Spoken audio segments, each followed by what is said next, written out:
Okay, so the first two units that you see on your agenda there, what is technology and what is engineering? Basically, those will introduce the concepts of technology and engineering, and they're a foundation to all of the EIE units and to the activities. So with that, what comes to mind when you hear the word technology? What do you think of?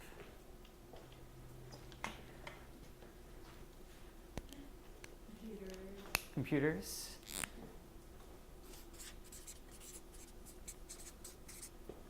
What else? Electronics.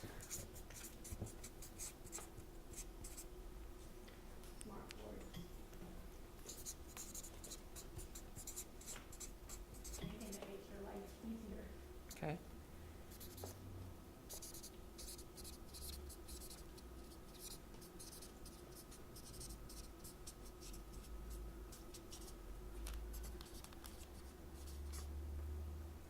You asked me if I man to solve Okay.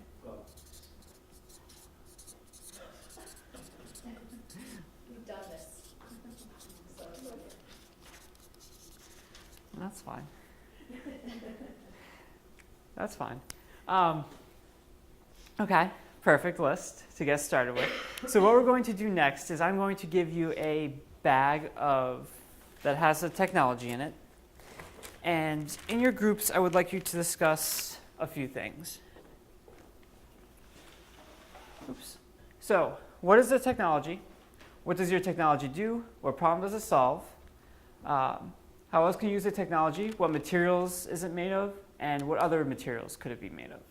So, if we can have, if you can go over there with them, that would be great. So it'll be groups of two. we have done a workshop and we've implemented the units. So Okay. No problem. So that's fine. That's part of your background knowledge, your adult knowledge base. So that's fine.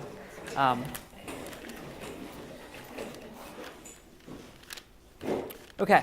So I'm going to give you this bag, and in your groups, we're going to take about 5 to 10 minutes, probably more around 5 minutes, to discuss these questions. And then at the end, we will reconvene as a group and talk about what you think.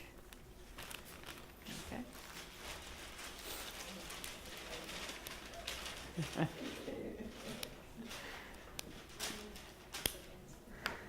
Okay, so make sure you discuss those questions.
Nice. different colors and Yeah, that one's a tough one.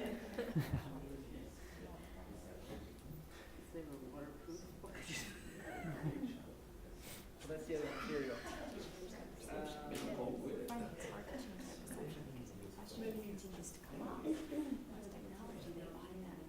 Well, now there's virtual post-it notes and the S-back.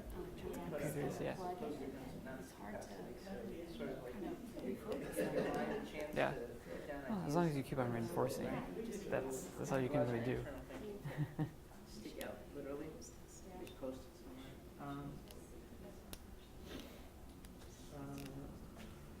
Well, they come in different sizes and shapes logically now. They're large or small, if that's the case. You guys are good? It's plastic. Okay. That's sort of where you Okay, so find- take about another minute just to finish up your discussions.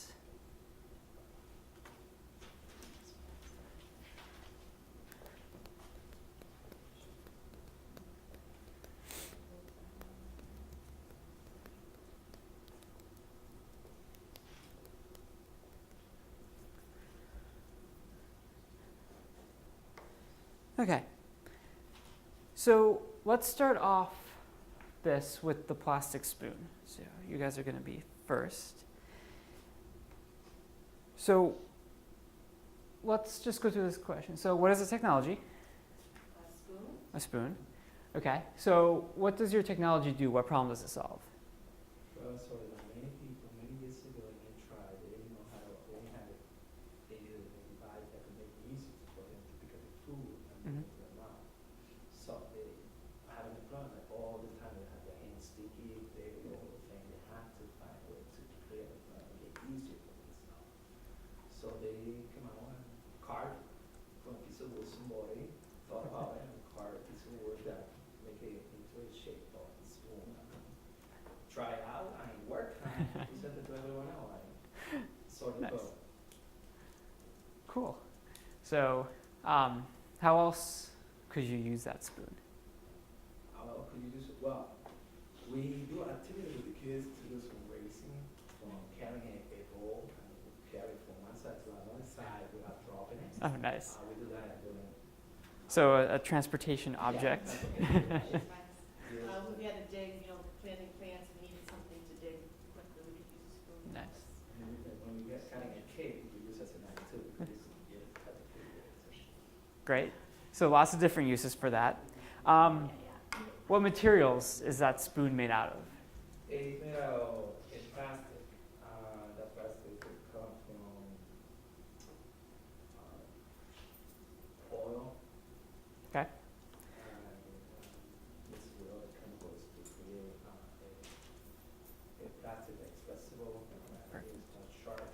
So flexible, sharp plastic spoon, so made out of oil. So what are the benefits of it being made out of plastic? Well, it'd be inexpensive to produce and to use, disposable, so that Okay. people wanted to use it once, they didn't want to bother to rinse it off, they could throw it away and not feel too bad about it. Nice. So disposable, cheap, Yeah. perfect. What other materials could a spoon be made out of? We could have it made out of wood, metal. Wood, metal, all those other things. Shells. Both, right. Nice. So why would you want to make a spoon out of wood or metal? Well, wood, it would be easy to find for many people. Okay. So that would be an easy way for them. Nice. Cheaper, in a sense, for those who have the accessibility to get material. You need something that's more heat resistant than this plastic. If you're stirring a pot of chili, you're not going to want to use a plastic little spoon necessarily. You might want a larger device that's more durable and Nice. can use it in the home over and over again. If you want to work, we want to stir something very hot, but we could use the wood one because it could have less heat, while this one could not. So Great. Perfect. So depending on what you're using it for, if it's really hot, you might not want to use the plastic because it melts. Wood if you want it not to get hot. So perfect. So that is our spoon.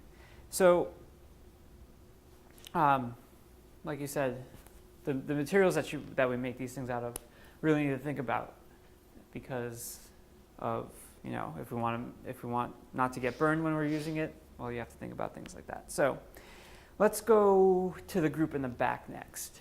So what was your technology? Post-it note. Post-it note. So what does your technology do? Said it, well, topically, it allows you to put your place on reading. I use it for a reminder that post notes in different places around my house. Organization. Organization, reminders. And I've given them to my nieces and nephews of different colors, and they created different things out of the different colored ones. So art projects. Art project. Nice. So what are the components of the sticky note? Ah, this wonderful little gadget in the back that allows you to stick the things without ruining it. Paper glue. Paper and glue. Yeah. Right. So and what's so great about that glue on the back? I think it was a mistake, but then they found other uses for it. In this case, the post-it. Right. So why does it work so well with a Post-it? It's You can remove it. remove it without damage. Remove it without damage, and then do what else with it? Throw it away. I don't know. Throw it away, or you can stick it back up, right? Hopefully. Yeah. Hopefully. It doesn't keep touching the back of it awkward enough. It's useless. Right. So what problem does the adhesive solve? It's not permanent. Not permanent, and it can stick things together, right? And then what about the paper? What problem does that solve? The size makes it easy to Yeah. move around. Portable, move around, can write on it. Mhm. So what would happen if you were to take one of those components away? Let's say you took away the sticky part. It'd just be a pad. Just be a pad. So would that technology still function the same way? No. No. Right. So what do we call a technology that uses multiple components, do you think? Successful. Successful? Usable. What else do you think you could call it? You think besides technology? Yeah, what would you classify that technology as? Integrated? Multi-purpose? What would you call the spoon? That's just one thing. Yeah, it's an object, it's a tool. So if it's just one thing, we call it an object. So what do you think we call multiple things put together?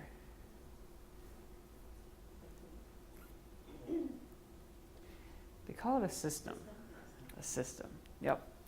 So we have an object and we have a system. Could it be made out of any other materials, do you think? The Post-it notes, what they have on them, they're like, like plastic kind of, so smaller, or you can use flag things. Yep. I mean, a similar Okay. principle, but maybe more durable. So now we were talking about the new testing allows you to have Post-its and place them into this. So it's like a virtual Post-it Nice. versus the paper. Okay. Cool. So that is our system of the Post-it note. So let's go to our last group here. If you can tell us about your technology, what is it? We have the process of canning Okay. for jams, jellies, and preserves. Great. So it's a series of directions on how to clean your items and then how to prepare the food. Perfect. So what problem does that procedure solve? Preserving food. So preserving food. Last for extended period of time. Nice. Because the fruit would rot, so you can save it. You could use it, I guess, to save other types of food as well, Okay. not just the preserves. It's glass, metal.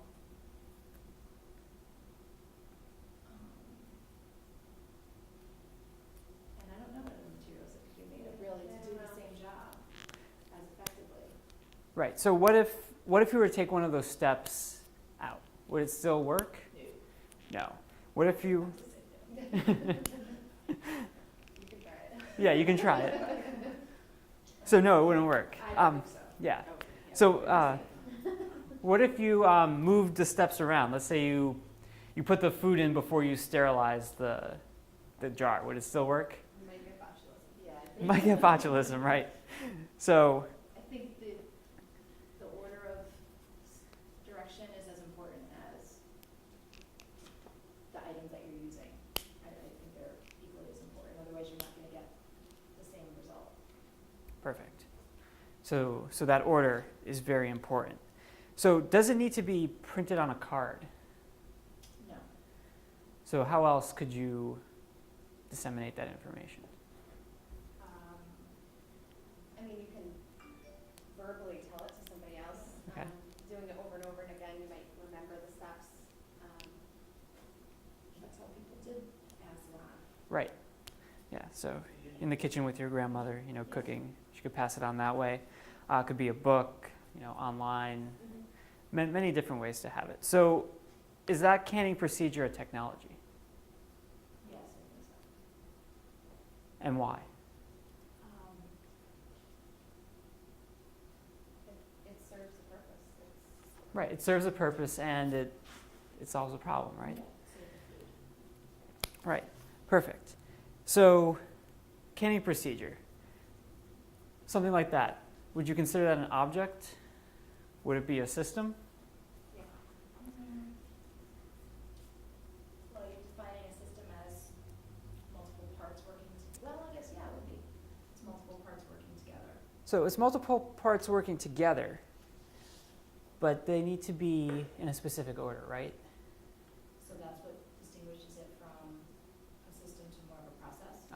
That's yes. So a process, right? So it's a process. So yes. So you can think of a process as a step-by-step sort of direction thing. You need to follow these direction in this order, so that way, you can make sure you get to that final result. Because like we talked about, if you move those steps around, you get botulism. If you removed one of those steps, well, you might just be canning air at that point. So making it in that linear process is what defines it as a process. So that's a thing of example of a process. So if we think back on all these other things, we had all of these different ones. Can anybody else think of another example of a technology that's an object? Just a single item that works by itself?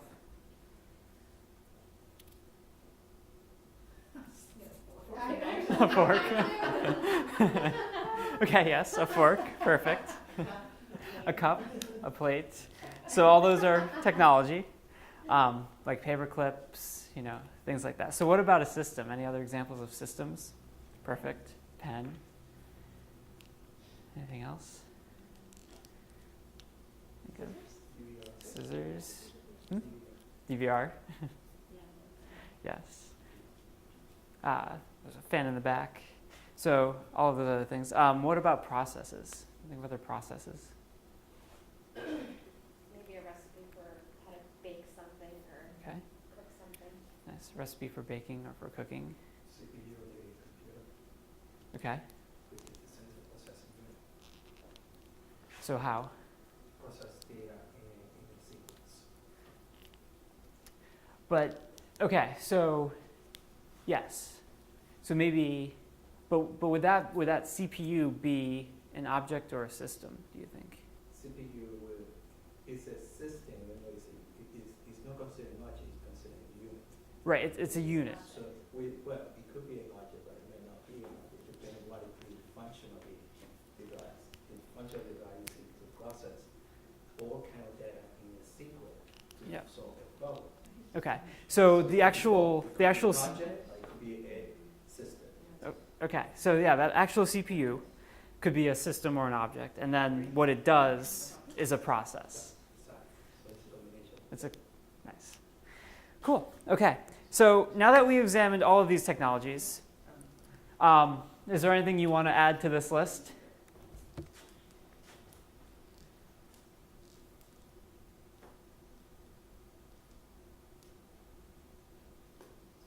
These three things on there. Okay. Thanks. So, spoon,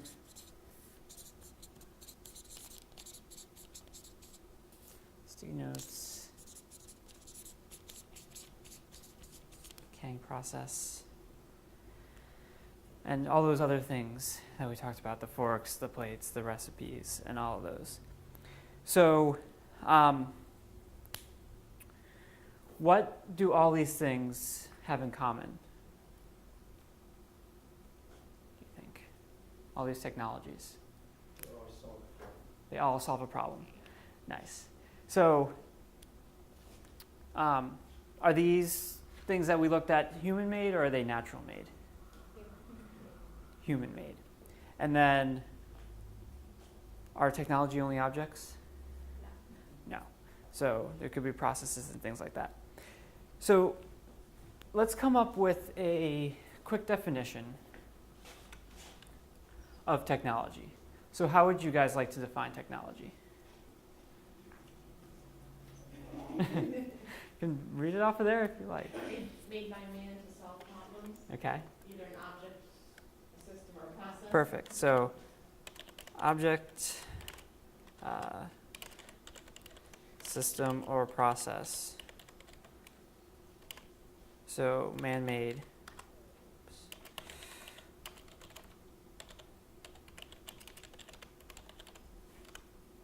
So is that the consensus that I'm hearing? Oops.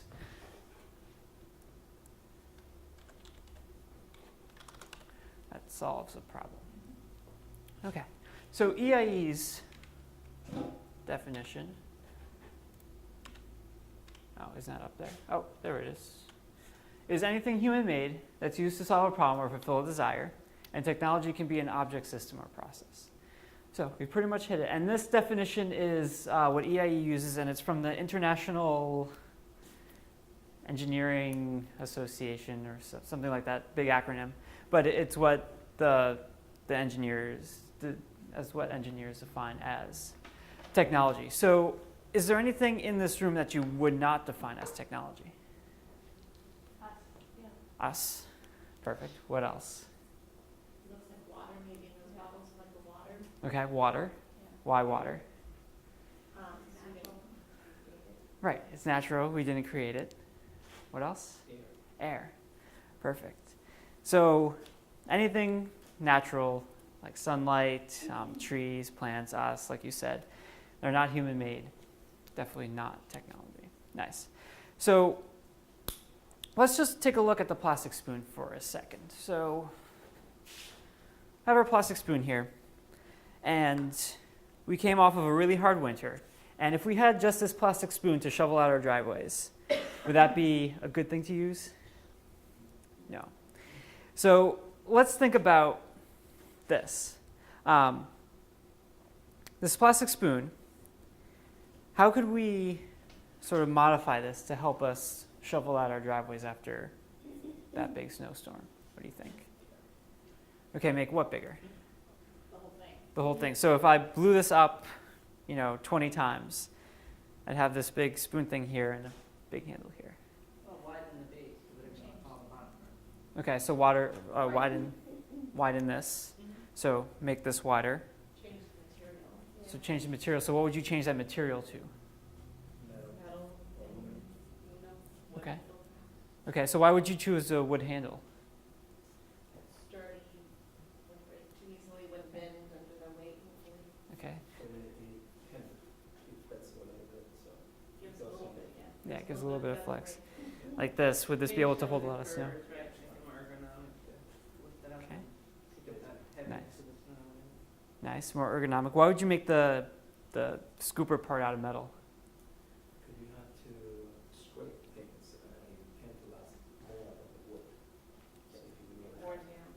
friction, to want to have friction, metal will resist longer, lasts longer than the wood. And it wouldn't be too heavy Okay. compared to like wood or something. Okay, so it would be light, it would be durable. Nice. Anything else you would change about the spoon? Or redesign about the spoon? The other region, it's how to pick it up. So there are two techniques.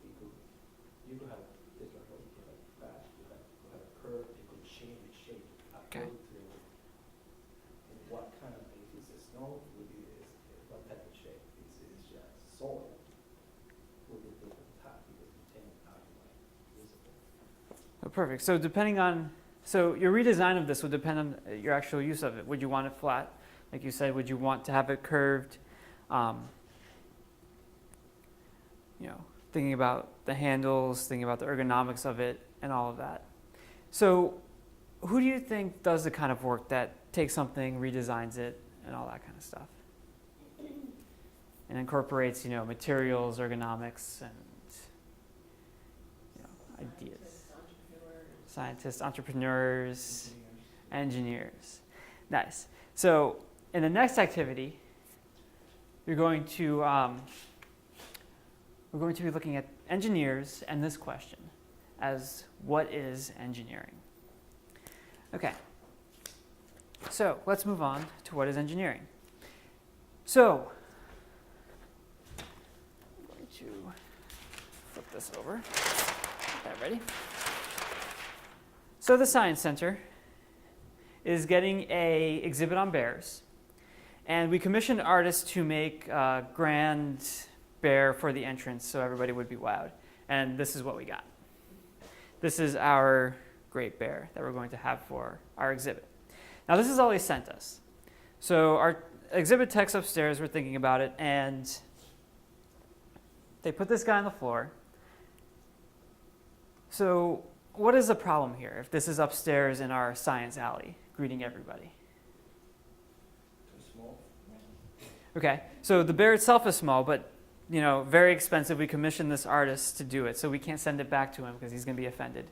Those artists and their personalities. So we can't change anything about the bear. Out of most people's sight line, one of the sites, you want to raise it down. Okay, so it's out of people's sight line. So it's too low on the ground. So we want to think about raising it up. So visitors won't be able to see it that low. And you can think about, second graders seeing this fluffy bear. They might come up, run up, grab it, hug it. We don't want them to do that. And then those teenagers come by and, they want to use it as a football or something. So we want to get this off the floor, raise it up to eye level, and make it so people can see it. So how can we do that? What do you think we can do? Build a platform for it. Okay, perfect. So build a platform for it. So when we build this platform for it, what things do you need to know in order to make this work? How much it weighs? Okay.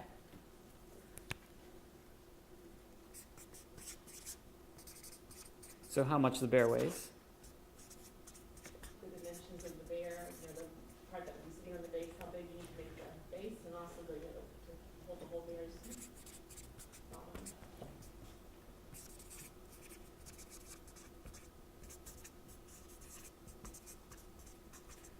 So the dimensions of the bear's bottom. What else? How much space you have for the whole exhibit.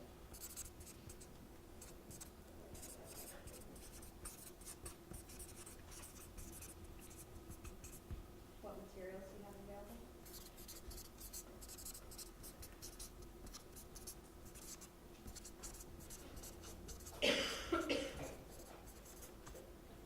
How are you gonna keep it standing without falling? So how will you keep it standing? Anything else? What are the conditions inside the building? Okay. The air conditioning, the fans around.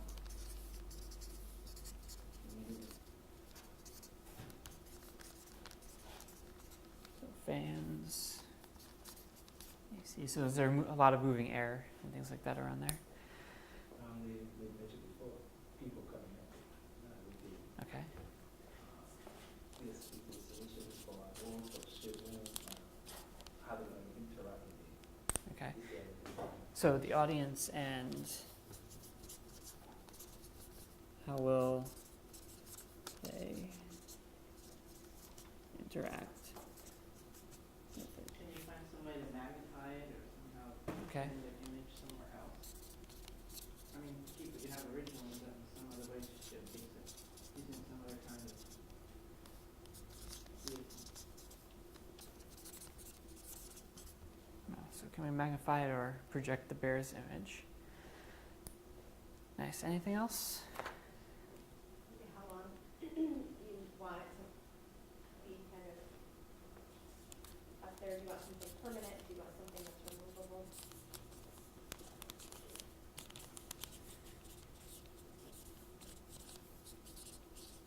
So how long is it staying up there? The budget too, cost. Budget? We want it to be, how do you want it to perform? You want it to be hydraulic, that it will go up, if you like, start to stay going all the way down, so you say bring it outside. So. How much time do you have to make it? Nice.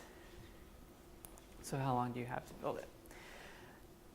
Okay, so let's go through these list of questions, and hopefully this will clarify some of these. So the bear's weight, while you're building these platforms, I'm going to come around and I'll let you hold the bear. You can't put the bear on your platform. So all you can do is just kind of test to get a feel for how much the weight is. And that's going to be your kind of reference point for the weight of the bear. Dimensions of the bear's bottom. Again, when I bring this to you, you can take a look. It's about that big for right now. You can take a closer look later. How much space for the exhibit? For right now, you have your table to build on. So for right now, that's going to be how much space. And to get this up to eye level, it should be about 2 feet off the table. Okay, so your bear will hopefully be sitting about this high once you're done with building your tower, your platform. What materials do you have available? So the materials you're going to have to do this are 100 index cards. Each group will have 100 index cards, a foot of tape, and scissors, and a ruler to measure. The only thing in your platform, though, can be the index cards and the tape. The rulers and the scissors are just tools, and those can't be incorporated into your platforms. Okay, so those are the materials. So how will you keep it standing? Well, that's for you to decide. So you're going to be building these, and you need to figure out how to keep these standing with the weight of the bear on top of them. Conditions in the buildings, fans, AC, things like that. It's going to be the conditions in this room for right now. So no crazy wind gusts or anything like that, which will be nice. Audience, how will they interact with it? The audience is going to be anyone from little tiny toddlers to older people in the senior citizen sort of range. So it's going to be everybody, and the way they're going to interact with it is just they're going to be looking at it. They're not going to be touching this or moving it or anything like that.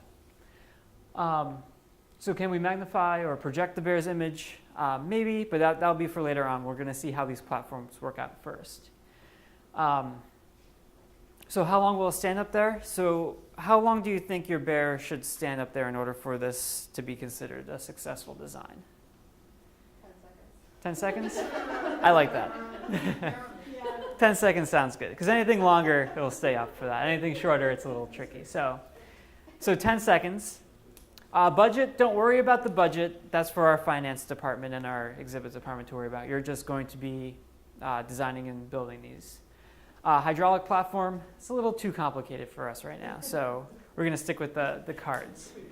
And then time, you're going to have about 18 minutes to build these platforms. Just one other thing, for the tape, you can't tape the bottom of your platform to the table.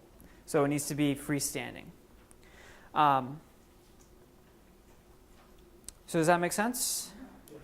Okay. So I'm going to come around and give each group a pack of index cards.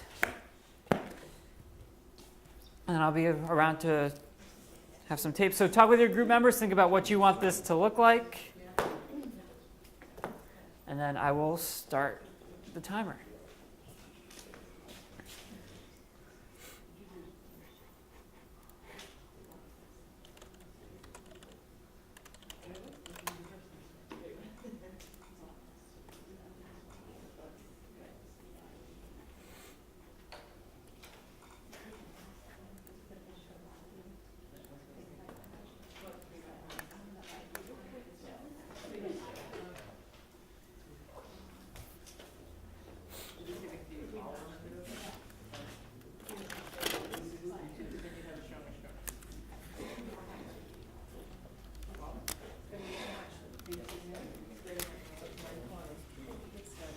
Yes, I started the timer. Nope, I will bring around the bear in a minute. Yes, you get a foot of tape. Literally a foot of tape.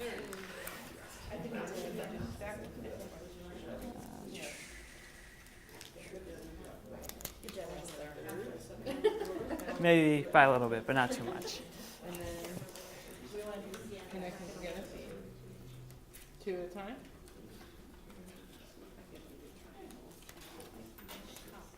You think it'll be stronger?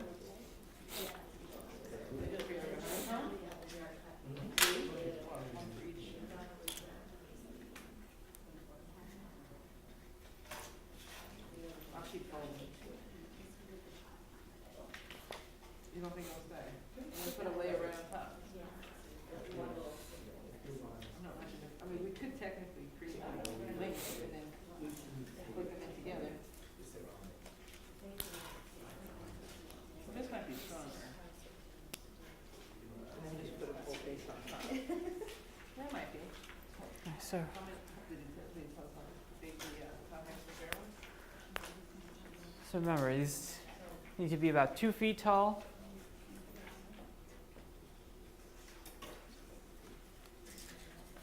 And support the weight of the bear for 10 seconds. Can I see the?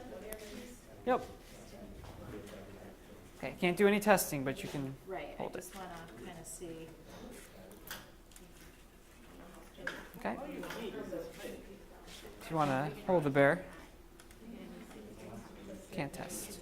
Oh, sorry. So you can just feel the weight of it. Okay, let me And look feel at the weight bottom. again. Oh, he's so nice. Could be a she.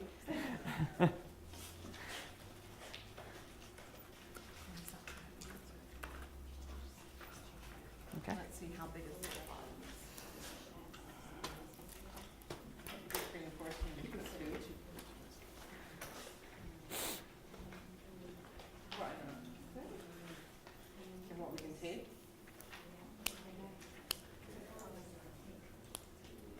Set 12 inches. Oh, he's giving us a tape later? No, you have your tape right here. Sorry. Oh, you do exactly what I do with my students. You keep to the edge. So we're loud? Yep, Oh, man. that's all you're allowed. That's not very strong. This is stronger. That's stronger. If you honeycomb. Okay, so I'm gonna do, you keep moving, just keep folding it good. I'm not cutting it into it.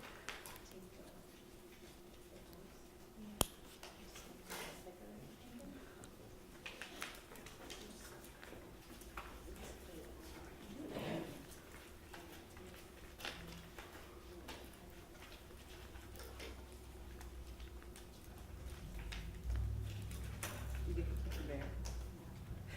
If you win. No. How many bears you got? Just the one. Just the one bear.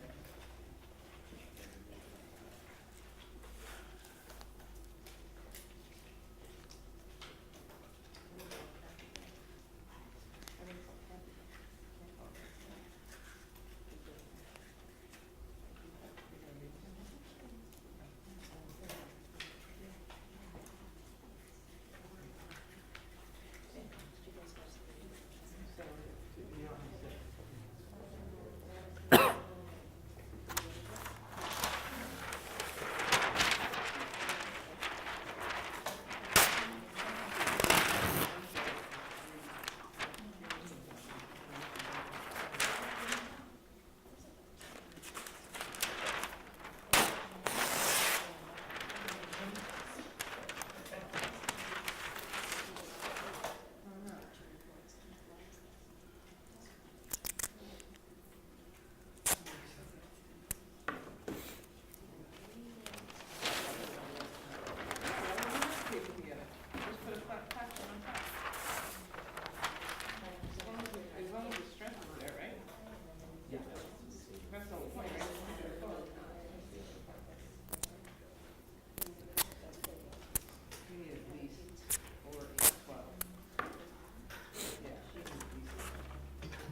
you guys tell me about your design a little bit while you're doing this?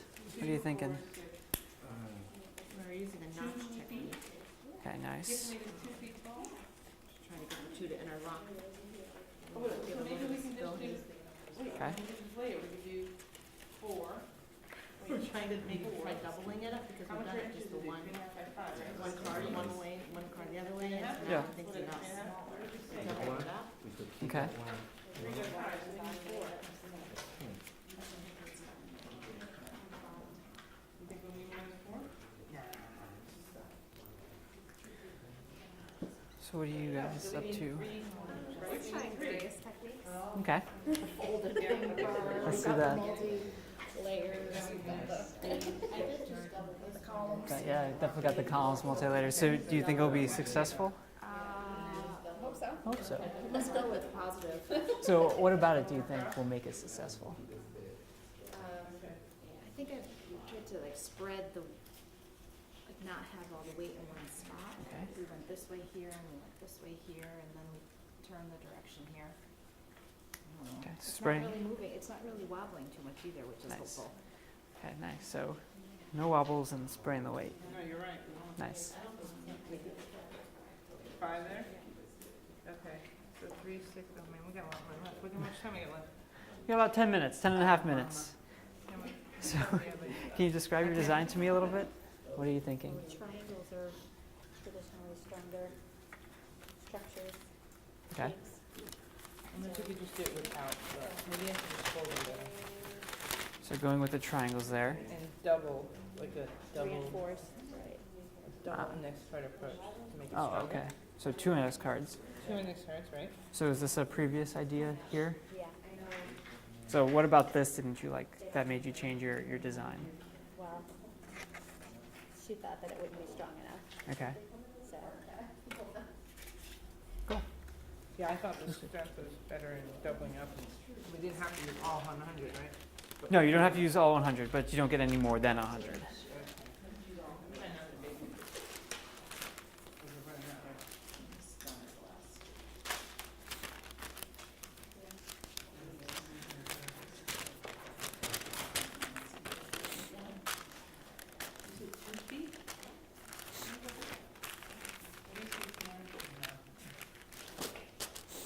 Completely didn't even run in 2 feet. You know that. I didn't put in the tape or the 2 feet. I could just keep folding.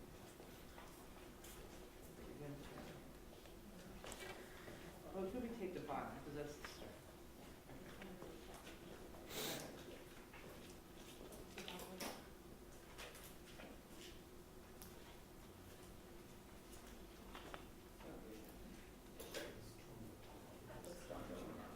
Well, that's the start.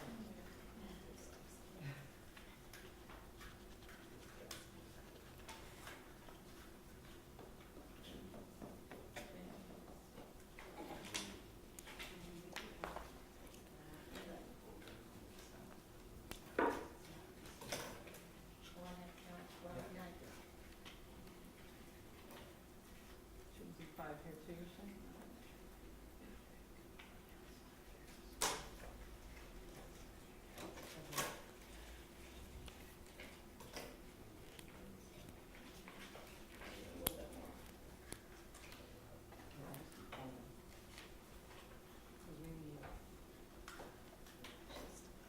Yeah, I definitely need to.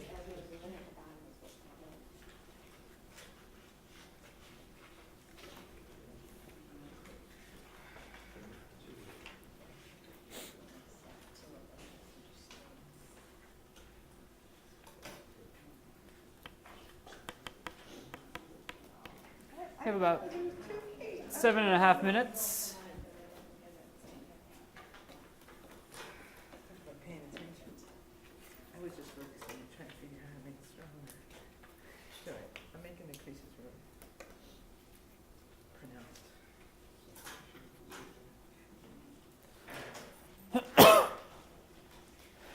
Three, 6, 9, 12. We need another 4 floors, right? Hello. Yeah, I keep folding. You keep doing.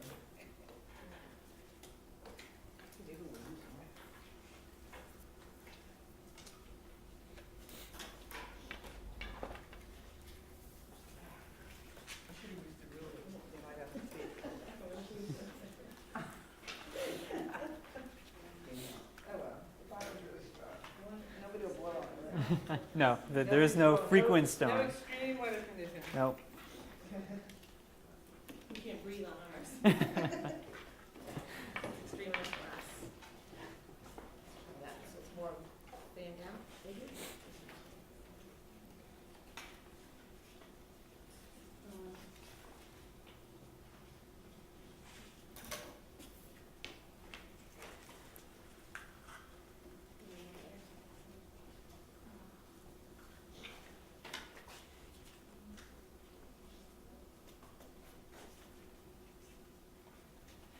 So what are you noticing when you do that? Little Little twisting. torque Yeah, on the bottom. twisting bringing in it- the building.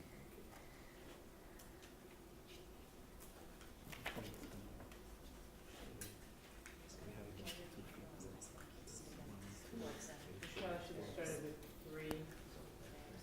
With another column and then a pyramid like right. And since 2020. And listening skill. That's the other half of my coffee. Sorry. So that's the other half of my Yeah. brain. There you go. Is in the pod. There you go.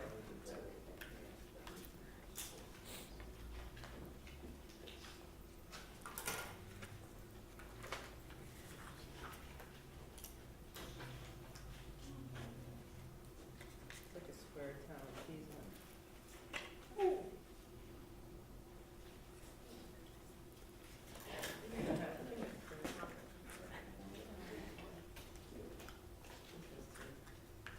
Oh, here it is. Okay, so you have about 4 minutes and 45 seconds left.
Okay.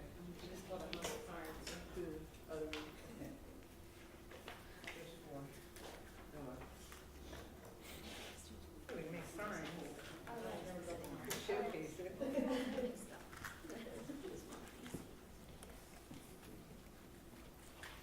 I think we were on something, we'll try having those other side.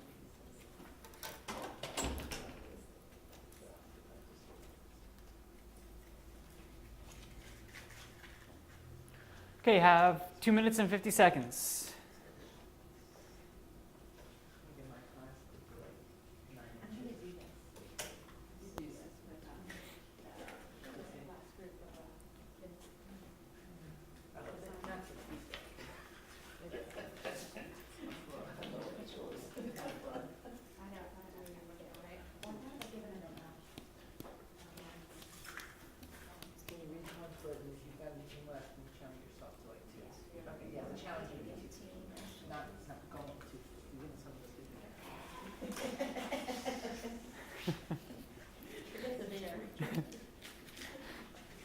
Just, every time it falls, just take a look, notice what's happening, and try to see if you can correct that.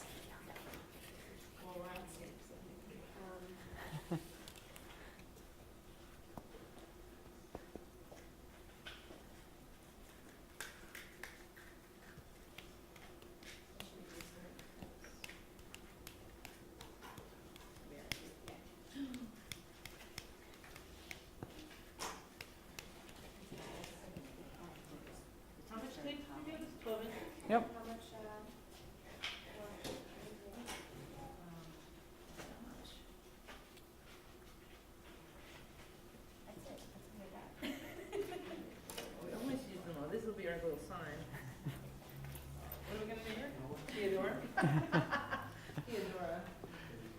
Okay, you have a minute and 15 seconds. I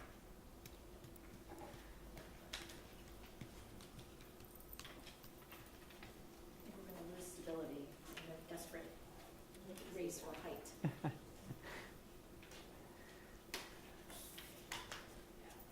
Yeah.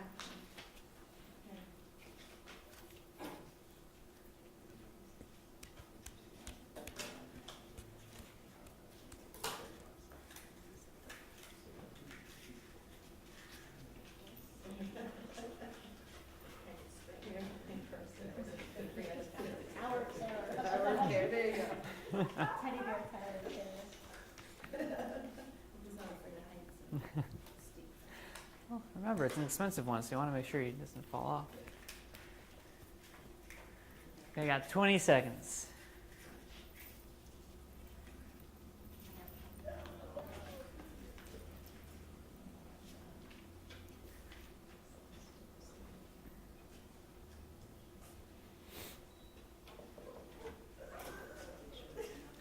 Four, three, two, one. Okay. So that is time. Oh. She blew air on it. Well, we'll still test your two bottom ones, but so before we move on, just a quick question. So if you take a look at the structures, these three structures here, what do you notice about them? Ours is short. So short. How are they similar? We all use the method, the index cards to create the floors, the stages, the levels. Nice. So the index cards are laid flat for the floor levels. What else? A layering of supports in a kind of floor. Okay. Support floor. Nice layering. So you have a floor and then a support. How about differences? They use like a cross, like an X, like a wing. Mhm. You use like towers Triangles. or columns, Yeah, and I tried, we're We trying to use reinforce that. triangular. Yeah. Okay. So we did double. So- Double density. So different techniques. So some were folding, some had rolls, some had cuts and slits in it. Two together, You did like So- this, or you did them both like this? both like that. Yeah, so lots of different techniques. Nice. So now we're going to go around and test these. So the way the testing is going to work is I'm going to hand you the bear. You can put the bear on top, and once your hands let go, you're going to, that's when the 10 seconds starts. One is the And you're going to have about a minute. You'll have a minute to put your bear on top. So you know, if it looks like it falls over, try to adjust it kind of quickly so that we're not spending a whole bunch of time trying to just adjust the bear slightly. If it's going to fall over, it's going to fall over, and that's okay. 10 seconds, 1 minute to do that. Any other questions? Okay. So who'd like to go first? Okay. So here's the bear, and looking for 24 inches for the height, and you are right there. So you're at 25. I think we risk stability though for that last. Yeah. Okay. So before you put the bear on there, just quickly tell us about your design, why you chose the features you did, and how you decided on that design. We used a lot of the columns just because we felt like it was more stable. Okay. With the columns. To me, it seemed like you have more stability in a faster time.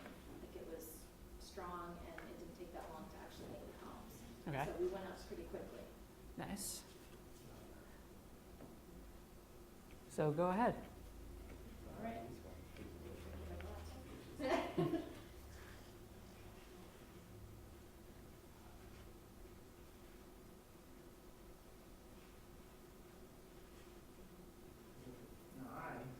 Okay. 9, 8, 7, 6, 5, 4, 3, 2, 1. Nice job. Good job. So, even though yours worked, is there anything you'd want to do to improve your design after seeing how this worked? Yeah, go ahead. Maybe make the base a little bit wider to make it a little bit more stable. Yeah, we said that too. Yeah, Yeah. what we were doing is towards the end, we were reinforcing the bottom. And so Okay. that would have been something, had we do it again, we would do that first, rather than trying to squeeze stuff under there. Nice. Okay, so reinforcing that bottom right at the get-go instead of trying to do it at the end. Nice. Good job. Thanks. You can take your bear off. You just don't wanna knock it down, huh? Nope. That's gonna be yours. Okay, who wants to go next? Okay. So here's a bear. Your height is, yeah, you're about 21. We're at 21? Yep. It's not too bad.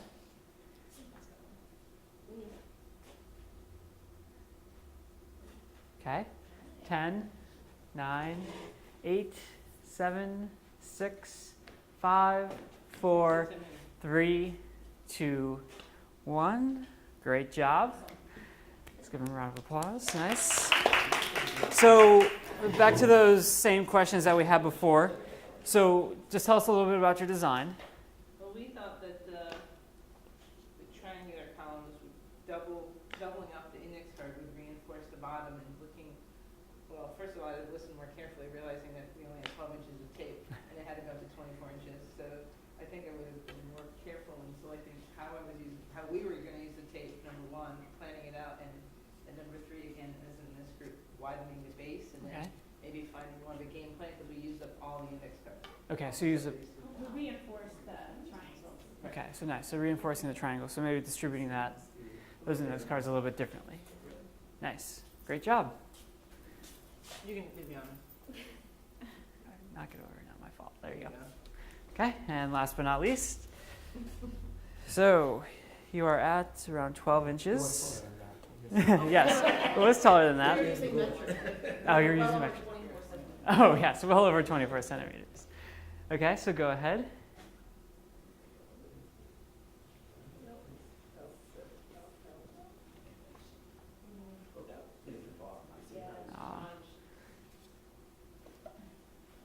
Go ahead, count. You're still holding it. Ah, there you go. Nice. So what did you notice about how it failed? We noticed that, it's a lot of things happened. We were cutting and someone we cut and we were not the first size. So we were unstable when we go up. Okay. And Nice. we run out of tape. Okay, tape. Because we needed tape to support it, to anchor the Okay. pieces. And we had, Nice. So can we improve? Yes. can you improve? Yes. What would you do to improve your design? Come up with a new design. Okay. So maybe scrap that design, come up with Add a whole something. one. Would you use anything these groups used, do you think? Yeah, we could include some of the So, stuff. Or we also could be able to just take another car and we did fit in the triangle. We would have finished it. Okay. Nice. So changing up that base a little bit, making those triangles. Nice. So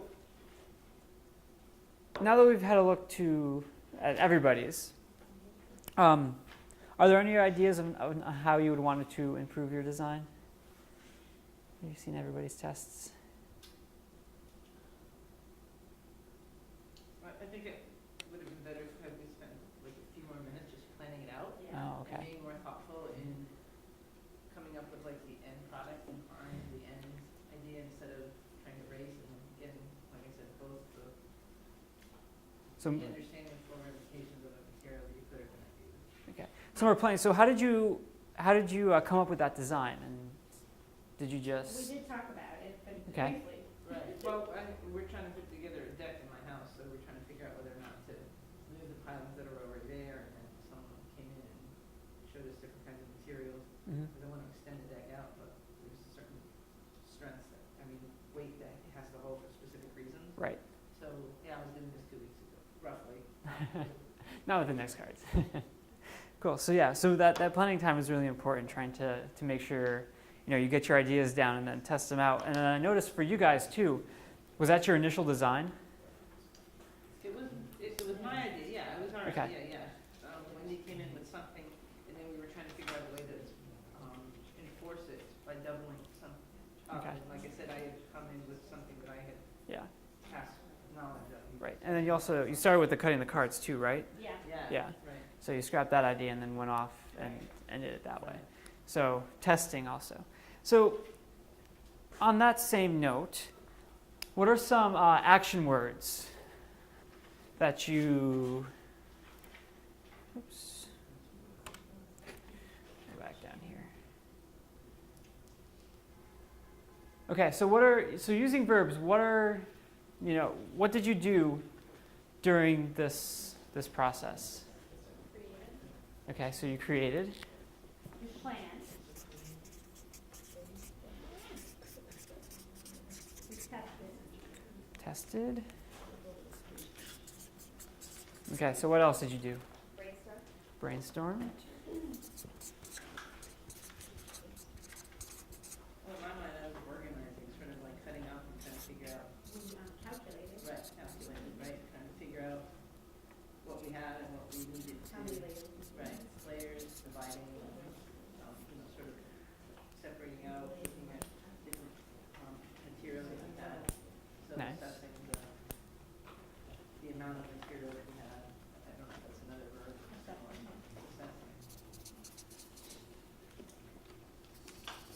Assessing materials. And then Nice. also like recalculating, like how much, going back and doing it again, those, in my mind, I was trying to figure out 24 inches, and I was like, okay, do I have, we have. Nice. We measure kind of throughout to kind of see what we are. What was the first thing that we did before you started designing and all that kind of stuff? Panic. Before the panic. This was before the panic. More panic. Yeah. Plan. Okay. We have Planned. plans. Yep.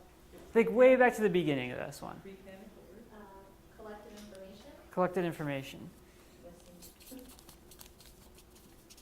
And then how did you collect that information? By listening to you. Listening to me. But what did you do? Well, I pulled up prior knowledge, some of the things Okay. I already knew about, so access what I knew or what I heard or what I read, Okay. other ideas, Oh, questions. other stuff. Yeah, we asked the questions. Questions. Yeah, you asked.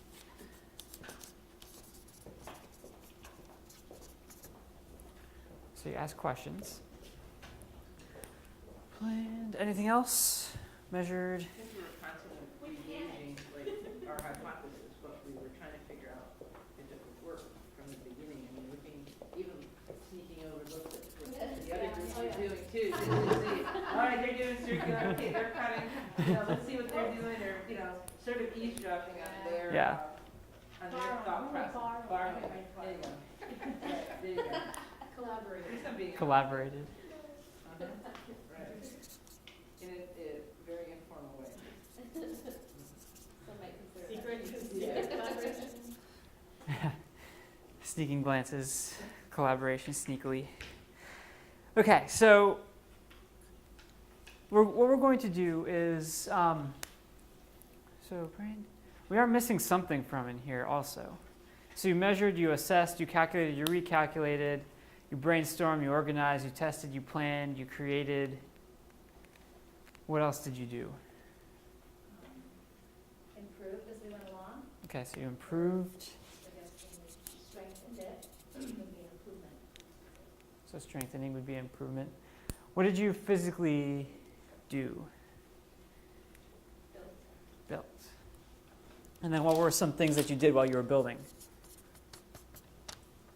What do you mean, like the app, the physical app? Yeah, like the physical app. Some people Folded. curved, Yeah. some people cut, Tape. saved, Staggered. strengthened. Reinforced.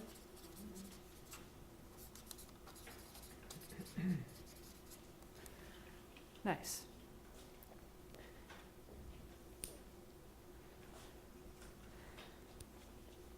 So this is a very good list of action words, of verbs that we've used during this process. So what we're going to do now is basically kind of take all these words and kind of put them down into something a little bit simpler so we can see how this engineering design process works. So the actual first thing we started off was with the goal. So what was the problem that we tried to solve? Making the bear visible. Perfect. Making the bear visible to our museum guests by raising it up 2 feet off the table. So we started off with that goal. And we kept that goal in mind during the whole thing. So then what was the next thing that we did after the goal?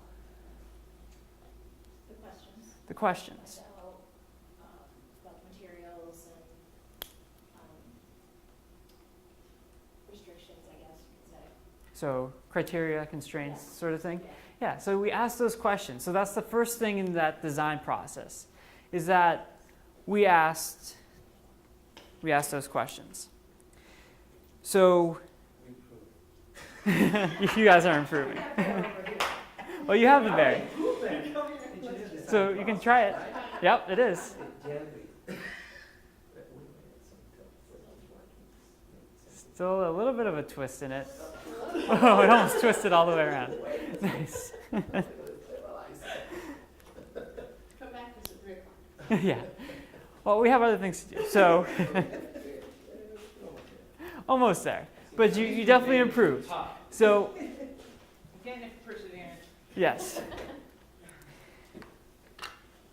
Okay. So after that ask, what did you go and do?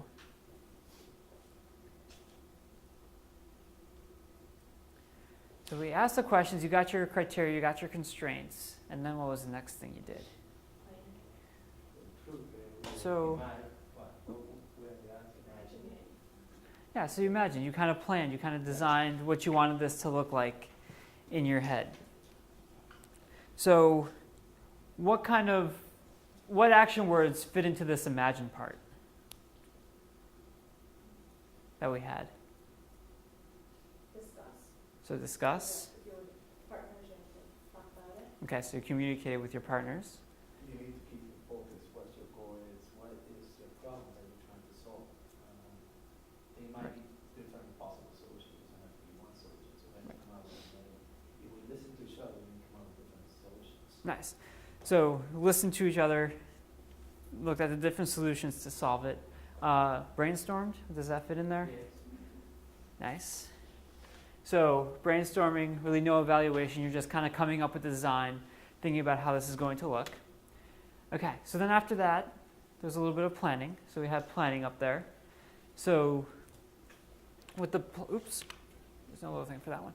So with the plan, after that brainstorm, you kind of talked with your partner a little bit more, kind of looked at what was going on, and planned out your tower. So then what happens after planning? You actually built it. You created it.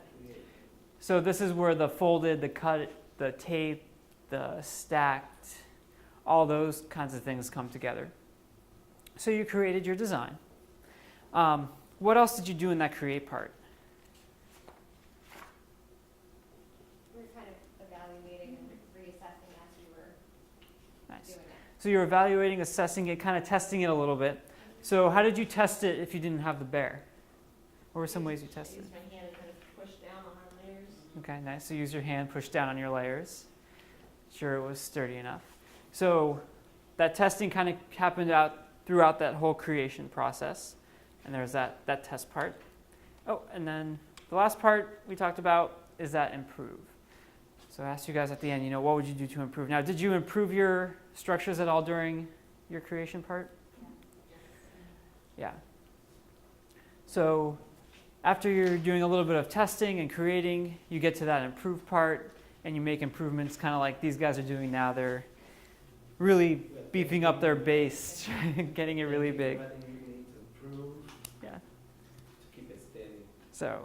So how can we improve this? If you notice that it's unstable, how can you improve it to keep it steady? How can you improve it to keep that bear up on top? So for the engineers, and let me just make sure that there's nothing here. Oops. Okay. So for engineers, they kind of go through this process while they're doing something many, many times. So, and they don't even need to follow it in this order. They can go from, asking questions to imagine, and then just going right into creating whatever they brainstormed without even a plan, or they can go to create and see that it's not working, like you said, go to the improve step, and maybe go back to the plan step because their improvements didn't work. So Engineers move through this cycle very fluidly. They go back and forth. But the main thing that they're going for is this goal part right here in the middle. Oops. I didn't even touch the board that time.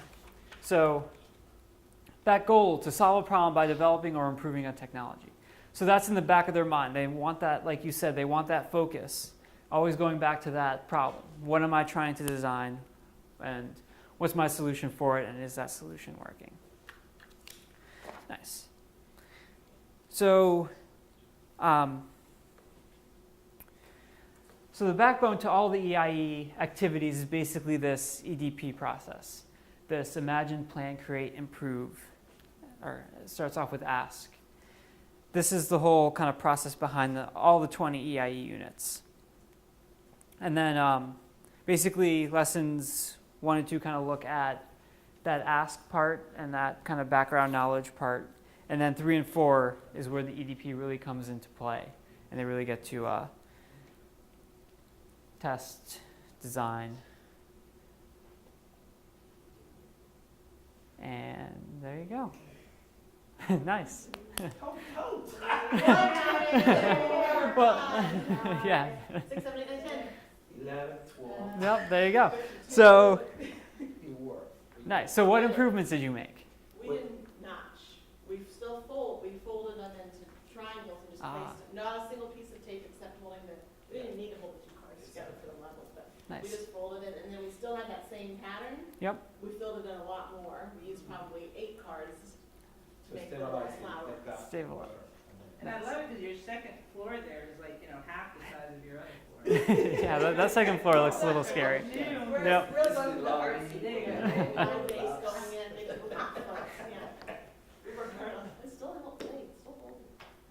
Somebody had to fail so we could show you part of it. Exactly. Someone had to fail so we can show that improved part. And from those failures, I mean, even though they're failures, did you learn anything from them? Yes. Yeah. This time, I think we have a better communication with each other. We are spreading the time and the material. While I'm forwarding, she's thinking what she's gonna set it up. I keep Okay. forwarding, so that we were able to move faster and at the same talking.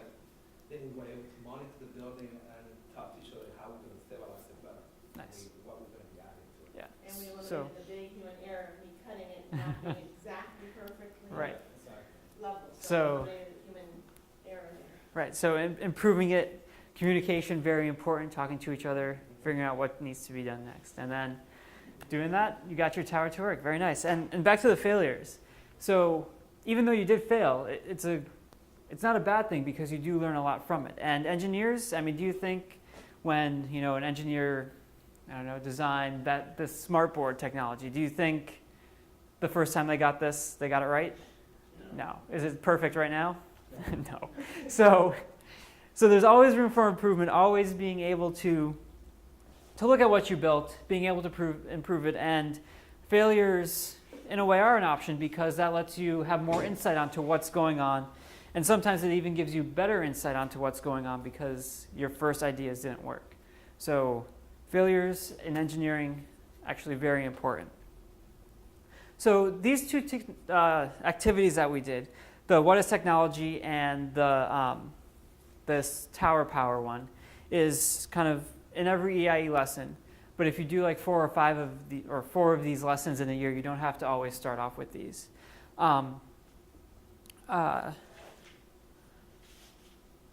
Yeah. So does anybody have any questions? So if you look at your teacher hat sheet that you have on your tables, if you can just quickly just take a second, talk about those questions, and then we'll share out kind of what you're thinking quickly, and then we'll move on. So just take another minute or two, talk with your group, look at those teacher hat questions.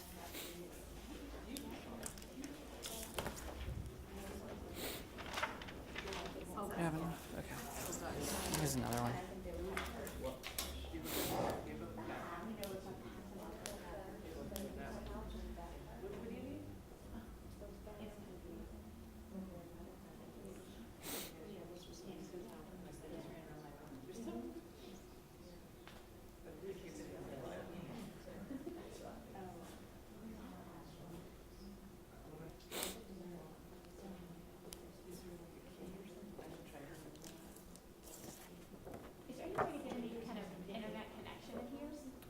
Yeah, there should be CSE public, but if you could focus on kind of this stuff. Okay. Yes, there is a CSE public connection. Well, definitely the two-foot requirement. Okay, so teacher hat questions. Anybody would like to share what they were talking about? We discussed how it might be helpful to have time set aside for the students to actually approve their designs, because I think that they would have a really hard time if their towers fell, just accepting it. Yeah. Right, yes. Where did you get that idea? Yeah, don't know what you're talking about. I was saying too that, that initially maybe having them build to 1 foot and then challenge them if they've been successful to build to 2 feet. Yeah. I mean, Right, Yeah, I think 2 feet's inefficient. yeah. But it also Depending on has to grade be, level. yeah, Yeah, exactly. there is I a agree grade. with you. because Third graders and we know we have grade different graders are gonna kids be. in our classroom, we have to do different shapes. Right. What we do. There are kids who may need extra help at home. Time consumed, do we have enough time to be able to do that complete lesson? And when I talk about complete lesson, we're giving the student the opportunity to go into, give a feedback Mhm. and ask questions, have a dialogue with them after the lesson. Right. Do we have that time to do that with them? Another thing that we were talking about is, do they have a math background on how to use a ruler, or what is an inch? Mhm. And some kids don't have that Right. background. So that would be some concern we may have. Okay. Yeah, so yeah, definitely it's important that you have enough time to implement the whole lesson. Make sure you have that front part, and then that debrief at the end is also very important. Yeah. Being able to talk to them. So, and then if you have time to have that improved phase, that's even better, because then you're really, pushing that engineering design process and saying, okay, yeah. So if they fail.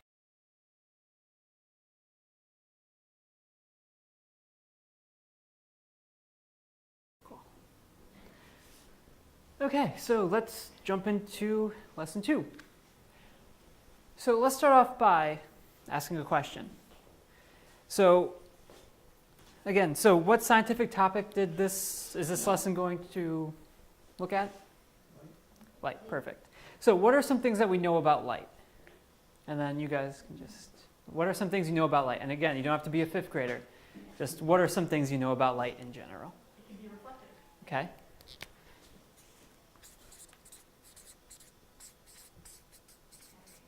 Okay.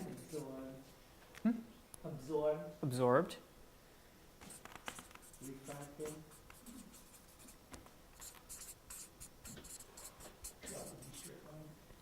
Travels in a straight line. The E and S. Yeah.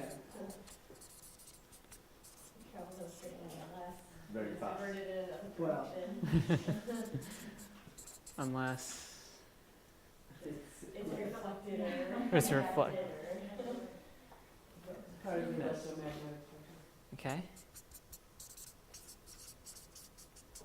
Have a source. Some materials do a better job of reflecting or absorbing. Okay.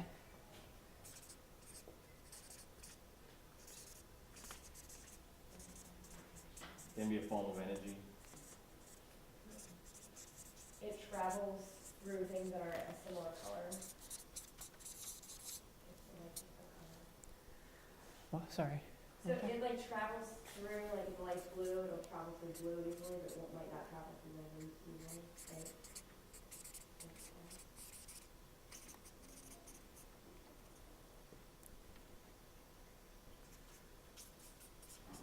Okay.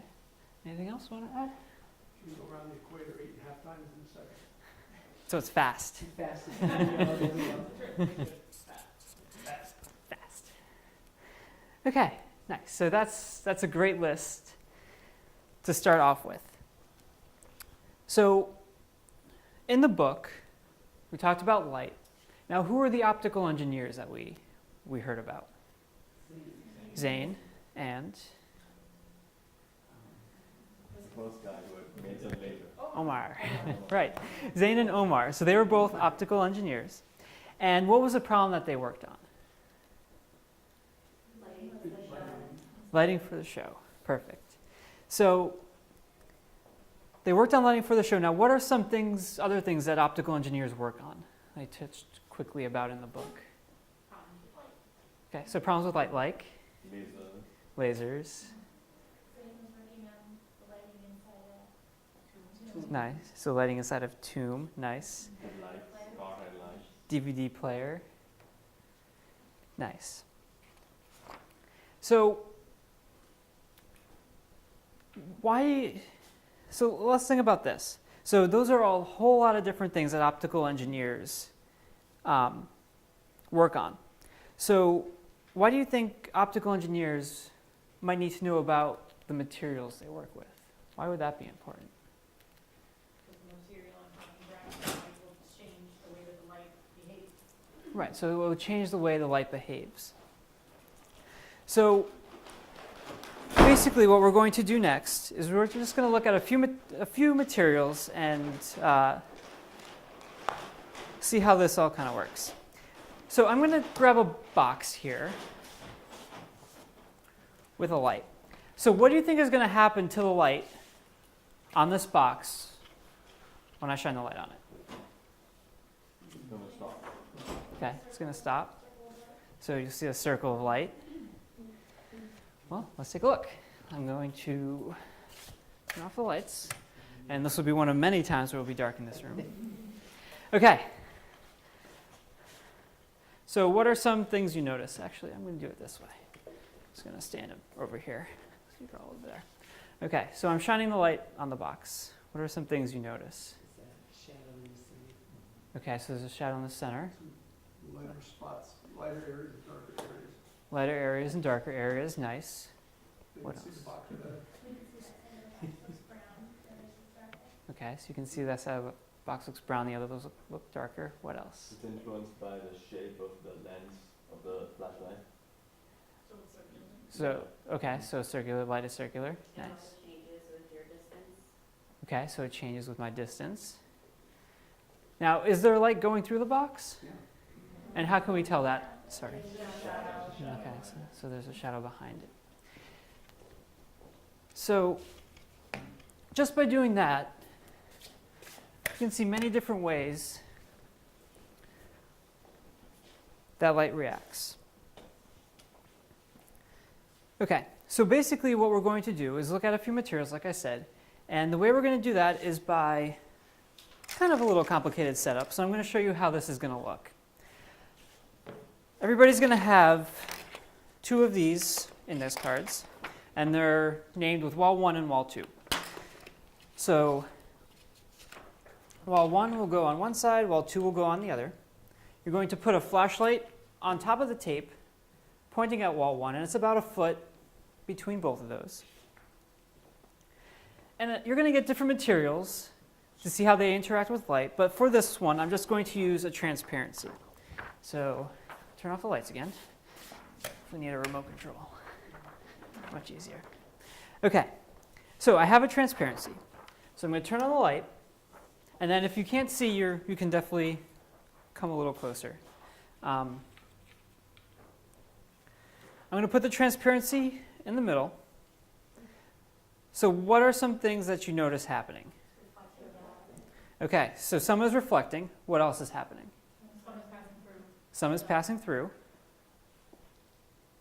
Nice. You can see light on the plastic sheet.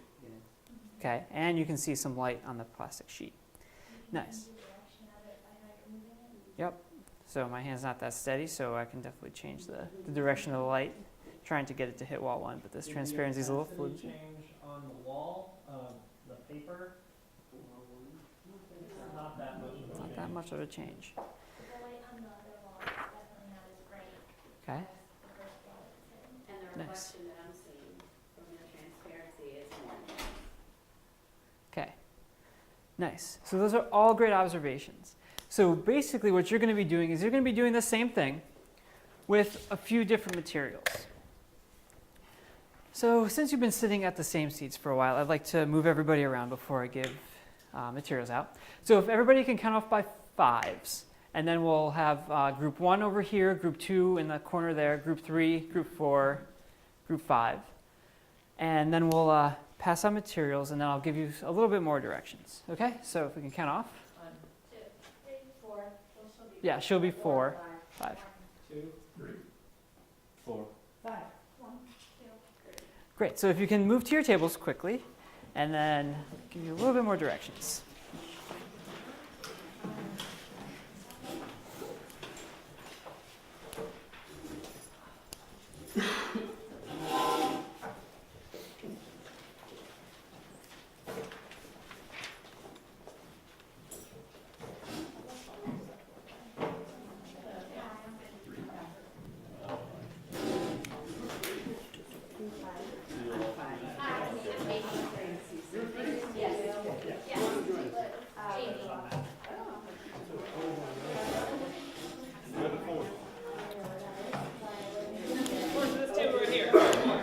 Yes, she will be back.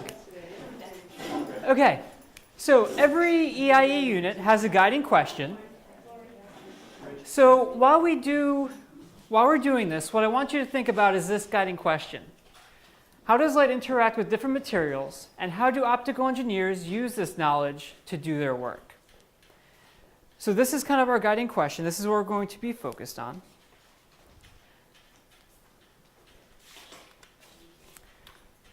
Oops. Okay, so we're going to hand out this worksheet to everybody also. No, that's okay. So these are going to be your data recording sheets. So what you're going to do while you're doing these tests with these materials is you're going to be writing down what material it is, what happens to the light when it interacts with that material, and then any other drawings or notes that you want to take in those boxes on wall 1 and 2. So you have 2 sheets here for the 2 different materials you have in your bag. Oh, here you go. Yep. So as you go along and do this, you're going to record your observations on that sheet.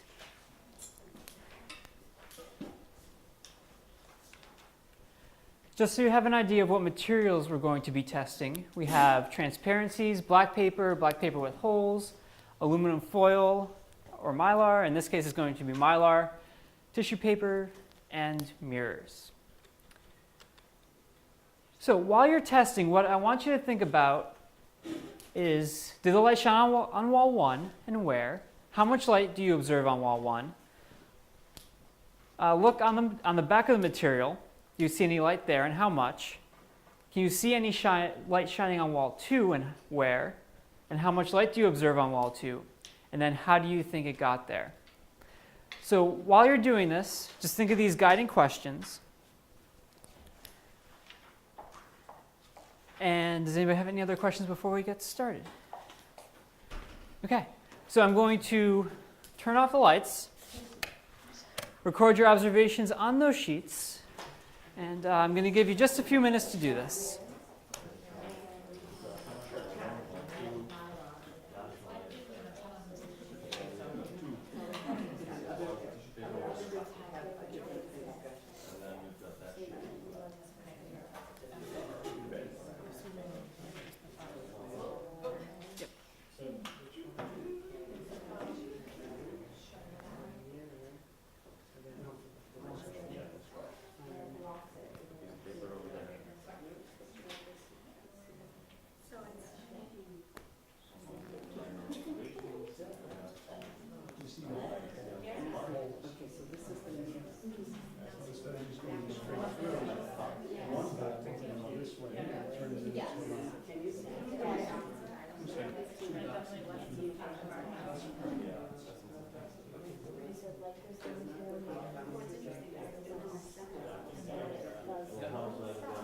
There's this neutral density filter here.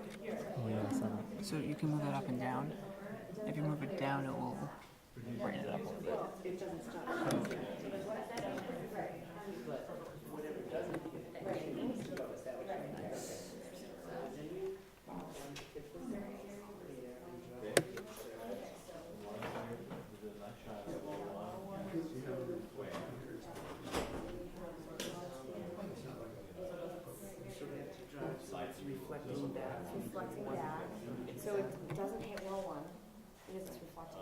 look back at the back of the material, and you see it's like there.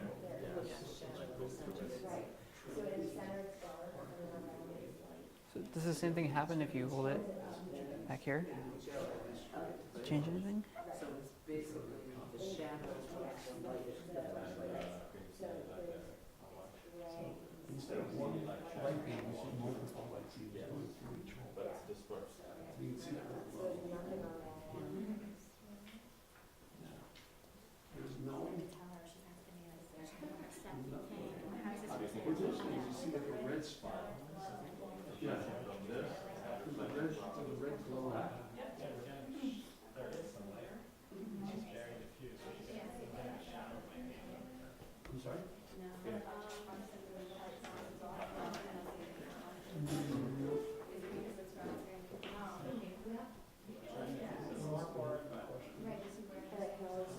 Then is this right?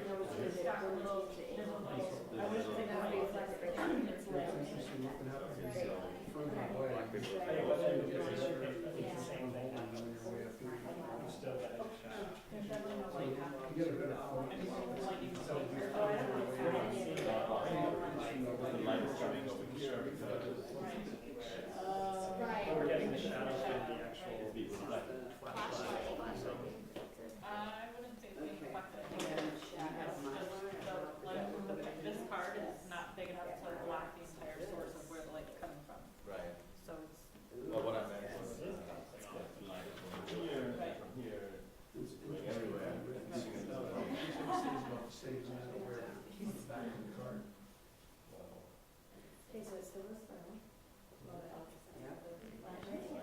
So all to is lit a little bit lighter.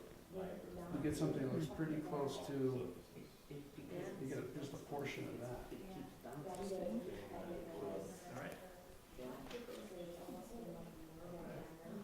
So what are you noticing?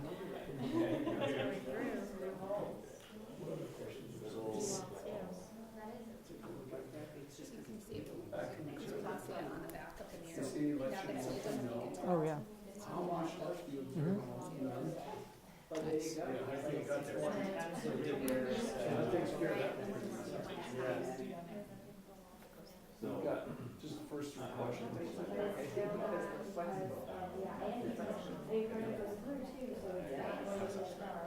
Yeah, that's true. Yeah, sure is. Okay, so this is.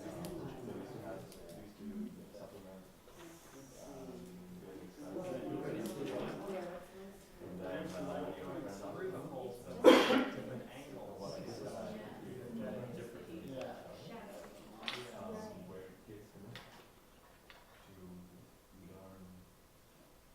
Red. We still go.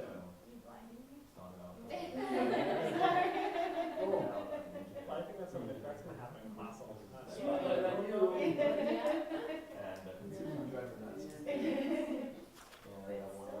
We have, and you can see it on the back of the map. So some of it's passing through, some of it's reflecting. So that's what I like. How about you? Engineering and Yeah, and what's interesting is if you look at the pattern, there. A mile or trailblazing schools that are doing that right now. Circle, but there'll still be fragments of light that have been bent, so it's definitely scattered. Yeah. Scattered. So those insurance on the mile. So which one was that for the Mylar? The Mylar, Yeah, so it scattered the light. Very few. I'm at STEM school. Nice. I can hold it.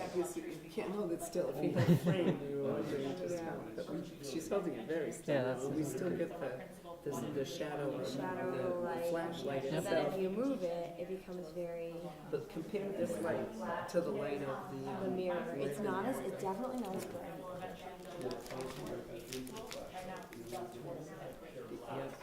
The mirror just much reflects brighter. it, it's so much brighter, it's more bright. Yeah.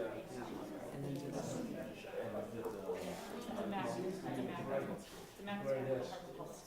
On the screen too. Okay, take about another minute just to finish up your observations on these different materials.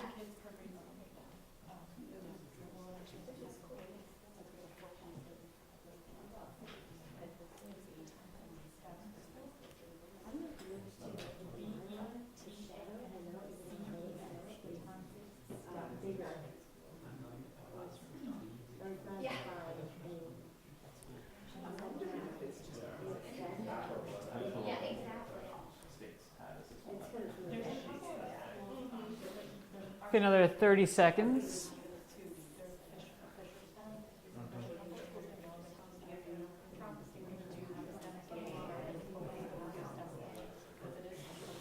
Very low tech. And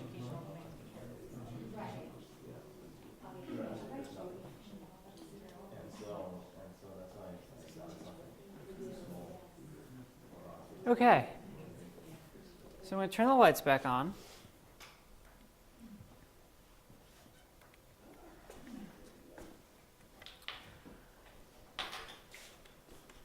And now we're going to go through each material and kind of look at the different things that light can do in terms of interaction. Just choose it here. When it hits these materials.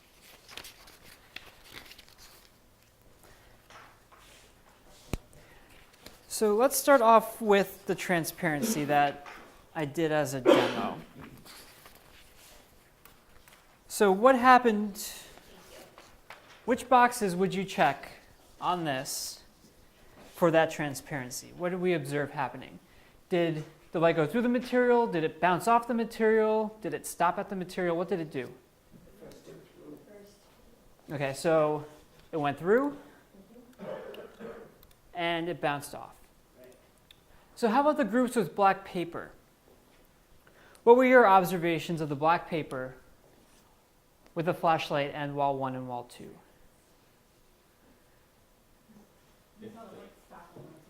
Okay, you saw the light stop at the material. There we go. Oops. Light stops at the material. Any other observations for that one? Okay. Some light on the material because of the other surfaces on which the light reflects, like the granite table, or I don't know what surface this is. Okay, so you saw light reflecting off of those different surfaces. A little bit. Okay. Nice. Paper, on the back of the paper, you can see like a red circle. Okay. Nice. You can see a red circle on the back of the paper. On the back of the paper. Nice. So, how about the black paper with holes? So, would you say that light went through that material then? Okay. Okay. So, because you could see on the back. Okay. So, even though it didn't make it to the wall, still thought that light can go through it. Nice. How about the black paper with holes? What were the observations with that one? I'm sorry, that's the one we saw red in the back. Okay. The one with the hole? Yes, the one with the holes. We have the solid. Yeah. Yeah, so there's black paper and then there's black paper with holes. Okay, so the black paper with holes, so you saw, well, so some of it stopped. Anything else? We could get shadow over here, and we know that there was some ambient light from the smartboard and stuff, but Yeah. We tried to block it off, and we could still get shadow, and yes, it could have been bouncing off the surface, but maybe that black did have fibers that were lighter in it that would reflect some. Okay, so I'll just put a small X there, just to record that observation down on the sheet. Any other comments on the black paper with holes? Okay, how about the Mylar? What did you notice about the Mylar? It went through the material and it bounced off the material. Okay, It definitely did not stop, but what went through the material was greatly dimmed on wall 1. okay, And what bounced off and went backwards, we decided pretty much scattered the light because I think the material was so flexible, flimsy, that Flimsy. it kept wiggling, so the light was scattered very easily. And also what bounced back wasn't as bright either, so it was almost like the power of the light almost split, kind of. Like, okay, it was very dim on both sides. nice. So it allowed some light to go through and also some light to reflect, which caused the light to look dim in both areas. Nice. Cool. Okay, how about the tissue paper? Did you notice about the tissue paper?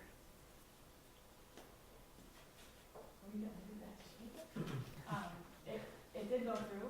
Okay. And it wasn't as, kind of like the Mylar, it wasn't as bright. did bounce off, but again, not as bright. So you could see the reflection on wall 2, but it was a lot less intense. Okay, so light bounces off. And it seemed that some light stopped Right. at that material. Okay. So some light also stopped at the material, On the tissue paper? on the tissue paper. Yep. Okay. And how about the mirror? Mirror, it stopped at the mirror, from going on, but it bounced backwards. Right. So it did not go through, Okay. it bounced up and stopped The light from going through. forward. Yeah, forward.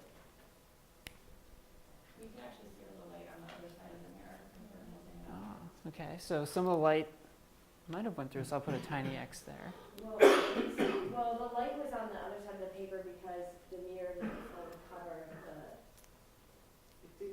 Our mirror was, like you could clearly see the shadow of the mirror, but there was light that made it onto the paper only because it didn't block that light. Okay. but if you adjust the position Then it of the would. mirror, Right, it's but going to we were make a talking, bigger he said to look at the back of it, so when we looked at the back of the mirror, you could see the. Yeah, you can see it. Do you guys want to try it quick? It wasn't a reflection. Okay, so I'm just going to dim the lights for a second so they can see this, just because we have two different opinions. So just take a look at the back of that mirror. Get up and you walk around, you know. Yeah. Just gonna make it easy for me. Oh, yeah. Oh, my. Okay. It's like the moon. Nice. So you agree with their statement now? Okay.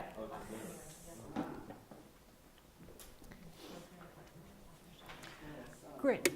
Okay, so we saw all these different ways that light can basically act with these different materials. So light goes through a material. What can we call that?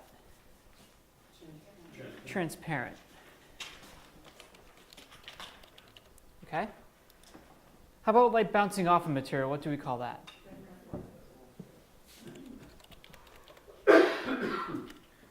Okay. And how about light stopping at the material? Okay, we can say it absorbs.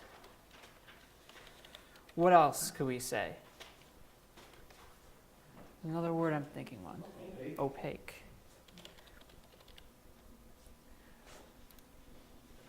Nice. So we have transparent, reflective, and absorbent or opaque materials. So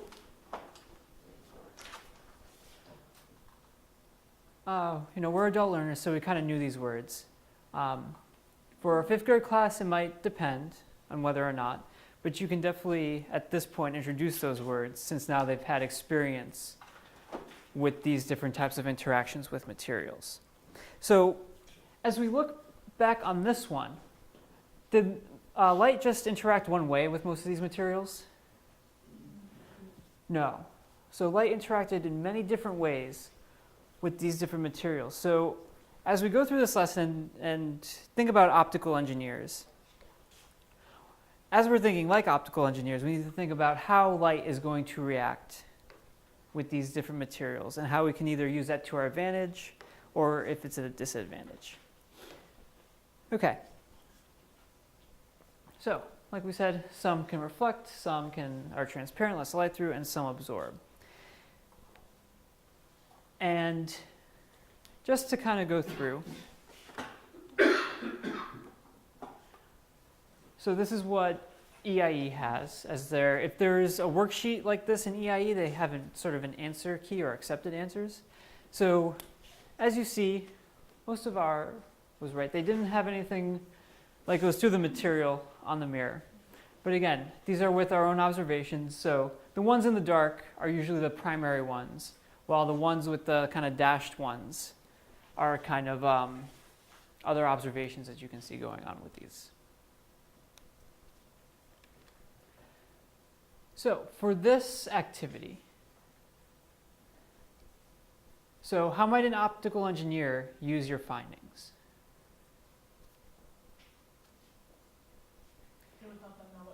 materials are beneficial for whatever type of problem they have to solve, whether they're looking to reflect the light or absorb the light, or just what materials would be better for different problems. Perfect, nice. So if you gave an optical engineer this list material with all of these observations, they could choose which one worked best for the problem they're trying to solve. So what kind of technologies could you design using the materials you explored? What do you think? The direct or indirect lighting system. Nice. So a direct or indirect lighting system. Portable lighting system, is that? Cool. So portable lighting system. Is it like your lamps at home, change the materials you use for your lamps? Okay. And then how would that, if you can be more specific, how would that help? Or Like, if this is like for the uses of those rooms, depending on like, do you need a room with dim light, you know, or do you need a room where like you're cooking and you need a lot of light to be able to see things? And okay, great. And then anything else? You can use it in photography. Photography. Where? Photography. Yeah. Could you expand on that a little bit? Yeah, so for example, if you're using a flash bulb on top of your camera, right, the shoehorn flash. Yep. Often you don't want the flash itself to light the subject because it's too strong. So then you shield it. And so the question is, what do you shield it with? Sometimes you use plastic, thin plastic. Sometimes you want the light to fall in a particular shape, so you can make that shape using white plastic, using some cardboard, using black paper, those kind of things. Nice. Great. And then so we kind of are talking about this a little bit, so how could you take advantage of how materials interact with light? So kind of answer that a little bit with what you were just saying about photography. Any other ideas on that one? In terms of like curtains or shades, like Mhm. in my daughter's room, I don't want her waking up with the sun every day, so I want an opaque material to keep the light out, so she'll actually sleep at, Nice. 6 in the morning. Great example. So using an opaque material to your advantage to stop the light coming through. Nice. What about the Mylar? What's the advantage of that Mylar from the groups that had it and from what we've observed? To allow the light to go through and bounce off. Yeah. Okay. It's It really cool. diffuses the light.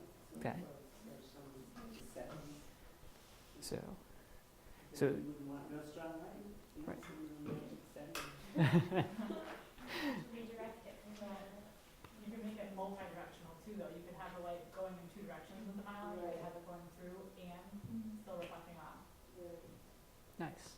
So by how materials act with light, we can definitely use that to our advantage and create many different technologies and different things with them.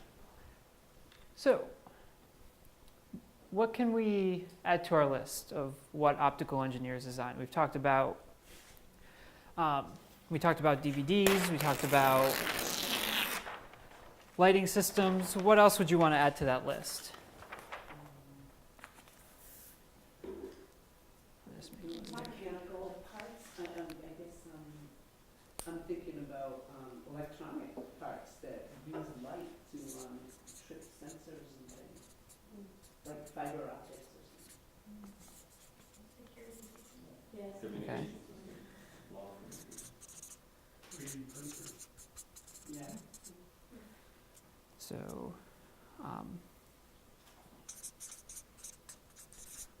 And then set the top into it. Yeah. Like maybe go into like the realm of movies and things like that, if they're doing cinematography. okay. like interior design.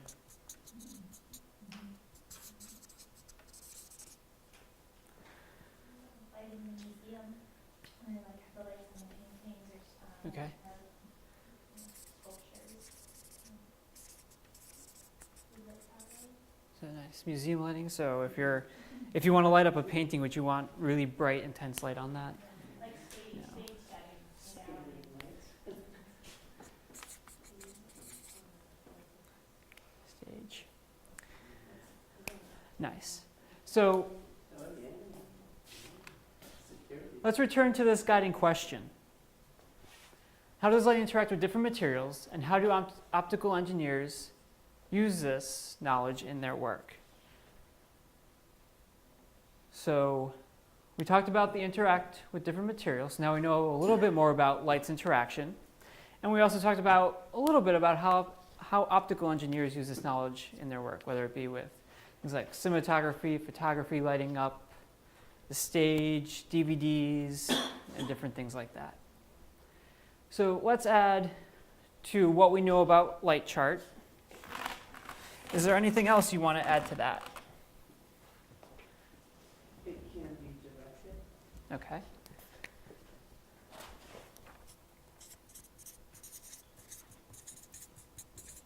Okay, can be directed. What else?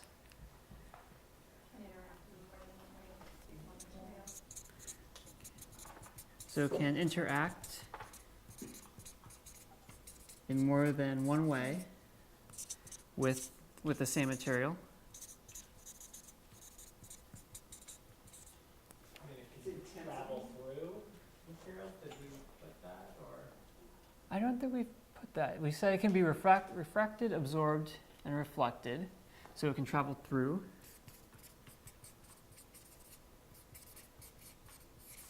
Say angles can be manipulated to hit a target.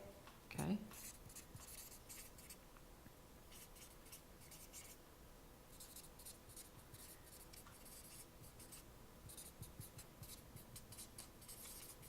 Okay, what else? What were Its intensity can be. okay, nice. Its intensity can be changed. So I'm just going to put that here for right now. Oops.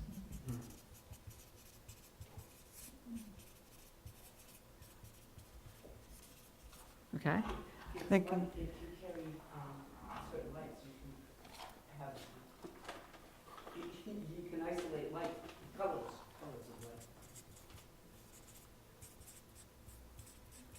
Okay, and I'm thinking of what were some of the new vocabulary words we've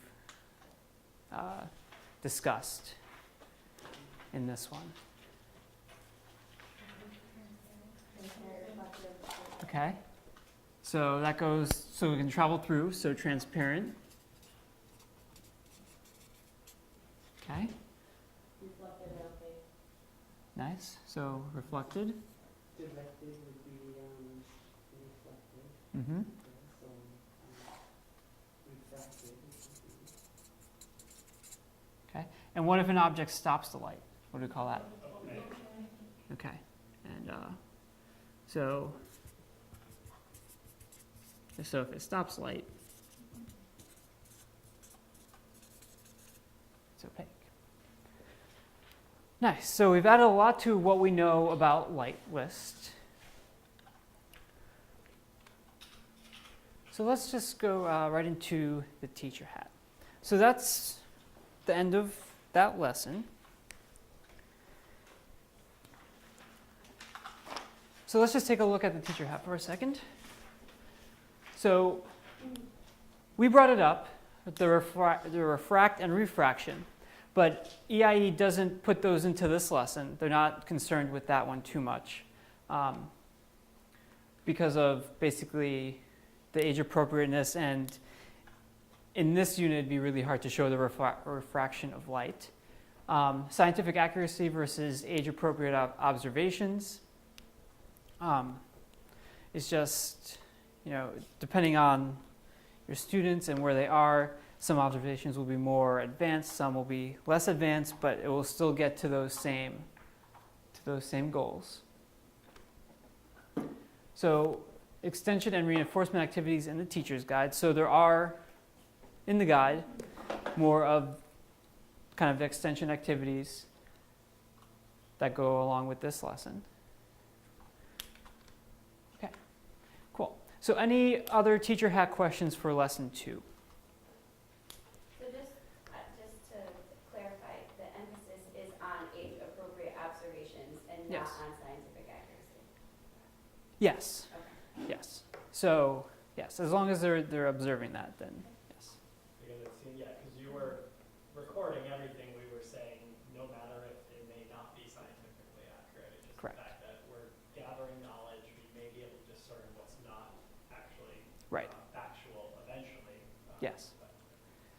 Yes, exactly. So if there are things on the list or things that we've been saying that aren't factually accurate, we can always go back and look at those. So like if I see there's a misconception going on with reflection or something like that, we're going to get a little bit more into reflection later on. But if that still goes on, we can do a quick little mini lesson on reflection or anything like that. The teacher's manual has in there too, like some typical misconceptions that Yep. come up in each lesson, so it will pre-warn you, like look out for this misconception about light or refraction or whatever. Cool. Anything else? Okay, so that brings us to the end of lesson 2. So we're a little bit early, so we're going to head to lunch about 10 minutes early. So lunch will finish 10 minutes early, so instead of ending at 12:30, we'll end at 12:20. So lunch is up here. On what optical engineers do, and that's basically the focus of lesson 2, is to give that background of this is what the engineer does for this type of engineering. So what we're going to do now is we're going to go into lesson 3, and just to remind us of what's going on. So what problem did Omar need to solve?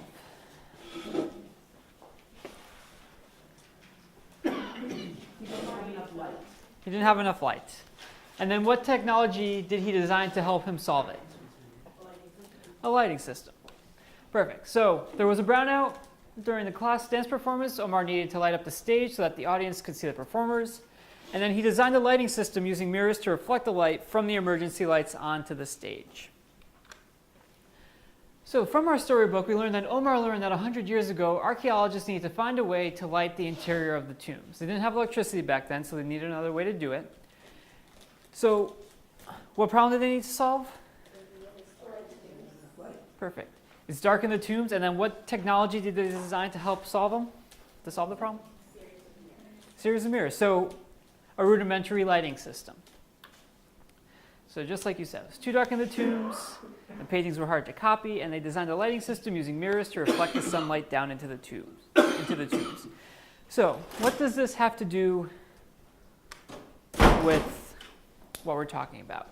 The goal, our main goal of this, is that we're going to work as optical engineers to design a lighting system to light the hieroglyphics inside a model Egyptian tomb. So that is our goal by this afternoon. So in order to do this, what do you need to know? What are some things you need to know? How big an area? Okay, so, What material we have available. so area of the tomb,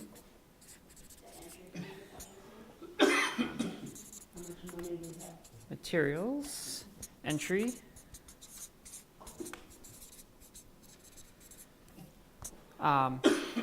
budget. Safety systems, so what's acceptable in terms of lighting the paragraph?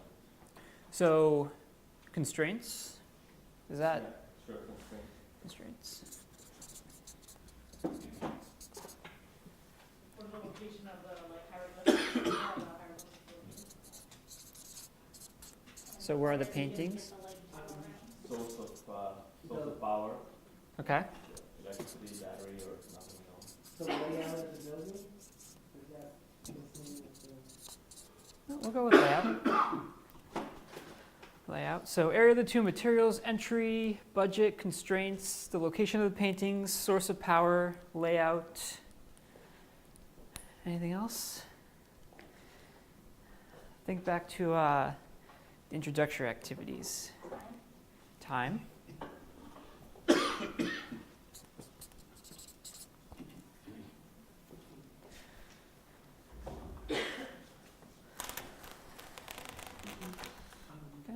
Anything else? testing, are we trying to, Okay, so how much light do we need? testing, how much light?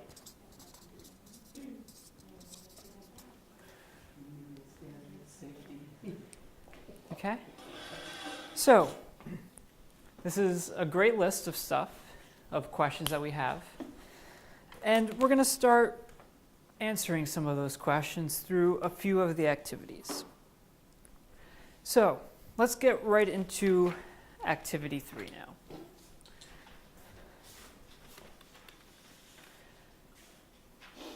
So criteria and constraints. Basically, your challenge is going to be to light up the hieroglyphics inside of this model tomb that I'm going to show you right here. So this is our model Egyptian tomb. I'm going to take the top off.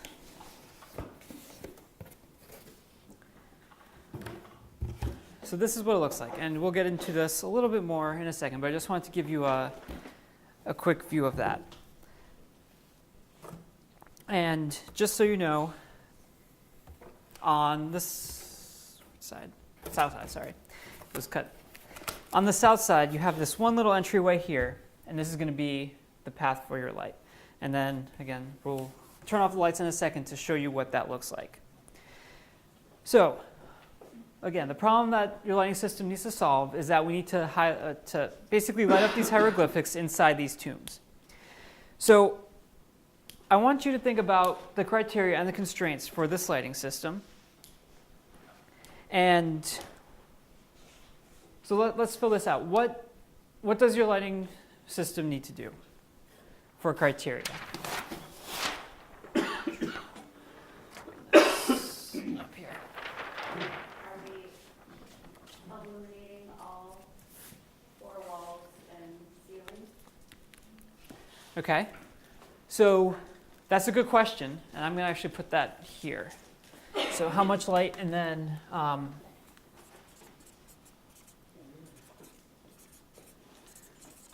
so what do we need to illuminate? How much of the tomb? And that's going to be up to you. So let's just look at it this way. So what does our lighting system need to do, just in general? So, okay. So light the hieroglyphics.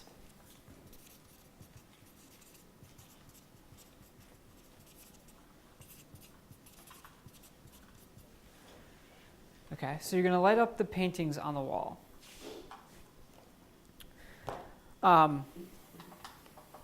So now, think about, is there anything else with that? Organize how light's going to be reflected, or? Okay. So we need to look at the light and see how it's going to be reflected. So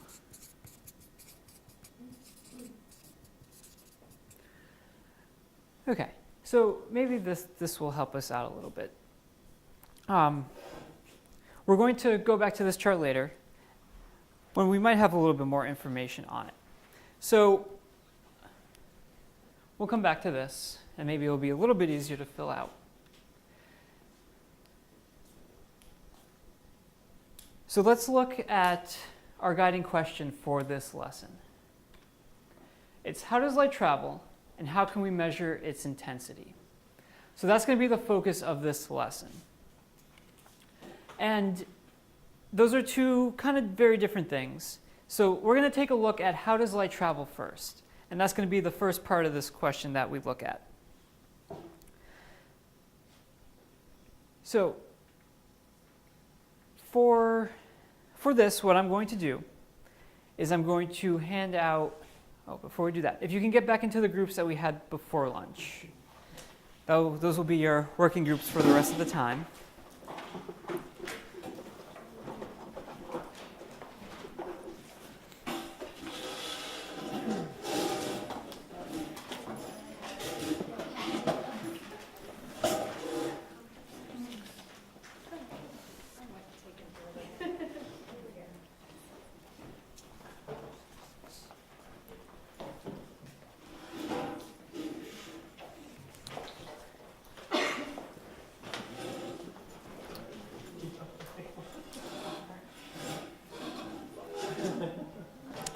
Okay, so with this first part of the question, how does light travel? So my question for you is, how will knowing how light travels help us solve our overarching engineering goal? You know what it works.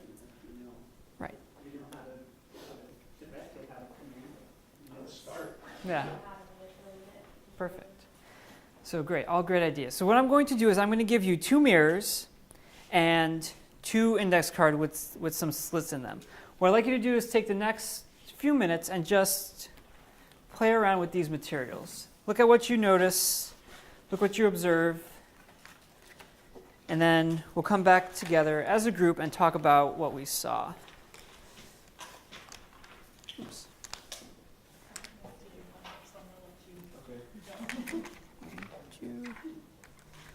Okay, I need one more mirror for you.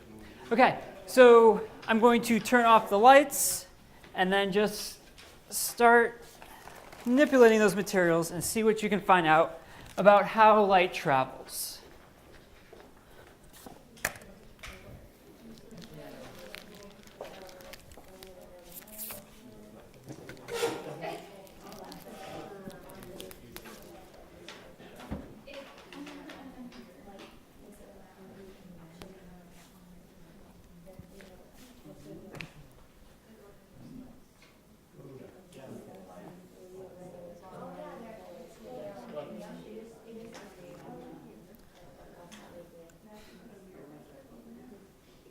Have you had it to go?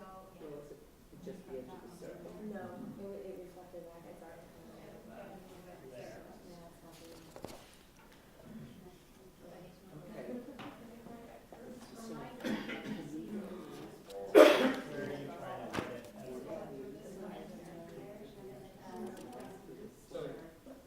So it's actually, let's see if we can this one right here. And if the goal to have it maybe come back through that. Through that one?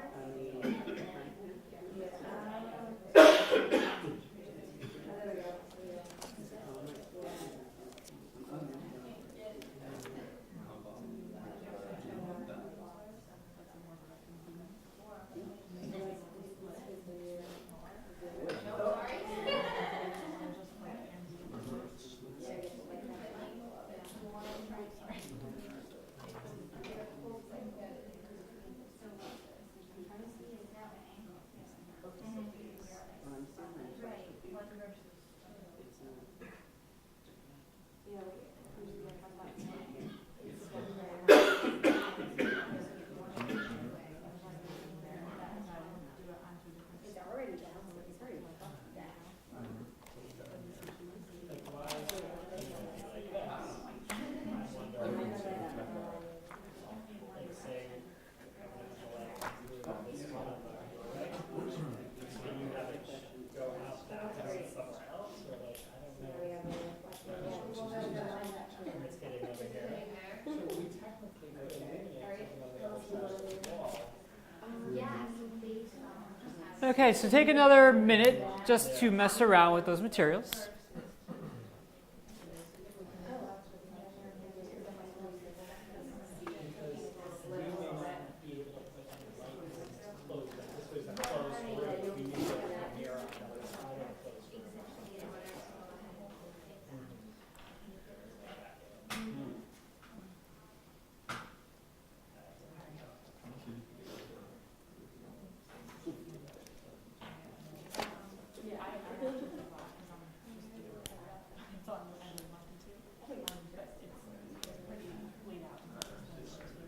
Okay, take another 15 seconds just to finish up your discussions.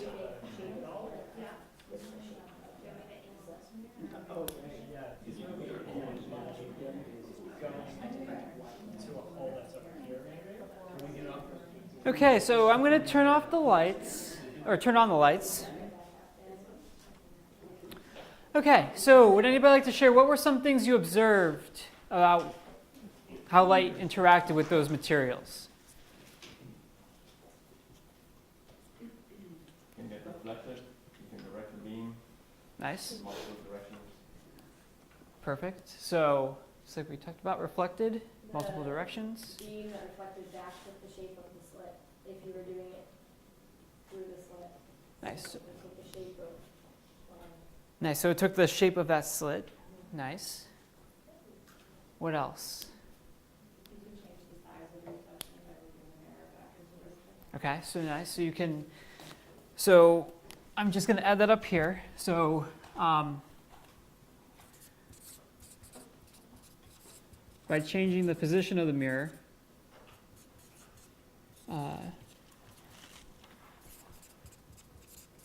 you can change the reflection. Nice. Anything else? Using this card that had the two slits was really convenient in being able to direct two separate sources of, or one source of light to make two separate sources of light, so we can have them go in different directions. Okay, nice. So you can make multiple Little like smaller. paths of light from one source. Nice. And then whatever, you can do different things to those different paths. Okay, so we're just going to take a more formal look at it quickly. So what I'm going to pass out to you next is a card placement sheet. So what you're going to do is you're going to first place, card A and card B on the sheet.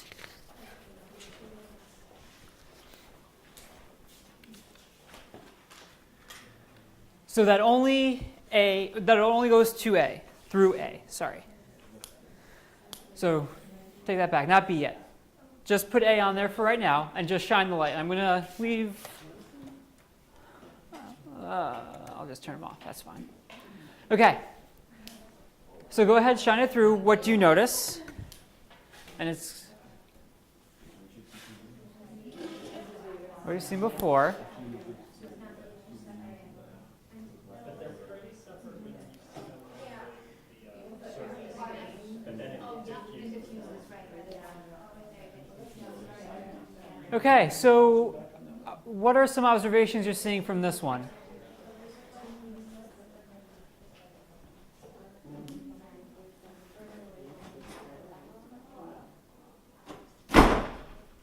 So what can you tell about light from just having A on there?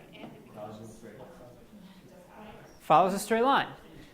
So perfect. So just like we saw before, light's traveling in a straight line. So what I'd like you to do next is place B like that. So the letter B is facing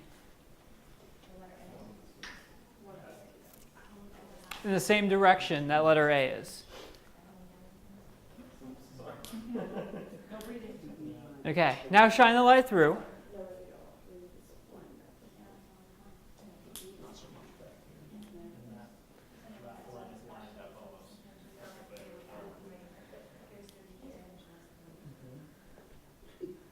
Okay, so what are some things you're observing now?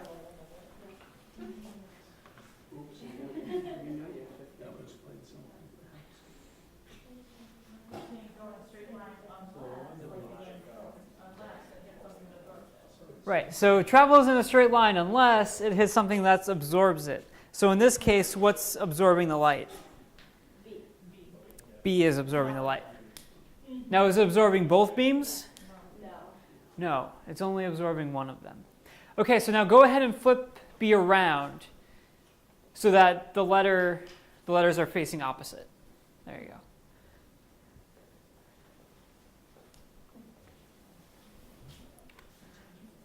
So what do you observe now? So, nice. So the opposite. So the other beam is going through, and now the other one, just like you said, is absorbed. Okay, so see with this one, that light definitely travels in a straight line, unless it's absorbed by something, just like we have on what we know about light chart. Okay, so we said it travels in a straight line unless it's absorbed, but what else could happen to it? Gets reflected. So let's take a look at reflection for a second. So I'm going to pass this out. Don't do anything with this yet. This is going to be our light reflection packet. And once everybody gets one, I'll explain what we'll do.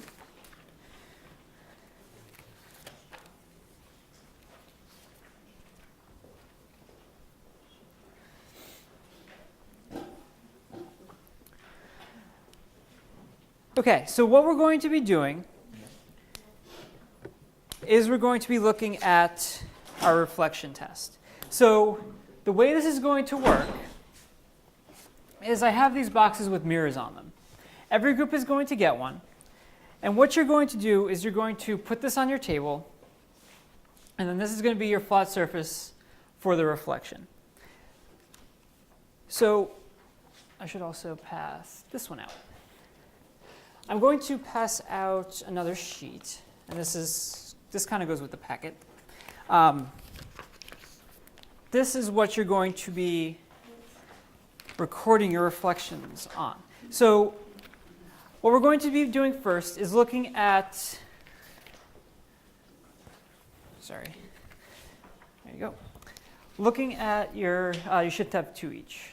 Yes, because there's test 1 and test 2. Yes. Okay.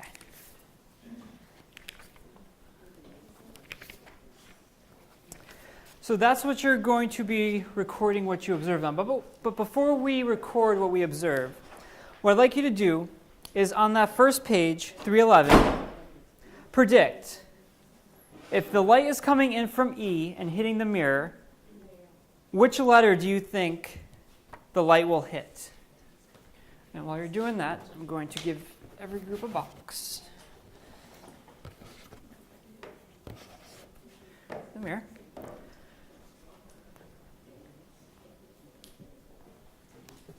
Okay, does everybody have a prediction? Okay, so with this test 1, what I'd like you to do is, you see where it has the black line here where it says place the mirror. That's where you're going to place the plane of the mirror. And then you're going to use card B to get that one beam of light, so we can see what that one beam of light looks like. So the way this is going to work, if you can look up here for a second,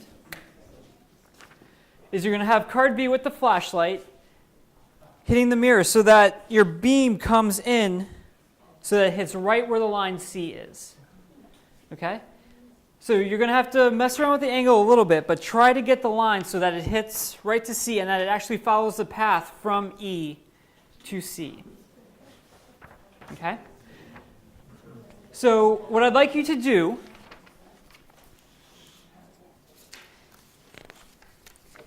is go through, so we're going to test number 2, and then if you can just go through the rest of the packet and then do the same thing with test 2, first predict where it's going to go, and then look at it, and then do the last page when you're done. So take a few minutes to do this. I'll be around to help you. So use B, guide that light beam down that line. Yep, so you want to make sure that it actually follows. Yep. So make sure it follows that line, and then trace that line.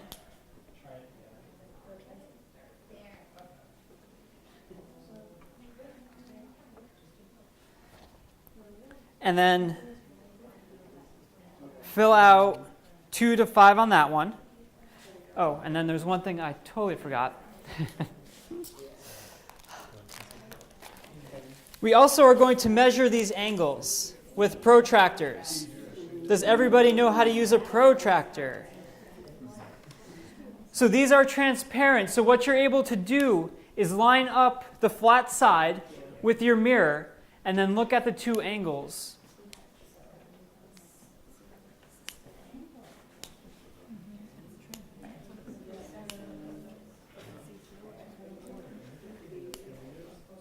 So, can I have one? So when you put these protractors on, line up the 0-degree mark with the line from C to the mirror. So that 0-degree line that goes from the dead center up to the top, line that up with the C line. We're supposed to do it with the light.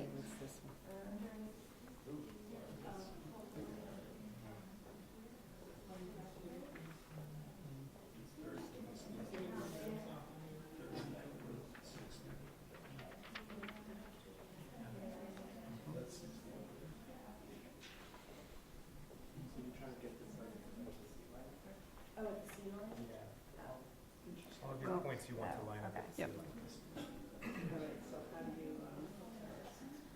So, there you go.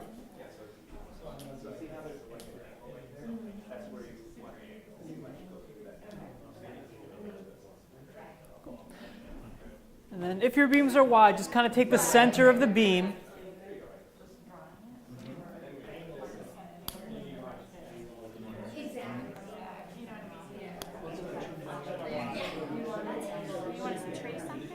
Yes, if you can trace the light path from here to the to what letter it hits. So you have to.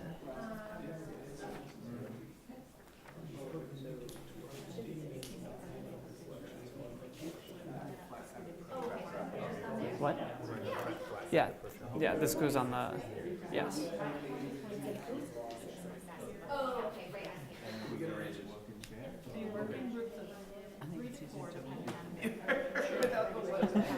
That I have. Well, between the chapter 30, So once you're done with test 1, you could go ahead and go on to test 2. Depending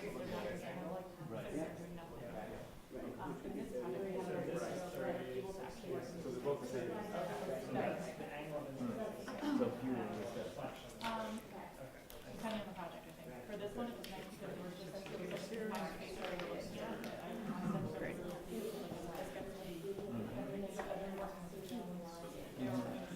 So were your predictions correct? Nice. And what did you find out about the angle? Degree-wise, Degree-wise. 50 degrees, Okay. 50 and 60.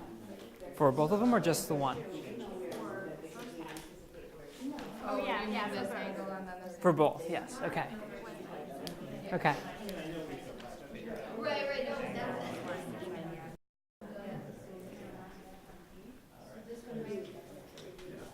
This is illuminated pretty well right here. Oh, it's pretty much in the center of the beam.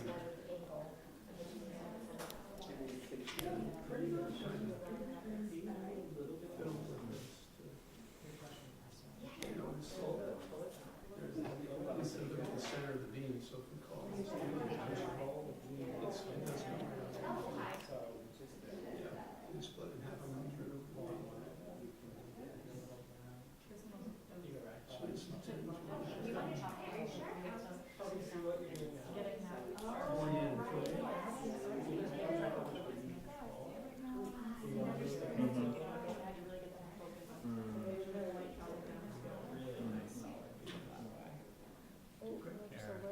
Go that way. Nice.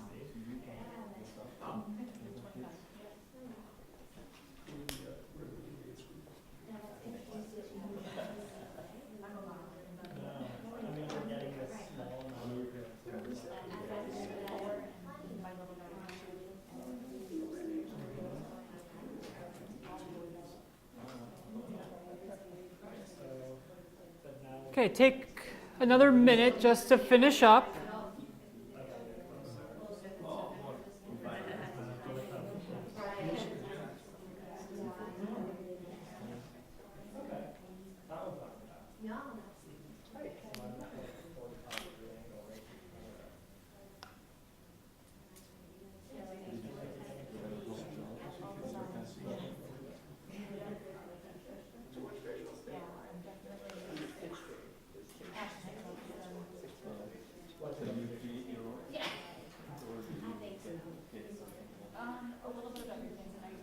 Okay, another 30 seconds to finish up.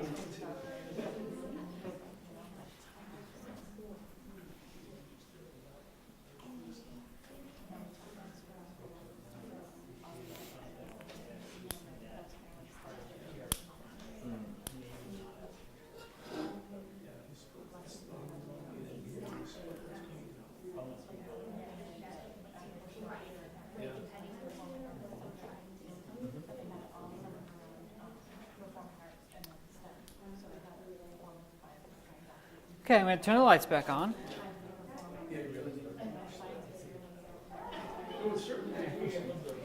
Okay. So let's go over what we observed. So let's look at test number 1. So where did you predict this beam would go, which letter do you think did you predict it hit? A. So, were your predictions correct? Yes. Okay. And then, what about test 2? Where'd you predict that one would go? B. B. And then, which one did it hit? B. B. Nice. So, what was the pattern that you noticed? Or did you notice a pattern? But the angle was always the same. Okay, so that the angle was always the same. So, did your measurements of the angle show that? Yes. Okay, so what was the measurement of the angle of incidence? So that's the ray of light that's going from E to the center of C, to the center of your mirror. So what was that angle measurement? Group want to share? 60? 60. Okay. And then what about the angle of reflection? That's from the mirror to A. 60. Oops. Okay. What about for the second one? 40. And then reflection? 40. So the angle of incidence and the angle of reflection. So you can see that our angle of incidence and angle of reflection are always going to be the same in the cases that we're doing here. So your angle of incidence equals your angle of reflection. So that's something just to keep in mind. So based on these observations, let's say if I had an angle of incidence at 20 degrees, what would be the angle of reflection? 20 degrees. Perfect. So we see that pattern. And is this something you want to add to our what we know about light chart? Sure. So angle of reflection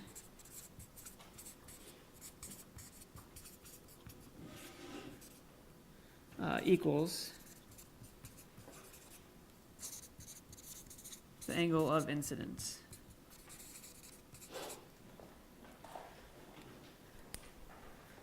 Perfect. So something else just to keep in mind as we keep on going. Okay. So, like we said, we observed that both of them are equal, and we added that to our chart. So we return to the guiding question now. How does light travel? So what did you notice about how light travels using the slits? In a straight line. Until it was reflected by the mirror. And then what happened when it was reflected? Perfect. Angle of incidence equals angle of reflection. Nice. Okay, so are we good with answering that question on how light travels? Perfect. Let's move on to that second part. How can we measure its intensity? Okay, so as we know, Omar was in a tomb, and basically we're looking at how can we get the light in here to actually paint so the artist can see the painting. So what I have here is a copy. Oops, not that one. Where's my... Well, I can use this one. So I have a copy of what the vultures look like in the tomb. So what I'm going to do is I'm going to tape this up here.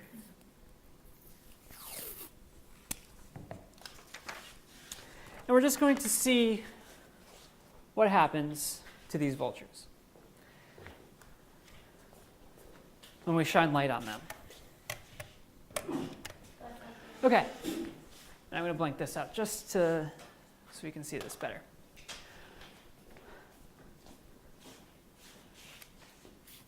Okay, so what do you notice about the vultures when I'm standing here? Okay, can see them, can't see them. Are they easily seen? No.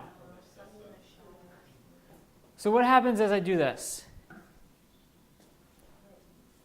The light gets more intense, but less of the vultures are illuminated. Yeah, great observation. So the light gets more intense on some, but you can't see all of them. And then what if I go back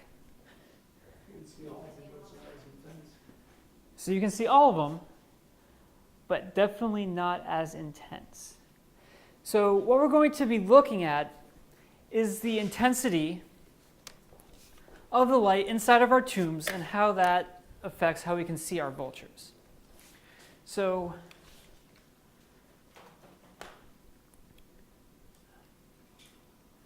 it's basically our guiding question is how can we measure its intensity? So we can say something is brighter or something's more intense or something's less intense, but that doesn't help us actually measure it. So what we're going to do is we're going to have a tool to help us measure the intensity. And we have these intensity meters here. It goes from 0 to 4. So if we can just, I'll come around this one for a second so I can show you how this is going to work. If we're going to move to the middle,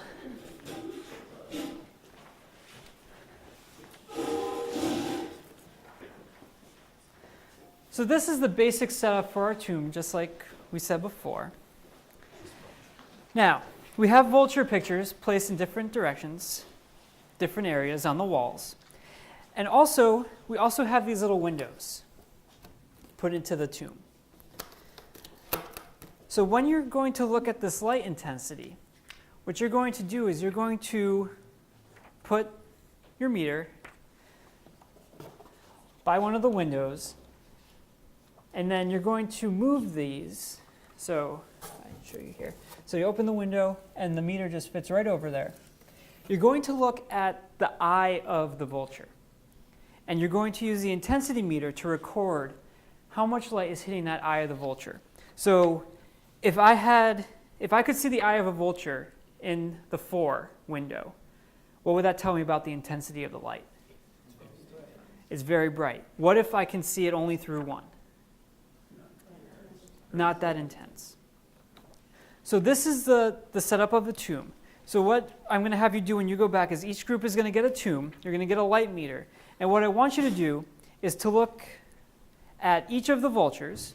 So we have A through F through the windows with the light intensity meter. So you're going to look at from the east side at these guys. You're going to look at the north side to C.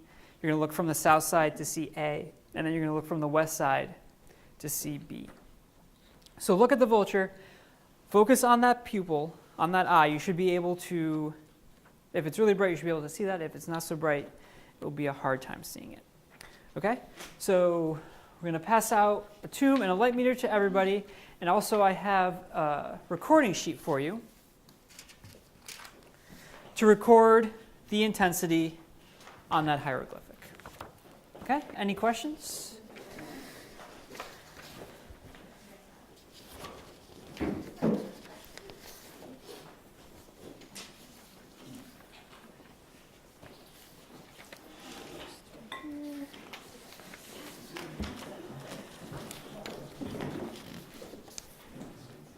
That's 2. Here is 3.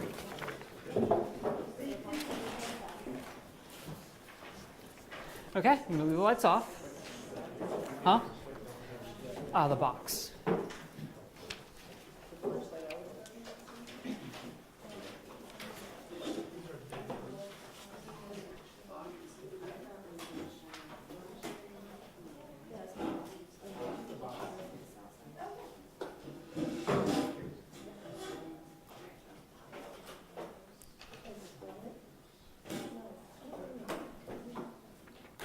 Okay, so right now we're basically building the baseline, and then, oh, I forgot. Because I was demonstrating to everybody, I had the top of the lid off. If you can please put the top on, that will make your tomb a little bit darker, and we'll get rid of all the other ambient light that's around here. So you'll definitely need to use those windows to see. Now, does everybody have a light intensity meter? No.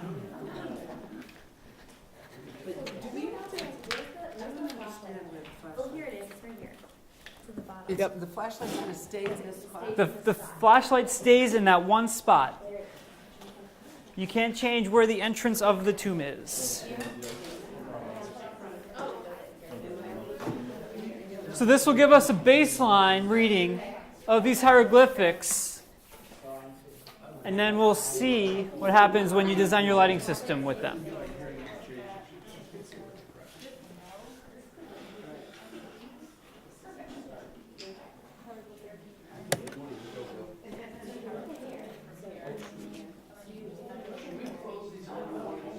Yes. For the ones that are, if you're observing this from the south side, all the other windows should be closed just to give you a better sense of what's going on in there. So you should only be looking through one window at a time. The pupil, see how long you can see the pupil?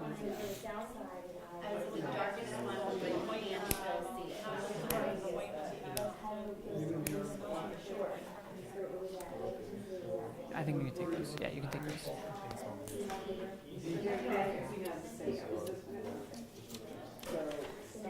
No, you can take those too because those will just go in the materials pile. So, yeah. So they just need really the tomb and the flashlight right now.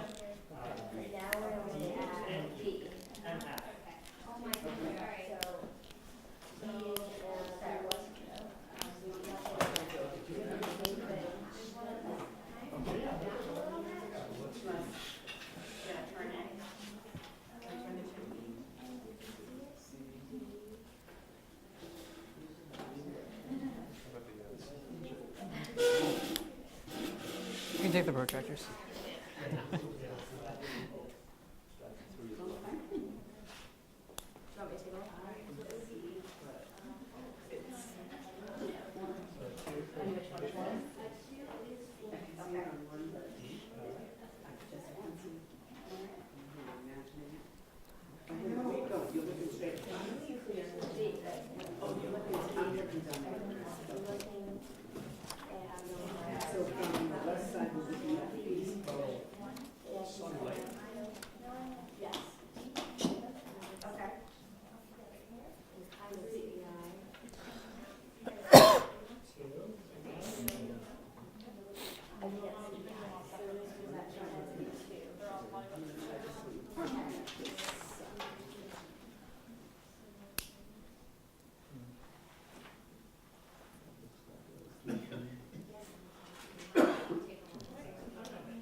What are you noticing?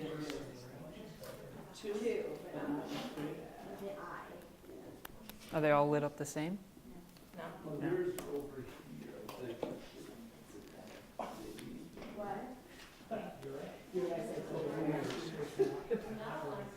So you guys all set? Right into your chair. So what'd you notice about the intensity on the different vultures? C was the least. They generally were around 2. Okay. Nice. All set. Okay, so just take another minute to finish. I see most groups are almost done. And then we'll come back together as a class and talk about what we observed.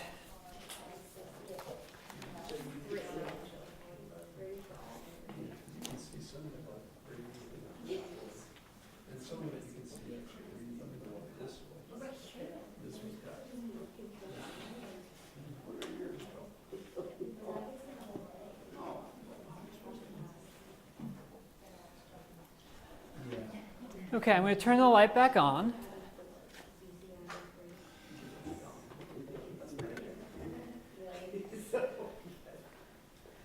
Okay. Oh, I can't write on this one. Okay, how about hieroglyph A? So let's talk about what we observed. So let's take a look at our intensities. So hieroglyph A, what was the intensity of that one? 2? We got1? one. We had 3. We got extra vision. Okay. So we can say about the average of 2. What about hieroglyphic B? 2? 2? Okay, I'm hearing 2. So hieroglyph B, 2. How about C?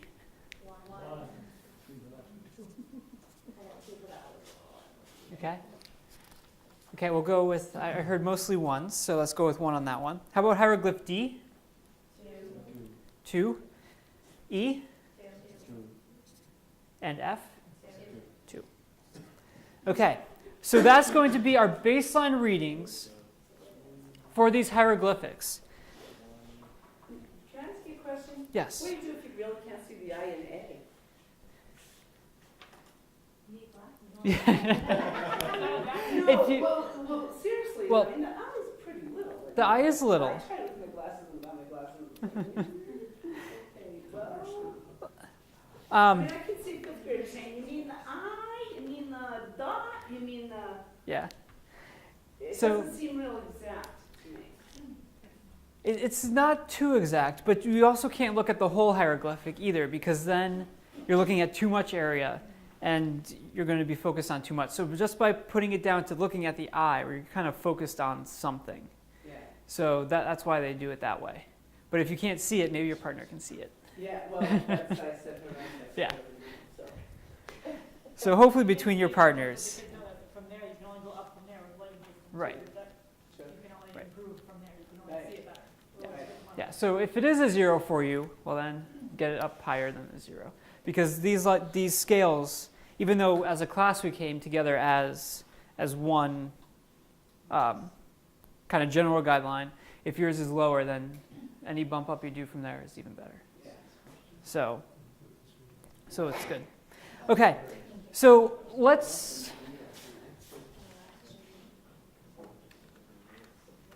No, it was there. Okay, so let's look at the light and the distance. So which one would you say was the brightest hieroglyphic? A. So how did light travel from the light to A? Right, straight line. Oops. Try not to touch it. Okay. Let's see, you said C was the dimmest. So how did light travel to C? So it had to reflect off the wall here and go back. Is this wall very reflective? No. So C gave us the lowest intensity light. So what about the distances of those two lines? If I could draw on here, which line would give me, which line was the biggest, or which path was the largest? So if the light goes here and over here, so C is going to be your one with the largest distance from the light source. So what can we say about distance from the light source and intensity of light? Farther the distance, less intense. Farther the distance, the less intense. So do you mind if I put that up here? Okay, so Increased distance equals decreased intensity. I like that. Increased distance. Say it one more time, sorry. Equals decreased intensity. Equals decrease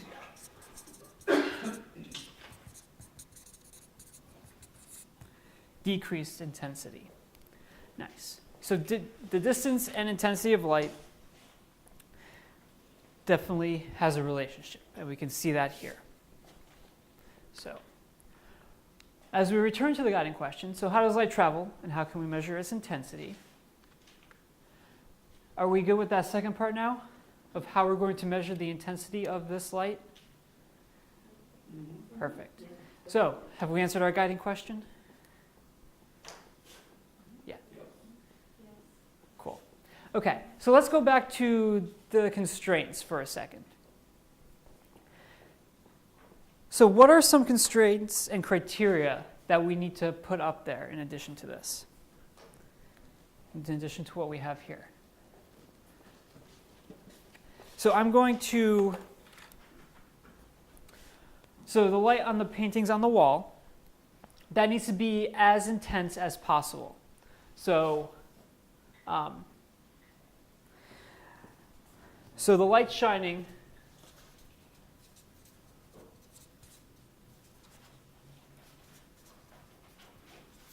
should, the light shining on the paintings should be as intense as possible. And another one is so that we can reflect the light. You need to, well, it's not the distance, but you need to light up as many of the paintings as possible.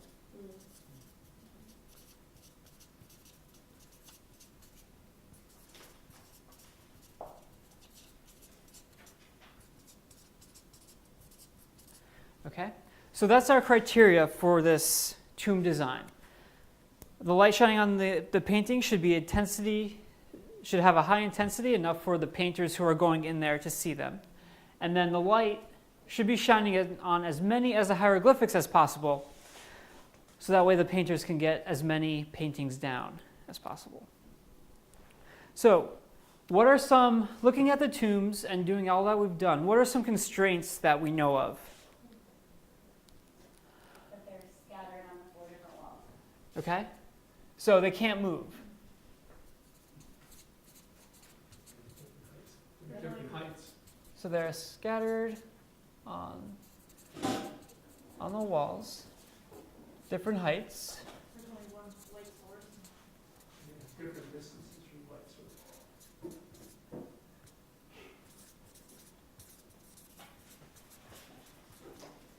Oops. Okay, so they're scattered with different heights. There's one light source. What else?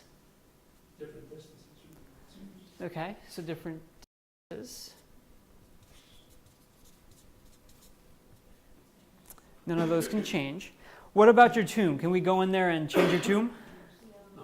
Nope. So the tomb can't change either. But can we put things in the tomb? Yes. Yes. So the physical tomb can't change. You can't decide to take out a wall and make it bigger, make it smaller. But you can put stuff inside the tomb to help you. You can't cut any other openings into it. Those are what the tomb builders designed, so you can't change anything. And I'm thinking of one more thing about the constraints, and I'm thinking about light. You can't move the light source. Right, you can't move the light source. One light source. Can't move that. It always has to come from that south corner. Is this tomb going to basically follow the rules of physics? Or is this some mystical, magical tomb on some other world? It's going to have to follow the rules of physics. So what does that tell us about light? The light in that tomb. The actual source of light. Is that source of light going to start wibbling and wobbling everywhere? Right. So another constraint is that light follows a set of rules. And just because we're in a tomb, we can't change the rules that light follows. Okay. So, those are our constraints and our criteria. Anybody have any questions on that? We good? Okay. So we know how we're going to measure the intensity. We know the way that light travels. So how will knowing all this help you design your lighting system? Does it give you some ideas of what's going on? Maybe some ideas for how to do this. So let's take a look at our teacher hat for this lesson. So sometimes students need support executing the angle of reflection test. So I just kind of let you guys go at it because I knew you could handle it. But sometimes students need a little bit more scaffolding with that. And I know in 5th grade you start measuring angles, but that all depends on where it comes in your curriculum. So your angle measurement options, basically you can read on that protractor, or you can have them, trace something and see if those two angles are exactly the same. So there's a lot of different ways to do that angle measurement. It doesn't need to be strictly degree lines. So we talked about this, eyesight variability and light's intensity meters. So we kind of addressed this one already. If you can't see it, maybe try to have your partner be the person to see it. If that doesn't work, well, like we said before, that if you start at 0 and you just build up, that's still really good. So keep that in mind. And then intensity versus brightness of light, as you've noticed, and you guys are really good at this too. Just keep on using the word intensity instead of brightness, because those two things are different. Brightness is kind of intrinsic with the object, so you can have, like in astronomy, you can have a bright star or you can have a dim star, but intensity of light is basically how much of that light is going out and hitting something. So that bulb was a bright bulb, but as we move farther away from the piece of paper, the intensity of light hitting the paper was dimmer. If we got up really close, the intensity of light was a lot more. Any other teacher hat things for this lesson? I'm just curious about, the first point around actually executing. Mm-hmm. We were so used so that they can worry more about the angles as opposed to the light source itself. Good tip, yeah. So, and again, it's that scaffolding with all the different students. So you know your students better than I know your students. So if you have these tips and tricks, you can go ahead and share them with everyone, because that's a good one. And it's going to depend on the table too. These tables are very reflective, but if your table isn't as reflective, you might want to put a piece of paper there just so that that same effect would happen. The EIE book comes due with a separate sheet for like a modified version where the object of that part of the lesson was for the kids to understand that the angles equal each other. Yep. So there's like a smaller, more modified version that's more of a basic version that sometimes the kids get to that point that, okay, that angle does equal this angle. That's all you can do without measuring and seeing that concept. So. Yep. Cool. Anything else? Okay. So let's move on to lesson 4. So this is going to start getting into your design challenge. So our challenge is to work as optical engineers to design a lighting system to light up hieroglyphics in a model Egyptian tomb. So basically, we're going to be, in this lesson, we're going to be looking at that. And our guiding question that's going to guide us in this is how can we use our creativity and what we've learned about how light travels, reflection, and intensity to design a lighting system for the inside of our tomb model. Okay, so what is a system, if we think back to this morning? Perfect. Couple things working together. So what makes your lighting system a system? Okay, so it'll have multiple components. And then, is this system a technology? And why?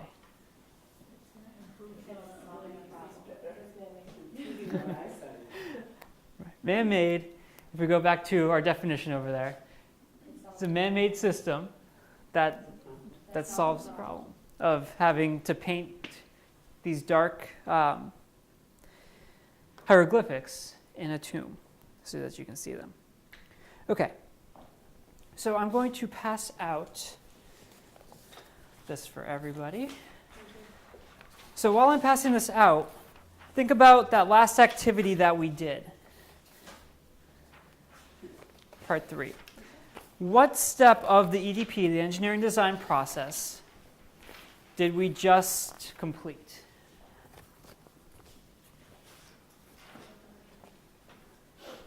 Asking. Perfect. Right, we just did the ask step. And I'll put that up here.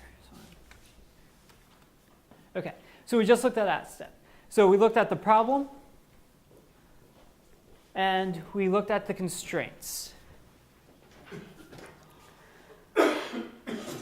Okay. Questions about the design challenge?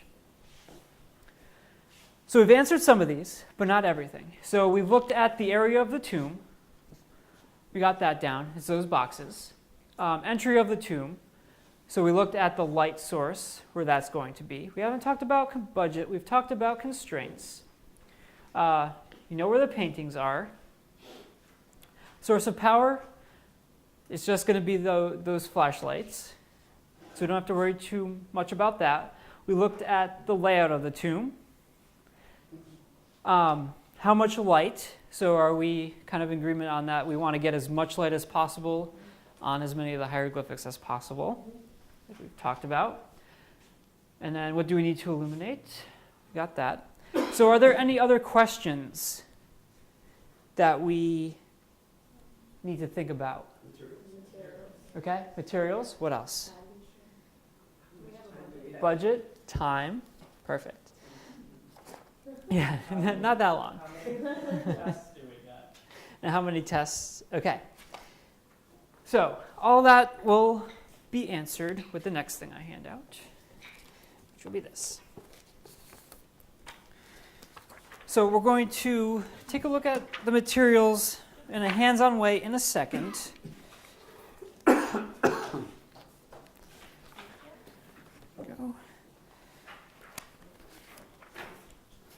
Okay.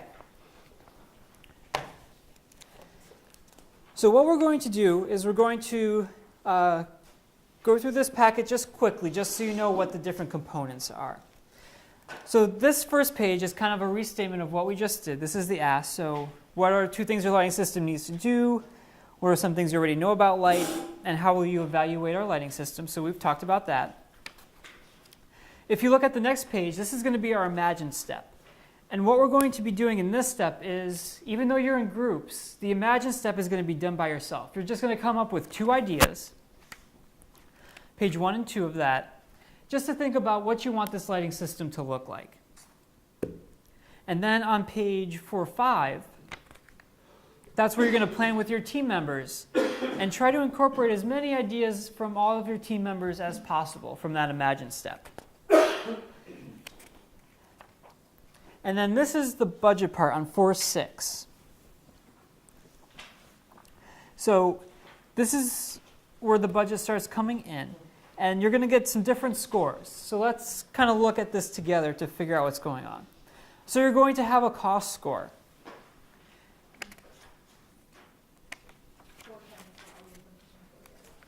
Right. Yeah, 410. So if you look at 410, these are all the materials you're going to have.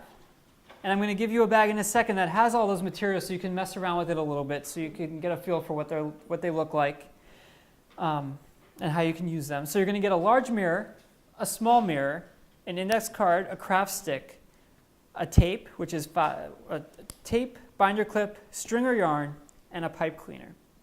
So the tape and the yarn, you're going to have to pay per inch. So it's 5 cents per inch for tape, and then 10 cents an inch for 10 cents for 6 inches. Thank you. Okay? So when you're doing your create phase, when you're basically happy with what it looks like, you're going to take the units that you took of each of those and multiply it by those dollar values to get your total cost. And then you're going to add up that last column on the right, your total cost, on that bottom part. So that's going to be your total cost. So to figure out your cost score, what you're going to do is you're going to go back to 4-6. You're going to put in total cost of your system on the top. So let's say it was $6. My cost score would be a 3 because it falls into that $5.51 to $6.50. Okay? So that's how the cost score is going to work. Your intensity score, that's on the next page, 411. So it's just like what we did before. You're going to, instead of doing the baseline reading, you're going to actually do the real readings. So you're going to put those there, you're going to add those up, and that's going to be your intensity score. So do you want a low or high cost score? You want a low cost score. How about intensity score? Do you want low or high? High. You want a high cost score. Biggest bang for your buck. You want a high cost score. Oh, sorry, yes. You want a highest cost score. Sorry. I was looking at it the other way like you guys were. You want a high cost score and a high intensity score. So the higher score that you get, the better. So that's how this is going to work. Oh, yeah, that's right. Yes. So if you want high on both, because a 6 cost score is going to be less than $3.50. Okay? So that's how the scoring system for this is going to work. And you're going to be scoring your own. The next page will give you the scores and then how much you tried to improve your design. Okay. Cool. So does anybody have any questions on that? So that's how this is going to be looked at. Okay, so we have the budget. Materials in a second. Testing, you're going to be testing as you go along. Make sure I got everything.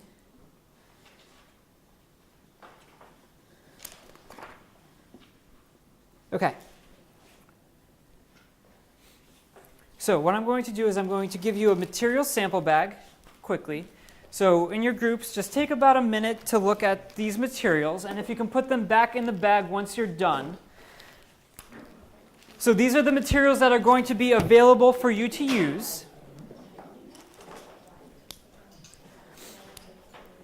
Okay. So other than that, does anybody have any other questions? You're going to have about 25 to 30 minutes, probably about 30 minutes, to work through the Imagine, Plan, and Create steps of this process. Probably a little bit more since we're a little bit early. Some things I want you to focus on.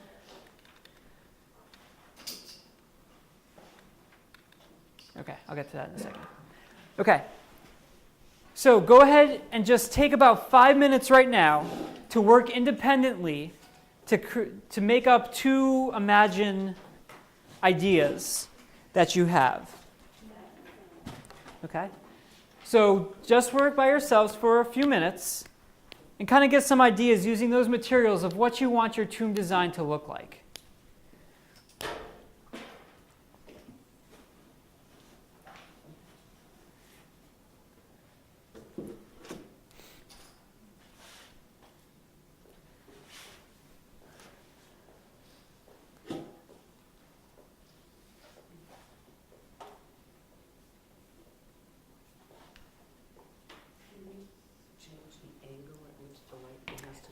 It has to go in straight.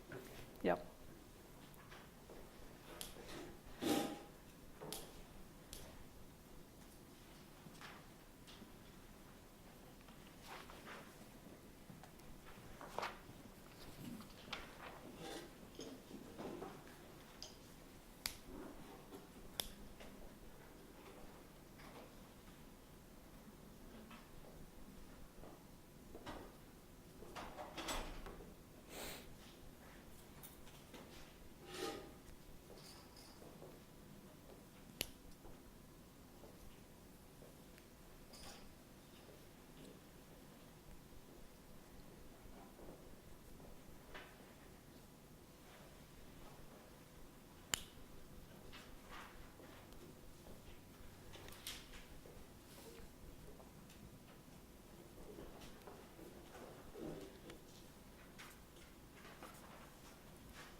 take it about another minute just to imagine by yourselves.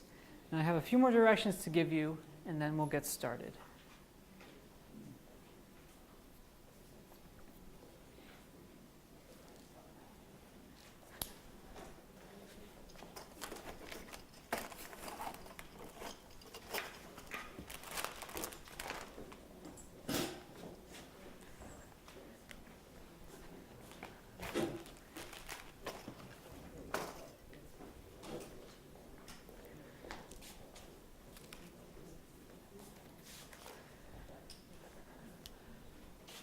Okay, so before we get into the plan phase, just quickly, all your materials are up here on the table. A note on the mirrors, I wasn't sure how many we needed, so some of the mirrors still have a plastic film on them. This one doesn't.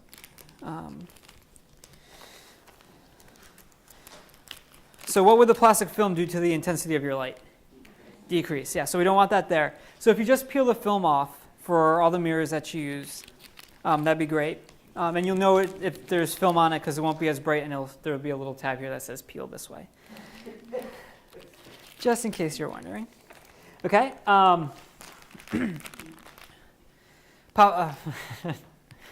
Pipe cleaners. We have string, binder clips, index cards, and popsicle sticks. So everything that was in there. Yes, so everything that you have in that materials bag needs to go back into the materials bag because that's just a sample. So whatever you're actually going to use, you have to come up here from the table. Okay? So there will be tape and string for you to cut up here. So what I'd like you to do is go ahead and start planning with your team members.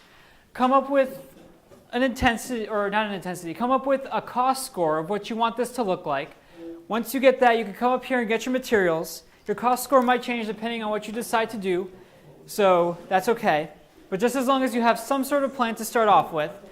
And then once you have that plan, come on up here, grab your materials, and start building. You'll have about half an hour from right now. Okay, I'm going to turn down the lights. And turn down the lights, and just like before,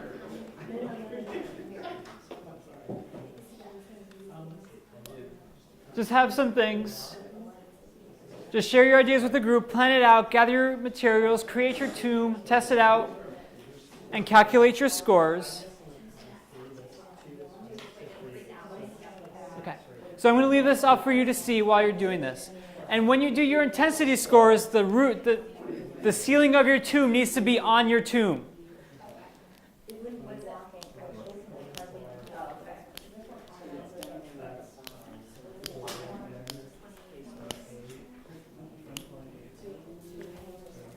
I'm going to take your material sample back.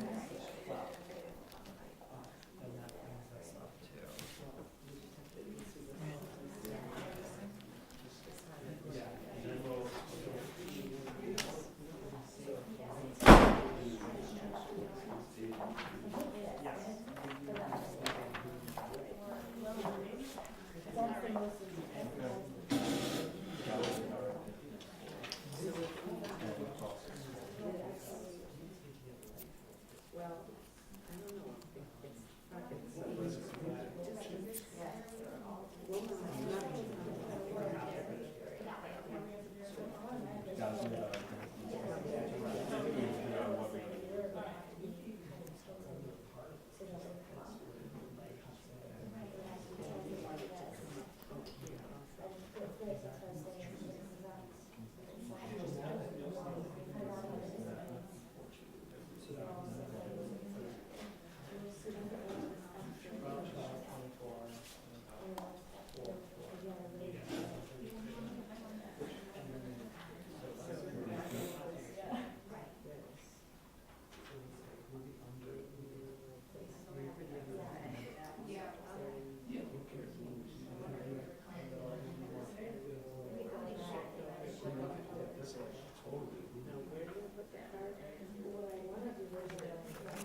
So just to make it clear, when you do your light intensity tests, the top of the tomb will have to be closed.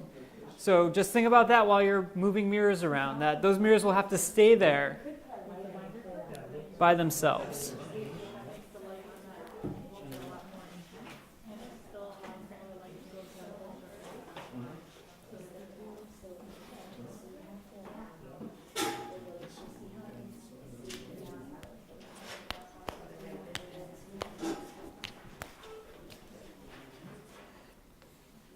What do you put it here?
With 2 mirrors and 1 mirror.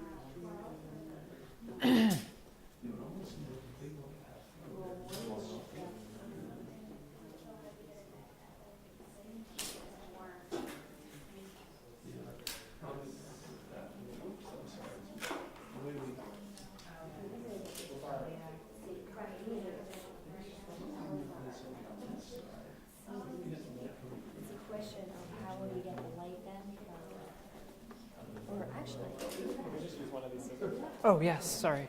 I put scissors on there.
Question? We have a question. Yes. When we have our lights source coming in? Yes. Is it gonna be just like that, or can it be like that? No, it needs to be straight. Go away, we didn't ask that question. Yep.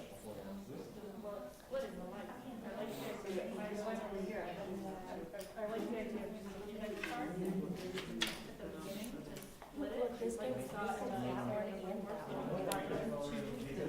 We can cut it in two spots, so we can have two separate meetings that are done like we did last lesson.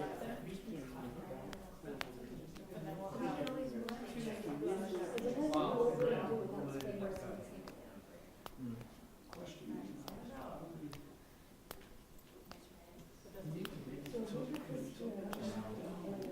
So we get more down here and then here, and here's some.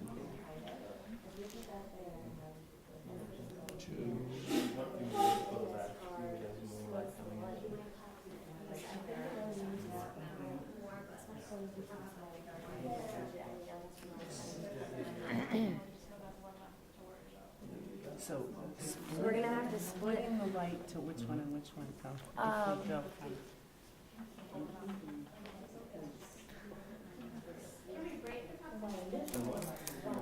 Once you have it, it's your choice. Yeah. That's direct. Yeah. Because this is not blocking, it's direct. And then this is a reflection. And this is a reflection, it's not so great.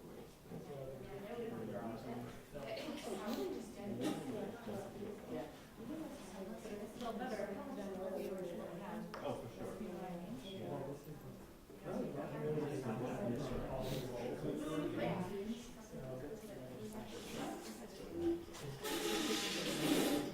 Oh, wow. Okay, so we can mirror that. We have to let the bit more for the eyes on that. This was just a sample kit, we could actually get a We put these materials back inside, so it's got some. Yeah. Yes. The materials that came in the sample bag should go back in the sample bag.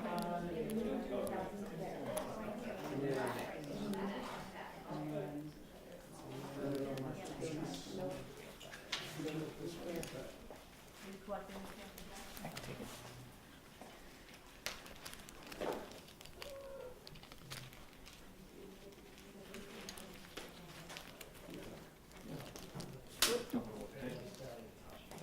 Oh, you took it, okay. Yeah, they get everything back in the sample bag, so here's the, Thanks. and then we need a large meter. Well, yeah, it's hard to kind of catch the bottom. Put a large mirror.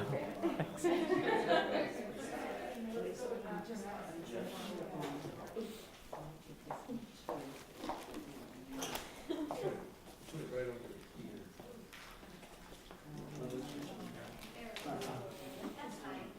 I think that one definitely needs to go there.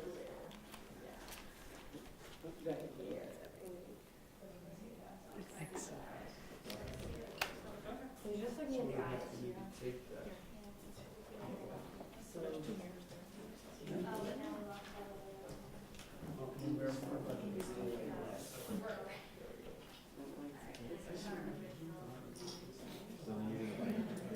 You have about 20 minutes. Are you measuring out the tape for us, or are you trusting us? I am trusting you to measure out the tape.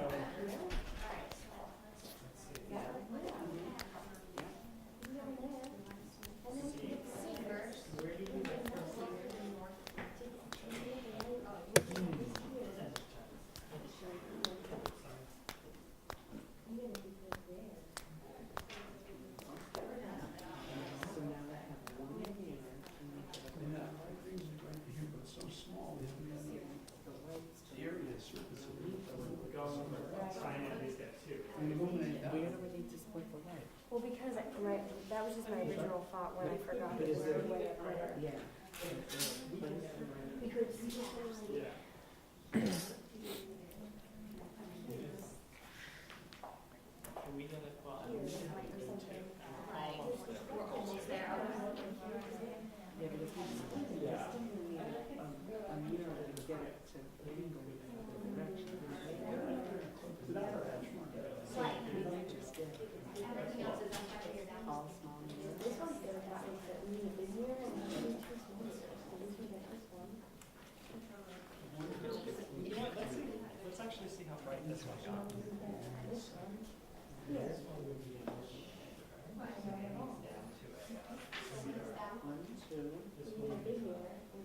And this one's good enough.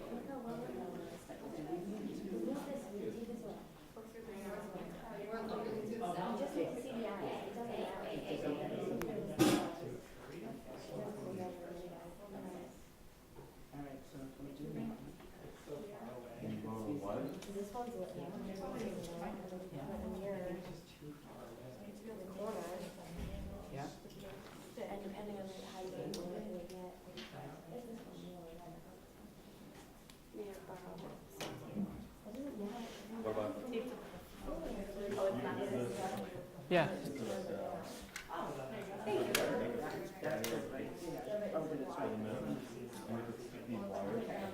Just like that. So rather than looking for three, I think we put the top at like so here's one plan which might work at home. So we got some of the light from here coming to here. And some of the light from here going to there. See what I'm noticing? There's a lot of light up here. Like, yeah, once you have them, you can do whatever you'd like with them.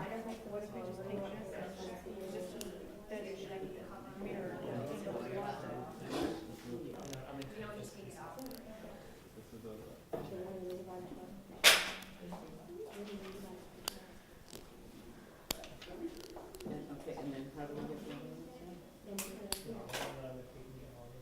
this one? Just the eye, that one's still getting plenty of light that we normally do. That one's still getting light. We'll see what you can do.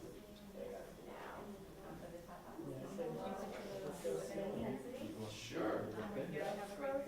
Of course, no, the top of the unit fall down. He's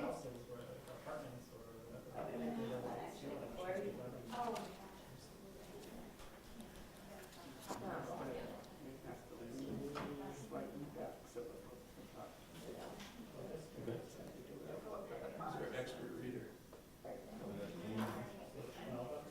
No, you're gonna have to travel.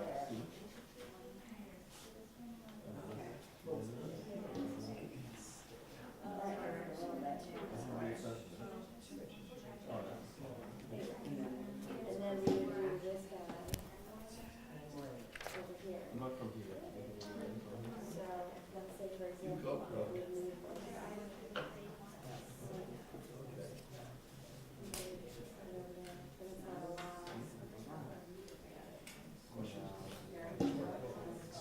I know.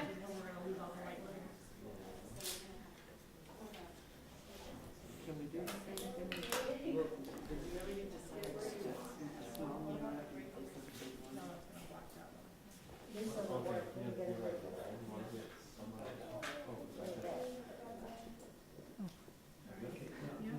Interesting design. So you're using index cards to prop up your mirrors. Nice.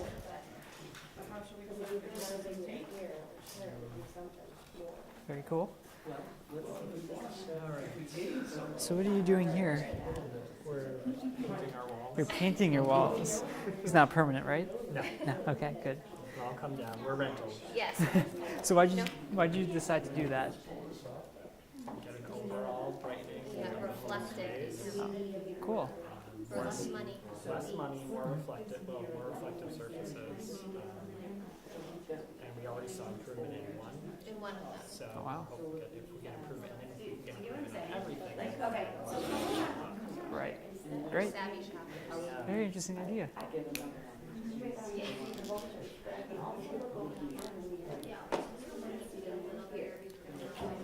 Oh, you can see the pictures. Yeah, I can see, I just think that we need to buy one senior each. Somehow, we're not gonna know unless we get to the, we get them.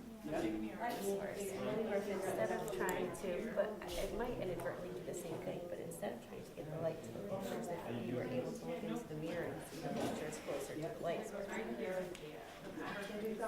So you're saying maybe turn this like this? No, that's not gonna work. Let's put it over there. Okay, so now I see B. And B is, B is the. He's right. Oh, Oh, okay, so that's really lit up anyway, so it doesn't matter. So, yeah, I don't know if you can do what you want to do.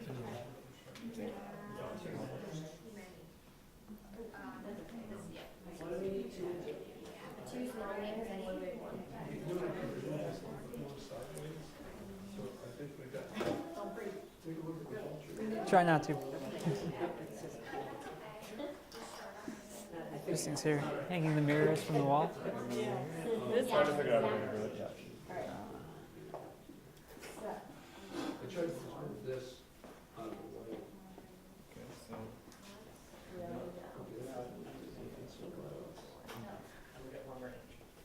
I don't like the way that this one's not reflecting as well as our sample.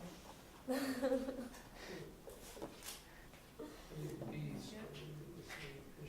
No, that's not working here. There we go. Can we can't crop this either, right? Okay. No, so it comes straight in. Okay, so that's the way we had, no. No, we had it. We had it this way. Yeah, just There like you that. go. There you go. That's how we had it. Okay. Now, we have our small mirrors. The one is going to. Ditch the back off. Okay. Wanna make that enough?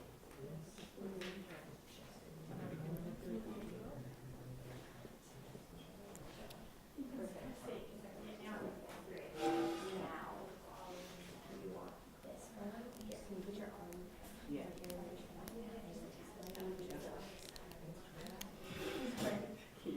They say we paint the inside of the tomb and start over.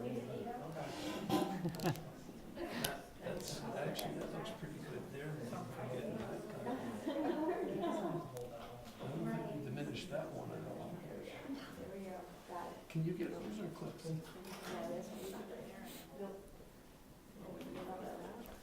let's see if we get another clip.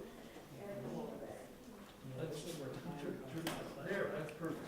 All right, let me, try out, That's what we need to put that angle. I don't know if we can. Yeah, that might be tough. get it.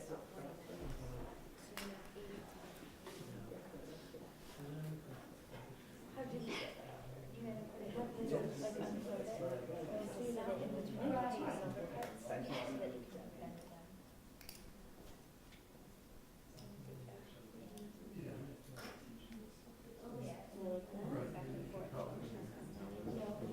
Right, you could probably.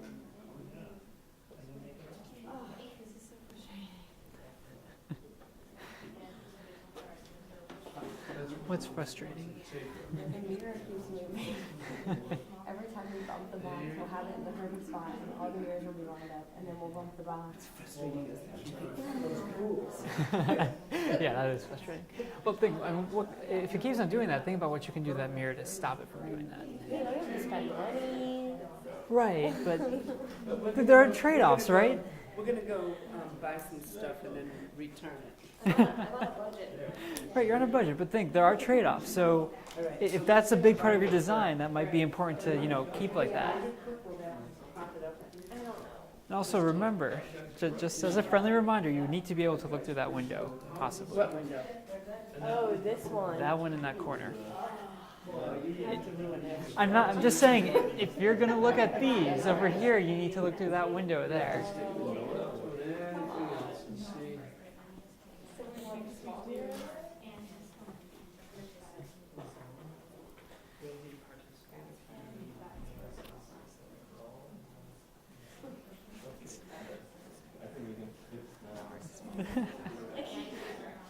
Yeah, actually, I was just gonna get another. You bought that tape, so I want to use your purchase tape.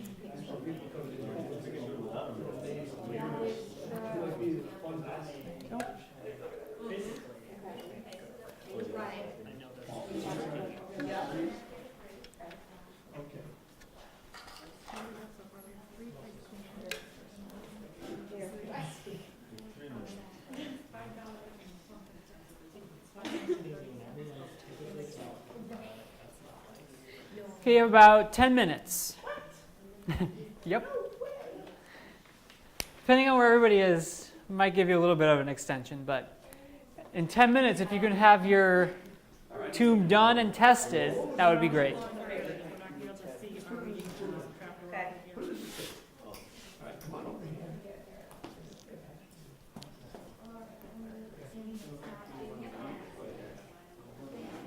I'm trying to keep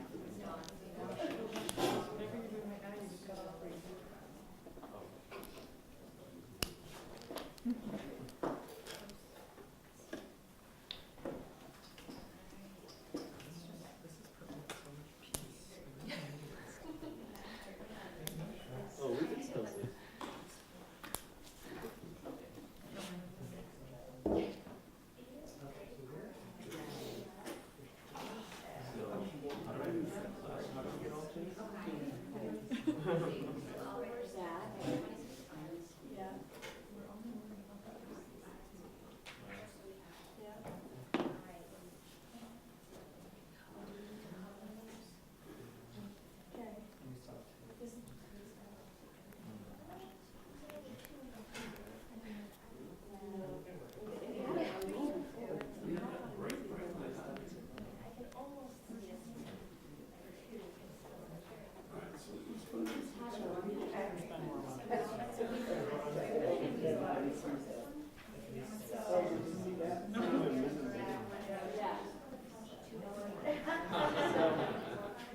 Another scene. I don't know.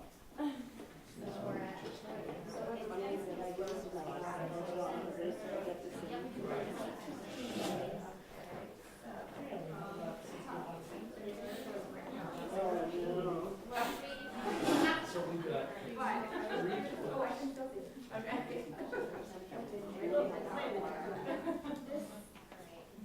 This is higher than, this is more than 11. This is higher than 11. Yeah. So what if it's so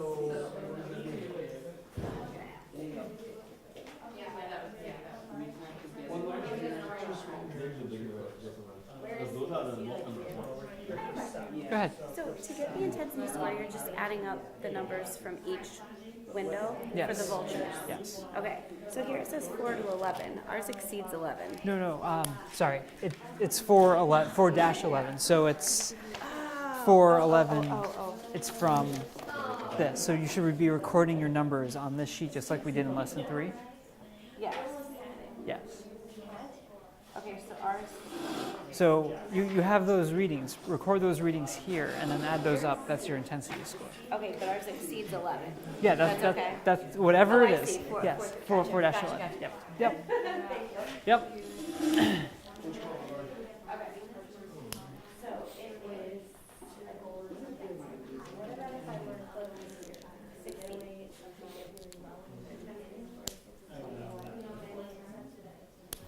That's pretty good. Yeah.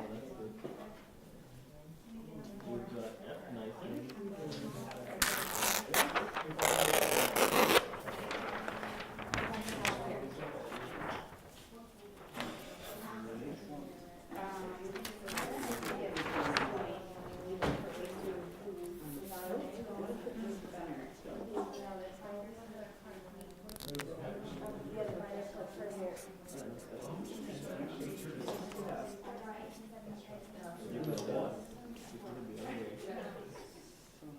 Oh, I'm sorry, hold on.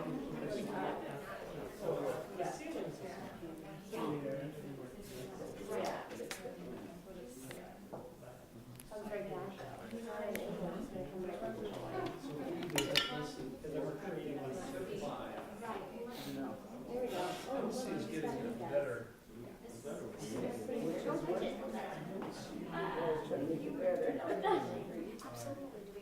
I think they start practicing. Okay. Now.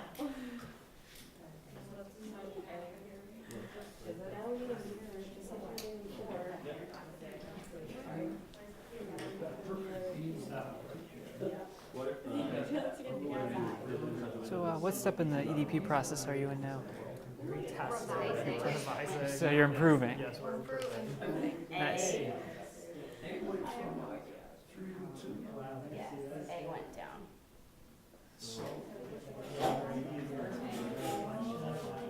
F is very good.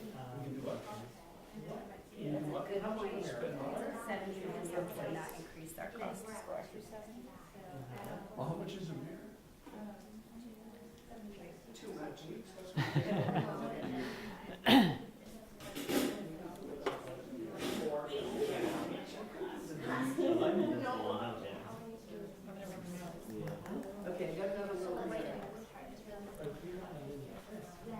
Okay, so I'm going to say in the next 10 minutes, or 9 minutes now, everybody should have tested and have a final score for their tombs. Sorry. Literally, I have heartburn right now. This shouldn't be stressful. So, It's not going to stay. But they're all gonna be stored separately, so it's. So, can we drill a hole through the wall? that'd be changing the tomb, and that tomb has historical significance, so you can't do that. Well, who cares what the significance? So, what step in the design process are you in? Oh, we're DP? We are exploring. Well, what happened was we drew a plan, and then when we went to implement the plan didn't work the way we wanted the plan to work. Okay. So then we just started manipulating, Cool. like, to see what we could do with the. Interesting. So you've kind of went through the process now. Yeah. So Well- if this is here, then. Again, think about trade-offs. There we go. Except I'm, oh, look. No, seriously.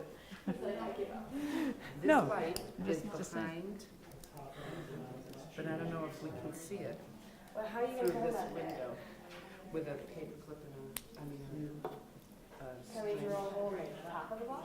Nope. you can take, You can tape. tape. How are you guys doing? Frustrated. Good frustration? Yes. So what part of the EDP are you in now? Improving. We got A, we got B, to try and solve this problem, which is the most number of points. Yeah. And then we'll think about this one. Yeah. Interesting. So you're splitting the light. Oh, that's interesting. It's cool.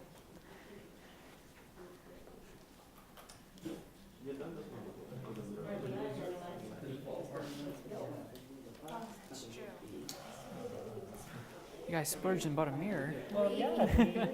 We can replace some index cards. Nice. And how are you guys doing? Are you happy with your results? Yeah, we were talking about different ways that we could have done it. Okay. Cool. Sounds good. I don't know if I'm actually going to work.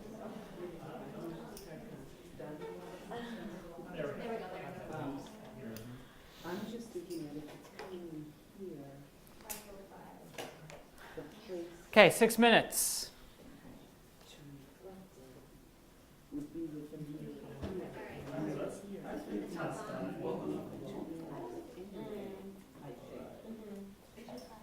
So Yeah. it's either part or not. Right, so it's like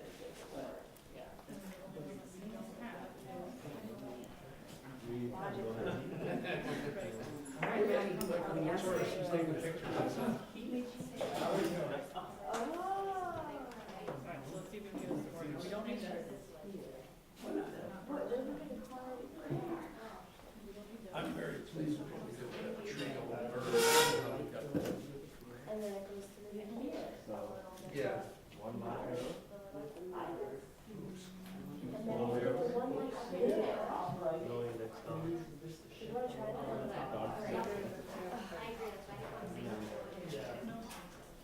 I like the way we illuminated Yes, I use images. Yep. Find it with one string or your white pin. One.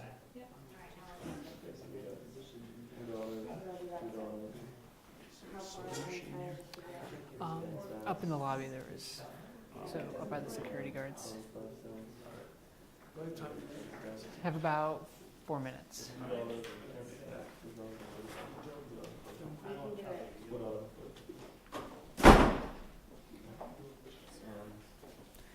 Do we have a link? Okay. You want to break the We have computers. Let's see, get a few computers out.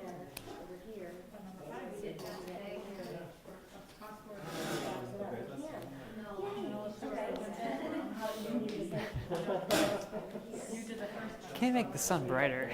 That's cheating.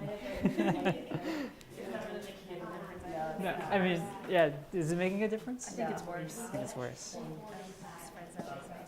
Ah. Nope. Nope. Very careful.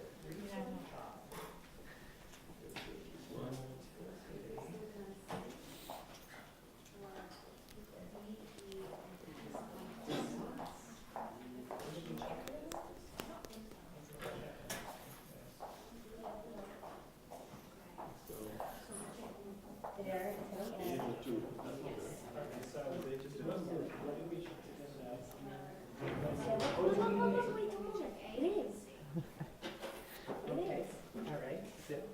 Now, We just have to. See, this is. Okay, so you have about 3 minutes left.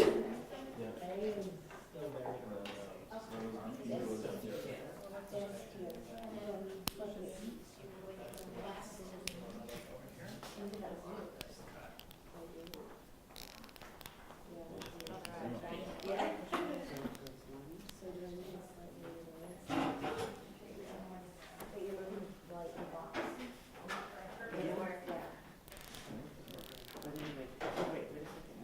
This goes here.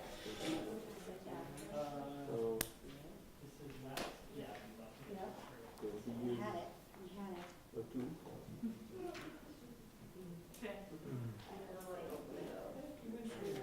Unused.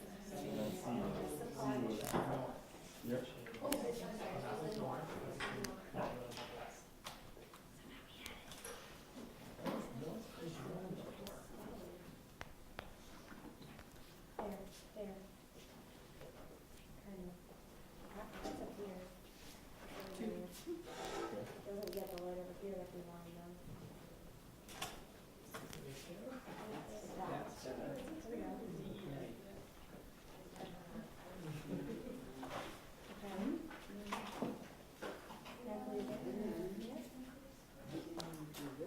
Look.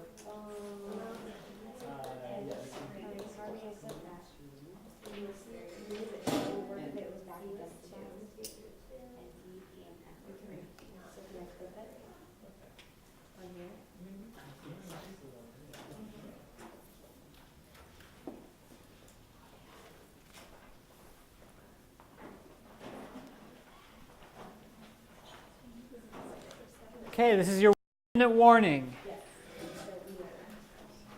And the lights come on. We can do it.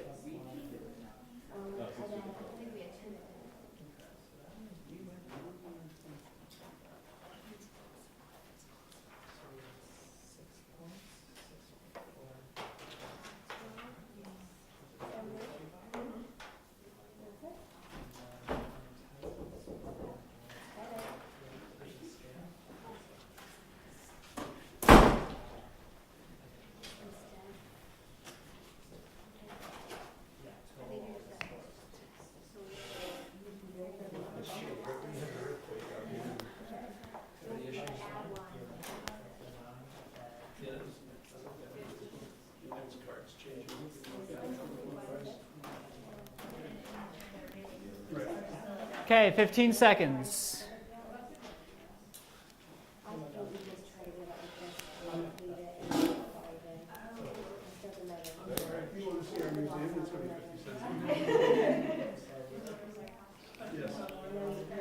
Okay, I'm going to turn on the lights. Okay, really quick, you have a minute. Amazing as people walk through here. Amazing mirrors.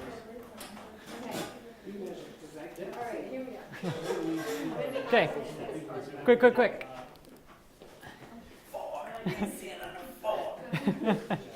Alright, so B, I can see on 2, so can you write this down? I'm trying to find It's on the last page. last page. You can see on two. This is the last page. No, last page. Yeah.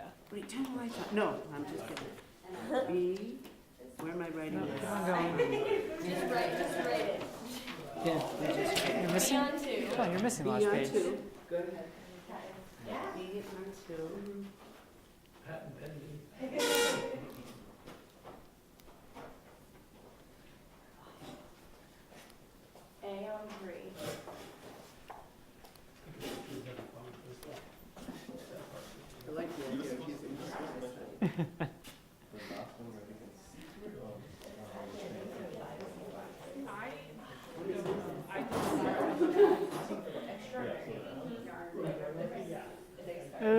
Okay, almost. Hold on, two more. Baby steps, baby steps. Baby steps.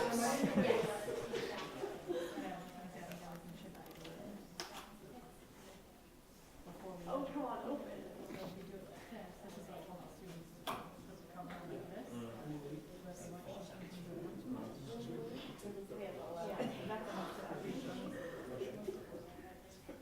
I can see all of those on 3 too. Great. Okay.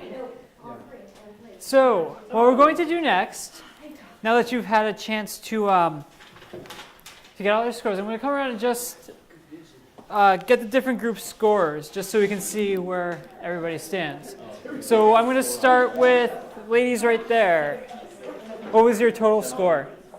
No, I mean, after the revision. Yeah, just total score in general. 20. Okay? 21. 21. 17. Wow. That's because our standards are really high. And, okay. And they're just coming up with their last ones. Okay. 0. Yeah. Okay. Oh, is the intensity based on like the number that we got? Yes. Just add it all together. So 9, 12, 14, 17, 35. Oh, not 35. Sorry. The cost has points too. Right. So So we spent $3.35. 20, yeah, 35 cents. that was a 6. 6. Oh, I see. Okay. Okay, so we got 20. So you're 20. What is your total intensity score? Wait a second. Start at 20. Oh, there's 20? Oh. You're at 20. Perfect. Okay. So what I'd like to Thank you. what I'd like to do is just quickly go around the room. If we're just going to go to each tomb to see each of the things, and what I want you to just quickly talk about is just describe your lighting system to everybody. What materials you used, why you chose those materials, what parts worked well, and what parts would you want to improve. No, it's a long list, but I'll just remind you as we go to each tomb. So if everybody can just come over here quick. So they got a score of 20. So let's see what their lighting system looks like. Okay. So if you can just describe it to us. Yeah, here, I'll dim the lights so you can actually see it working a little bit.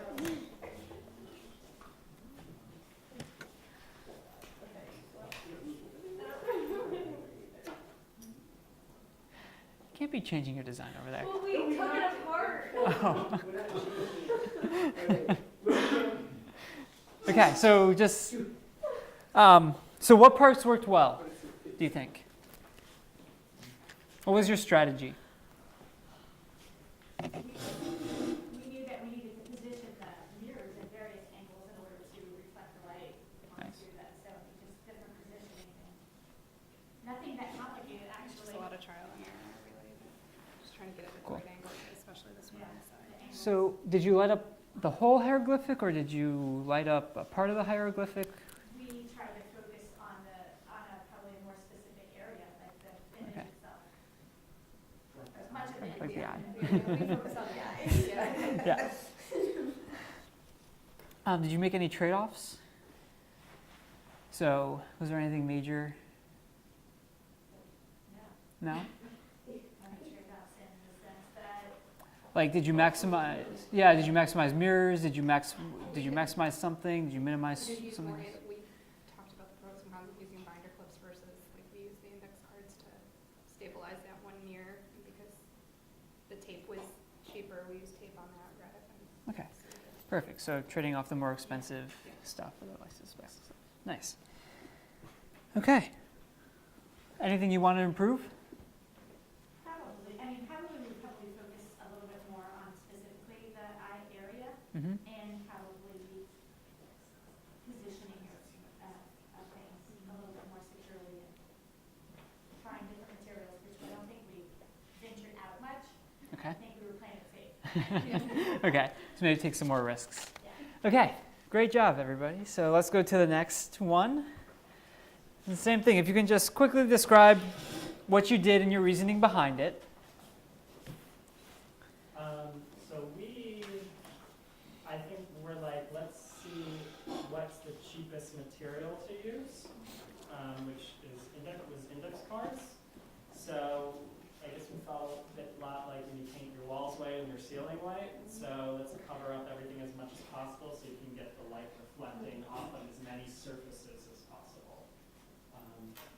And then, I'm talking about why we. Yeah, we realized it made a difference, but we could still go a little further by removing some of the index cards that didn't seem to be having much use and replacing it with a mirror in the corner to focus the light on 3 images as opposed to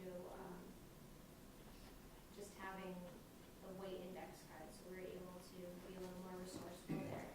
And we got 3 points from using one mirror, so it was worth it. Nice.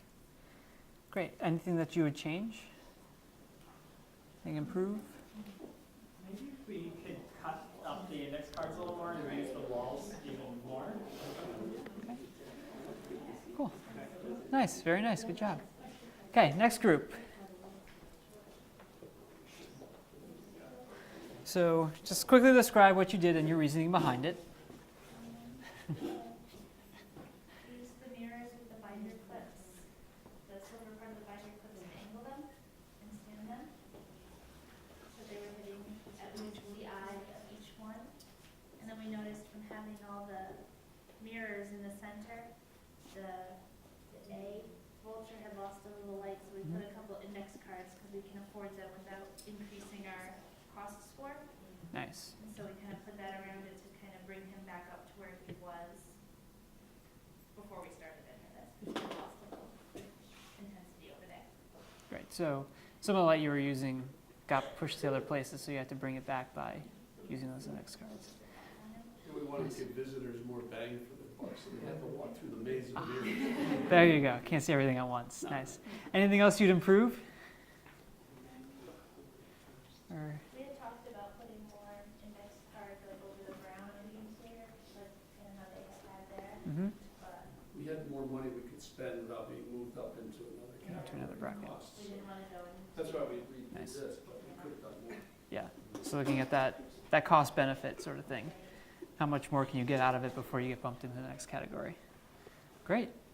Nice job. Okay. Next temple. Next tomb. Not here yet. Not here yet. Almost. Okay. So if you can just describe to us your reasoning behind what you did.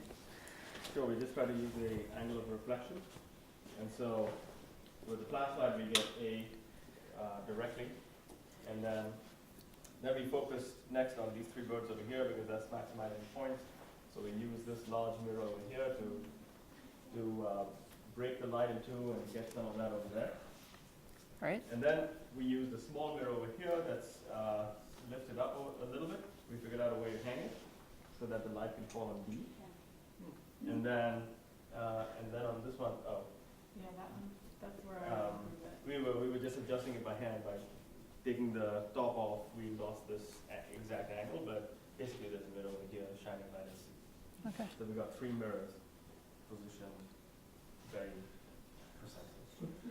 Strategic. I Yeah. would probably stabilize them a little bit more so that when we put the top on, we weren't losing some of that as it shuffled a little Mhm. bit, because this one kind of jiggled a little bit too, and ours a little bit, and this one did too, but. Great. Cool. Nice job. Okay. Last one. Well, we would definitely stabilize ours more because as soon as we finished, we moved the box slightly and the whole thing fell. So we had to kind of reorganize it. But what we did is we actually cut our index card so that it would split the light. So as you can see, the flashlight has the light going right through to here, to A. And then since it's going to A, we use the binder clip to put the index card on this one, which reflects the light up here. And then this light came over this way and reflected up there. And we definitely would have stabilized it more but we kind of put it back together. These were, this was at a better angle before too, but, I mean, we did focus on the eyes, so like, when we were looking at the eyes, it was like just on the eyes of these three. It wasn't like the whole hieroglyphic. Mm-hmm. So we could see the eyes better when we had Nice. it. So focusing on the size. Yes. We'll keep an eye out for you. Sorry. Nice. And anything else you would improve other than stabilization? Stabilization and probably, I don't know, I like the idea of thinking. I'd like to widen the ankle so we could see more of the hieroglyphics Yeah. instead of just the eyes. But, Yeah. Yeah. you know. Did this cause a problem when you open this up? Or so that you? Oh, no, we were trying to. Well, when we had it, we put this down Oh, okay. and we put this down so that it was pretty much closed when we were looking at it. Right. So it didn't cause that much of an issue. Yeah, not losing too much light that way. Okay, great, nice job. Okay, we're going to return to our seats. I'll turn the light on. No, we did it. Good job.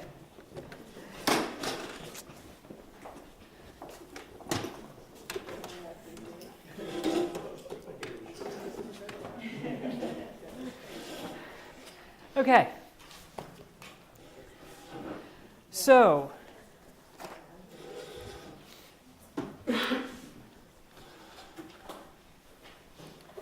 if we just quickly reflect on our first, on this lighting design system. So what was the relationship between the light intensity and the distance from the light source? Further away, dimmer back. Further away, dimmer the guy. So which of the hieroglyphics had your had the high intensity score? Had the highest intensity score? A.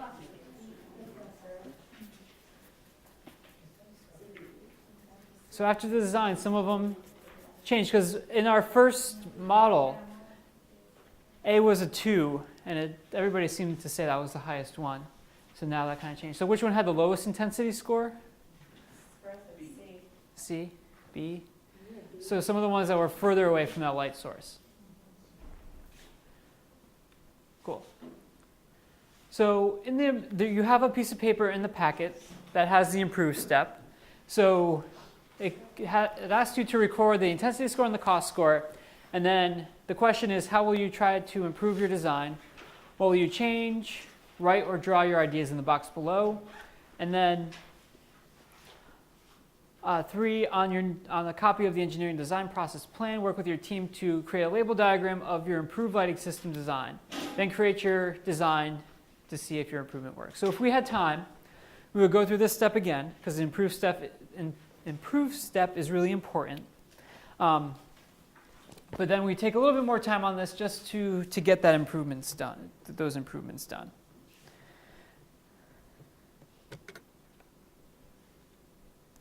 Okay, so do I want to get to this one yet? Okay, so we talked a little bit about the improve and how that should go. Okay, so any other questions before we get to this part? Any questions on anything that we did with these tombs before we get to the reflection part? Does it say on the lesson exactly how high or how low all the different vultures should be, or did you just No. you just chose Well, we came. Some high, some high, some low? Yeah. Well, it's all up to you, because that's actually a good question. Because it comes to trade-offs. So you can either go about this, one or two ways. You can try to light up everybody and have them be the same score, or you can look at just a few of them and have those scores be really high. So when it comes to these trade-offs, how did the number of mirrors you used affect your intensity score? By a lot, right? We could have covered the whole thing with mirrors. Yes, you could have covered the whole thing with mirrors. And the cost would be 1. You know that. Right. So you just charge more admission. Yeah. Yeah. So there's an example of that trade-off. If you line the whole tomb with mirrors, you're going to have a really high intensity score, but your cost score is going to be low. So you're not really going to get a score there. There's what? A, B, C, D, E. There's 6 hieroglyphics in there. So if they all got 4, you get a 24 maximum score if you line the whole thing up with mirrors. Which, some of those, it's better than those, but still you're looking at the trade-offs. So even though you have that low score for your cost, yeah, you get a 25. So that's one way to do it. But I mean, really, do you want to do it that way? Well, but think about it, because your whole box is going to be full of mirrors. Your purse is going to have to be in there. And if this is, if you're using the sun for this, you would cook your artist in there. And you don't really want to do that. So you need to look at these different scores. So we talked about the cost score. So the trade-off between intensity and cost, you have to really take a look at. Can you raise intensity while lowering costs? And since, if you think about it, the maximum score would be 25, you guys did a really good job of getting up almost that high with trading off that cost and intensity to get those scores.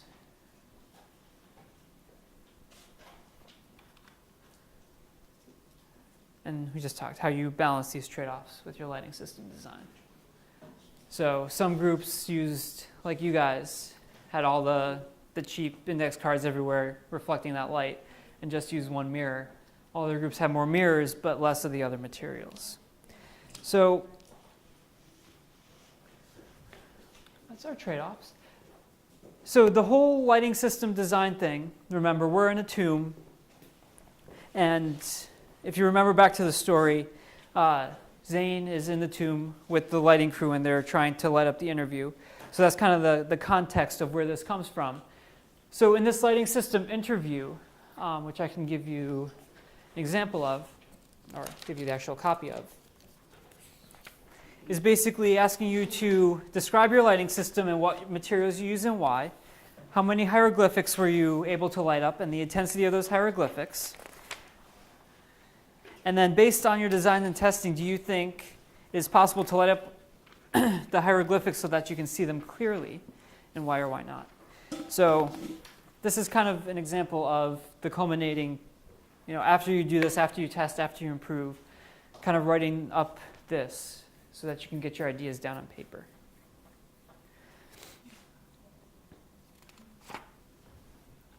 Perfect. So let's go back to the guiding question. How can we use our creativity and what we know about how light travels, reflection, and the intensity to design a lighting system for the inside of a tomb? So, have we answered this kind of guiding question a little bit? So let's look a little bit deeper with this reflection. So how did you use what you learned about the relationship between light intensity and distance to design your lighting system? So kind of a question to that is, where do we talk about light intensity and distance? What activity? 3, right. The one right before this. So we had that common experience, that common background, so that once we added up these total scores, we could all compare those total scores together. So that was that second part of lesson 3. So we use that relationship that as you get further away from an object, the intensity of light on that object gets less. And then, how did you use what you learned about angles of incidence and reflection when you designed your lighting system? Well, we cut our cards, and we could. Yeah. Oh. Yeah. Well, we used our mirrors and we cut our cards and they have lights differently. Right. Yeah.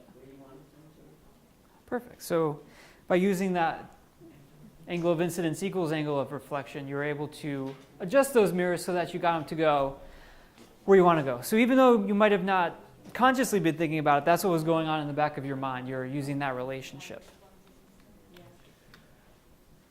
Okay, so in the teacher hat, let's talk about the implementation of this lesson and any questions that you have on it.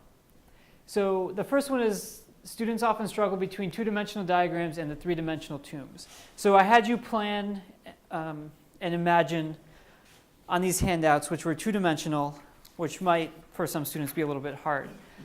In the teacher guide, there is a template that you can actually make a mini little tomb about this size for students if they need that. So during the plan stage or the imagine stage, if your students need that 3D space to actually look at it and start planning instead of on a 2D space, there's that available. You could use like Google Sketchup and plan the whole room for that, and then they can use the shapes and everything that can then be manipulated in 3D themselves to set it up if that's something, if they're used to that technology. So. Right, yeah, something like that would be great too. Yeah, Google SketchUp, that would be actually pretty cool. To bring in those computers. So guiding students to think about using materials other than mirrors and how to support or attach mirrors inside of the tomb. So you guys did a really good job with that. But sometimes students will have a hard time thinking about it. Like we said, mirrors might be the go-to thing, but they're expensive. So using things like index cards, two of the groups use index cards to really reflect that light back onto the paintings. So support attach the mirrors inside the tomb. I saw you guys using pipe cleaners to hang one of the mirrors off. I don't remember. Was that in your final design? It's part of one of our main equipment, Yeah. So hanging it that way, using a binder clip on the side of the tomb like they used. So there's definitely different ways. You can also tape things to the top of up here. It's a little bit harder to manipulate, but that's another way you can go too. Tape mirrors on the top of the box so that you can have those mirrors hanging down from the ceiling. And then supporting students with the imagined plan steps of the EDP. So you guys are really good of imagining by yourselves, but students sometimes get so excited about doing this that they try to jump right into the plan steps. They start talking, they start manipulating materials. But that imagine step is really important just to get those ideas flowing so that you're not all scattered everywhere, and kind of gets you focused too. So you can start thinking, before you start talking to your group, okay, this is kind of what I want it to look like. This is kind of how I want it to go. And then once you get into that group, that's when all the excitement can go in there and, bounce ideas off each other, see your different imagined plans, and then start working those into your final plan. So it definitely supports teamwork, discourse, and other things. So any other teacher had things for lesson 4? And I think that just what you were speaking about, when folks on the team, and depending on how many students are on the team, and they have plans, deciding, well, whose plan are we going to actually implement? Like, do we have a consensus protocol we have to come up with, or do we try 2 of them physically, and then decide as a team, and is there even enough time for those kind of things? So really thinking about how those students have to interact with each other and make that decision before they can even go. Nice. Yep. And then, and if they can't come to a consensus, well, use the best parts of each of theirs and kind of have a hodgepodge that way and see if you can make it work. With a lot of the groups is that it does turn out to be a hodgepodge of everyone's ideas because no one idea going in is the right idea, and they do have to manipulate, and by the time they're finished, they really can say this was our idea. It's not like we worked on it and that was one idea. Cool. I have a question.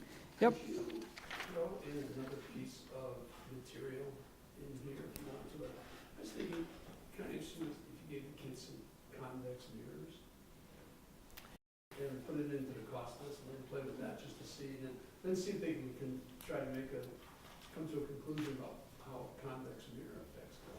If that's part of your learning goal, then, you could. I don't see why you couldn't. But you have to remember, what is your goal? Is that part of your learning goal? And then what experiences are you going to give the students to actually come to a conclusion about how it works? So, if that makes sense. Yes.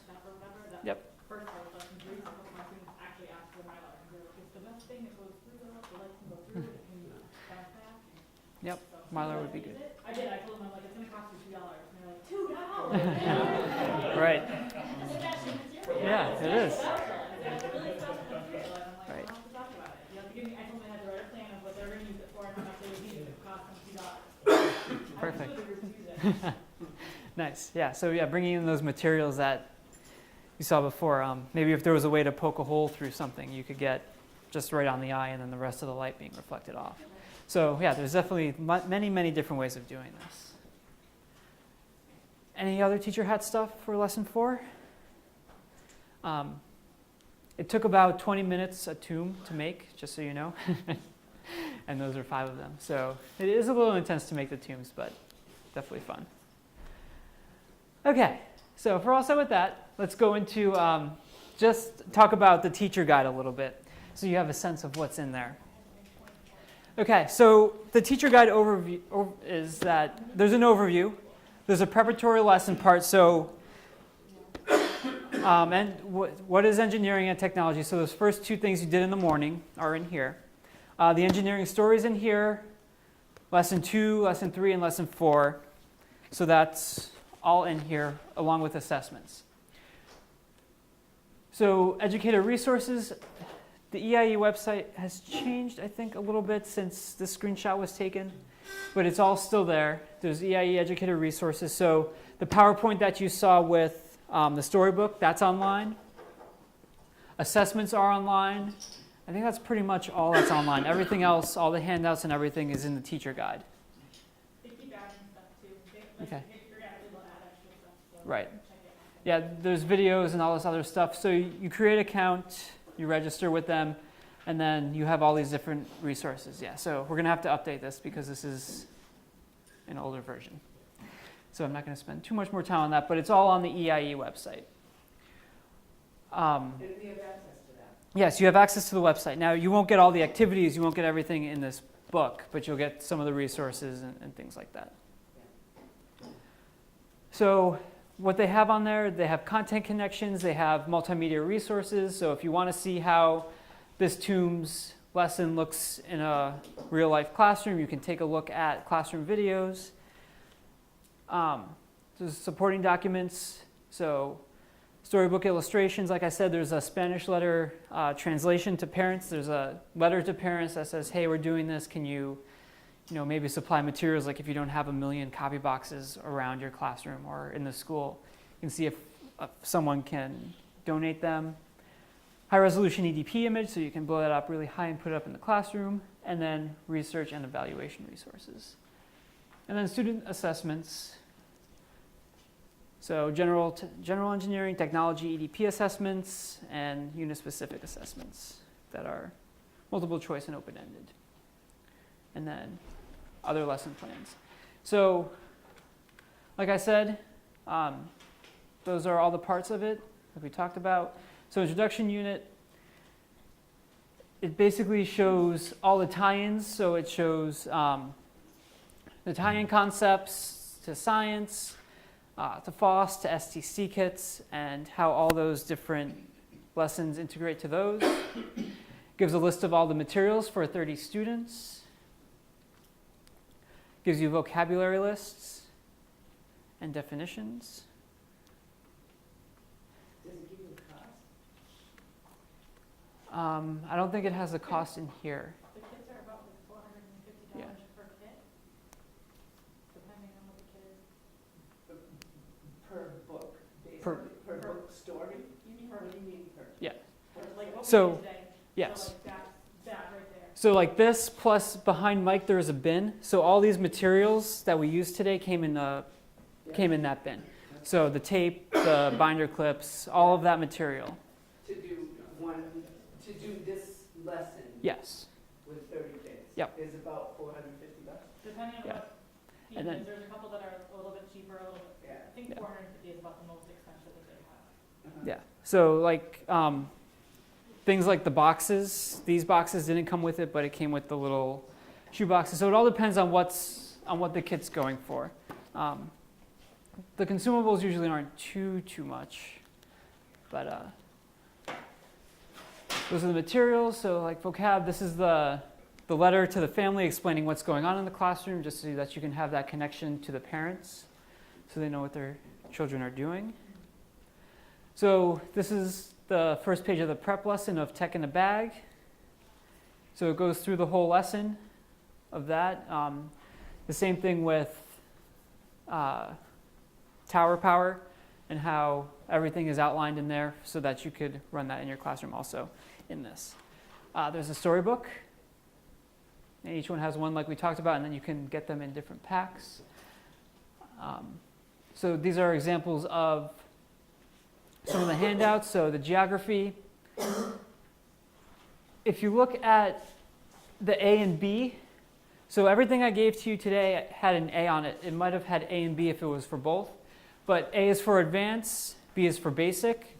So you can see the difference here with the vocabulary list for Omar's Time to Shine, and how the basic one is definitely more lead.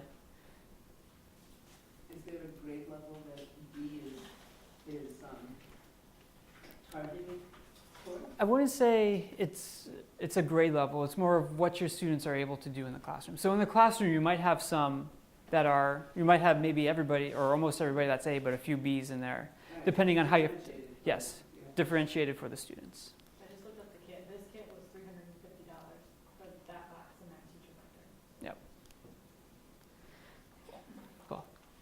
So again, advanced and basic for the design challenge. So we filled out the advanced one, but the basic one definitely is more differentiated for the kids who need it.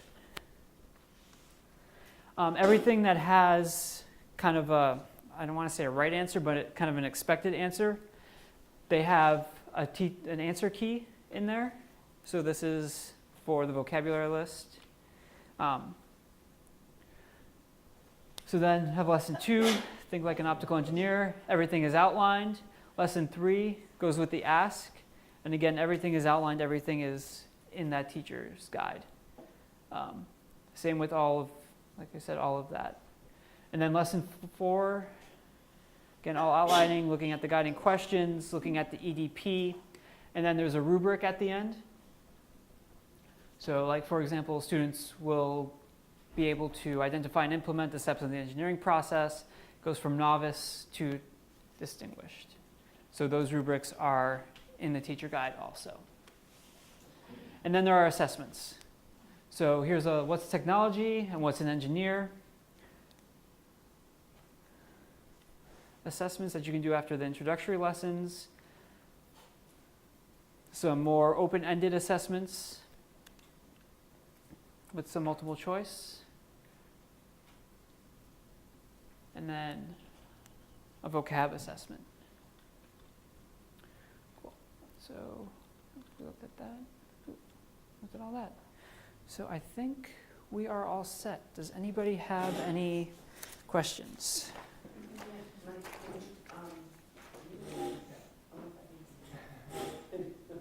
well, anyway, you guys, can you buy the story books Yes. without buying the whole kit? I mean, the kit that goes. Can they? Can you buy? Yeah. You can buy the storybook separately. I think they're about $20 or something like that. Yeah. Each or for the whole pack? Each. No, that sounds way too high. $20 for one of these? Yeah. What is it, EIE.com? EIE.org. EIE.org. .org. Yep, .org. It says the price per book is $8. $8. And I think you can buy them in packets of 10 Yeah. as Okay. well. They sell them in packets of 10. Are each of the different kits, the different topics, do they have a recommended grade level? Yes.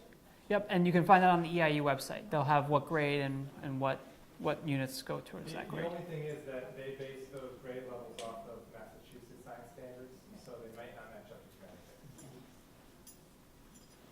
The way that they break it down on the website is by content area, so you can look up, Yeah. if your fifth graders are doing light, you can look up light and kind of when it goes with it, or you can look up whatever, erosion and find out sports basis, it goes right there. Okay, so just as a last sort of thing, we can just quickly reflect on kind of our experiences with these units. So how has your attitude about technology engineering changed kind of over the course of this workshop? Buddy?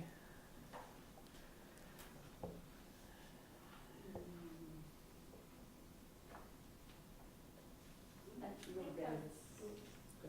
I think it's a little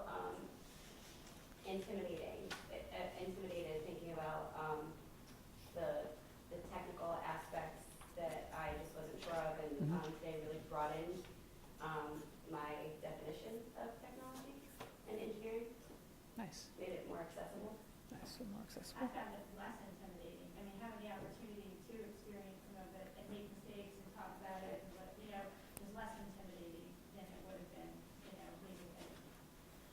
More willing to take a risk. Nice. Yeah, I mean, at the end of the day, trying to solve a problem. So I'm realizing it's so much broader than maybe I thought. Like, I had a very specific idea, now I realize this can be integrated into much more areas than I thought before. That's what I noticed as well. I mean, even when they were talking about just the steps, Wendy and I were having a discussion about what other subject areas we could use even those same steps in, Mm-hmm. you know, with reading and writing and all those things, and how you can pull everything together. Wonderful. Cool. Teamwork. Nice. Okay, so anything else on that? No? Okay, so what we have, our last thing is just a quick survey for you to take. Do you have the link? Well, I know some people have their own computers, so you can crack those out now. Yep. They're on. Okay.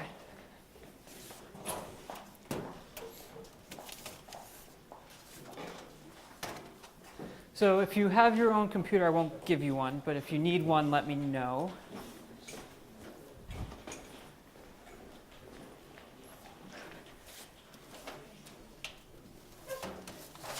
So once you're done with the survey, you are free to go. So I want to thank you guys very much.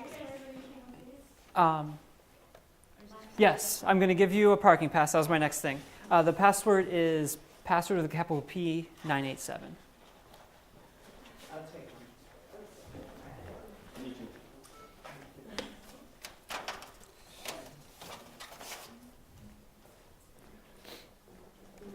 I can just do it as Oh, sorry. Okay, good. Oh, capital P 987. Capital P password. So then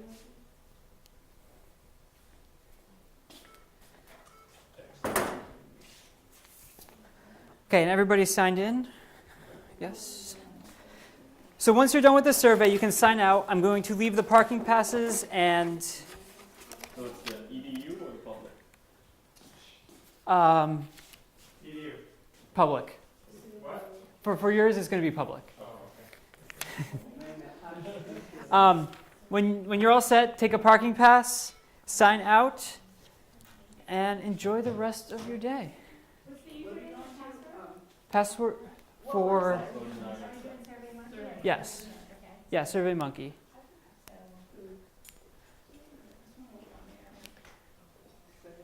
Okay, SurveyMonkey.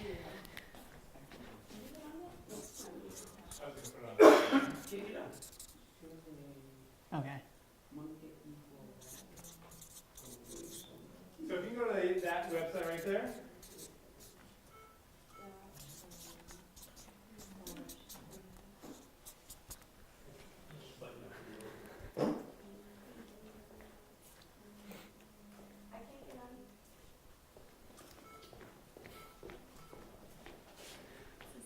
We can Morse code each other here.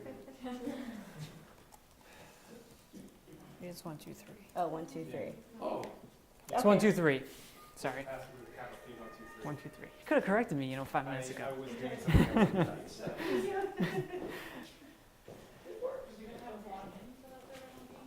No, you shouldn't have to log in.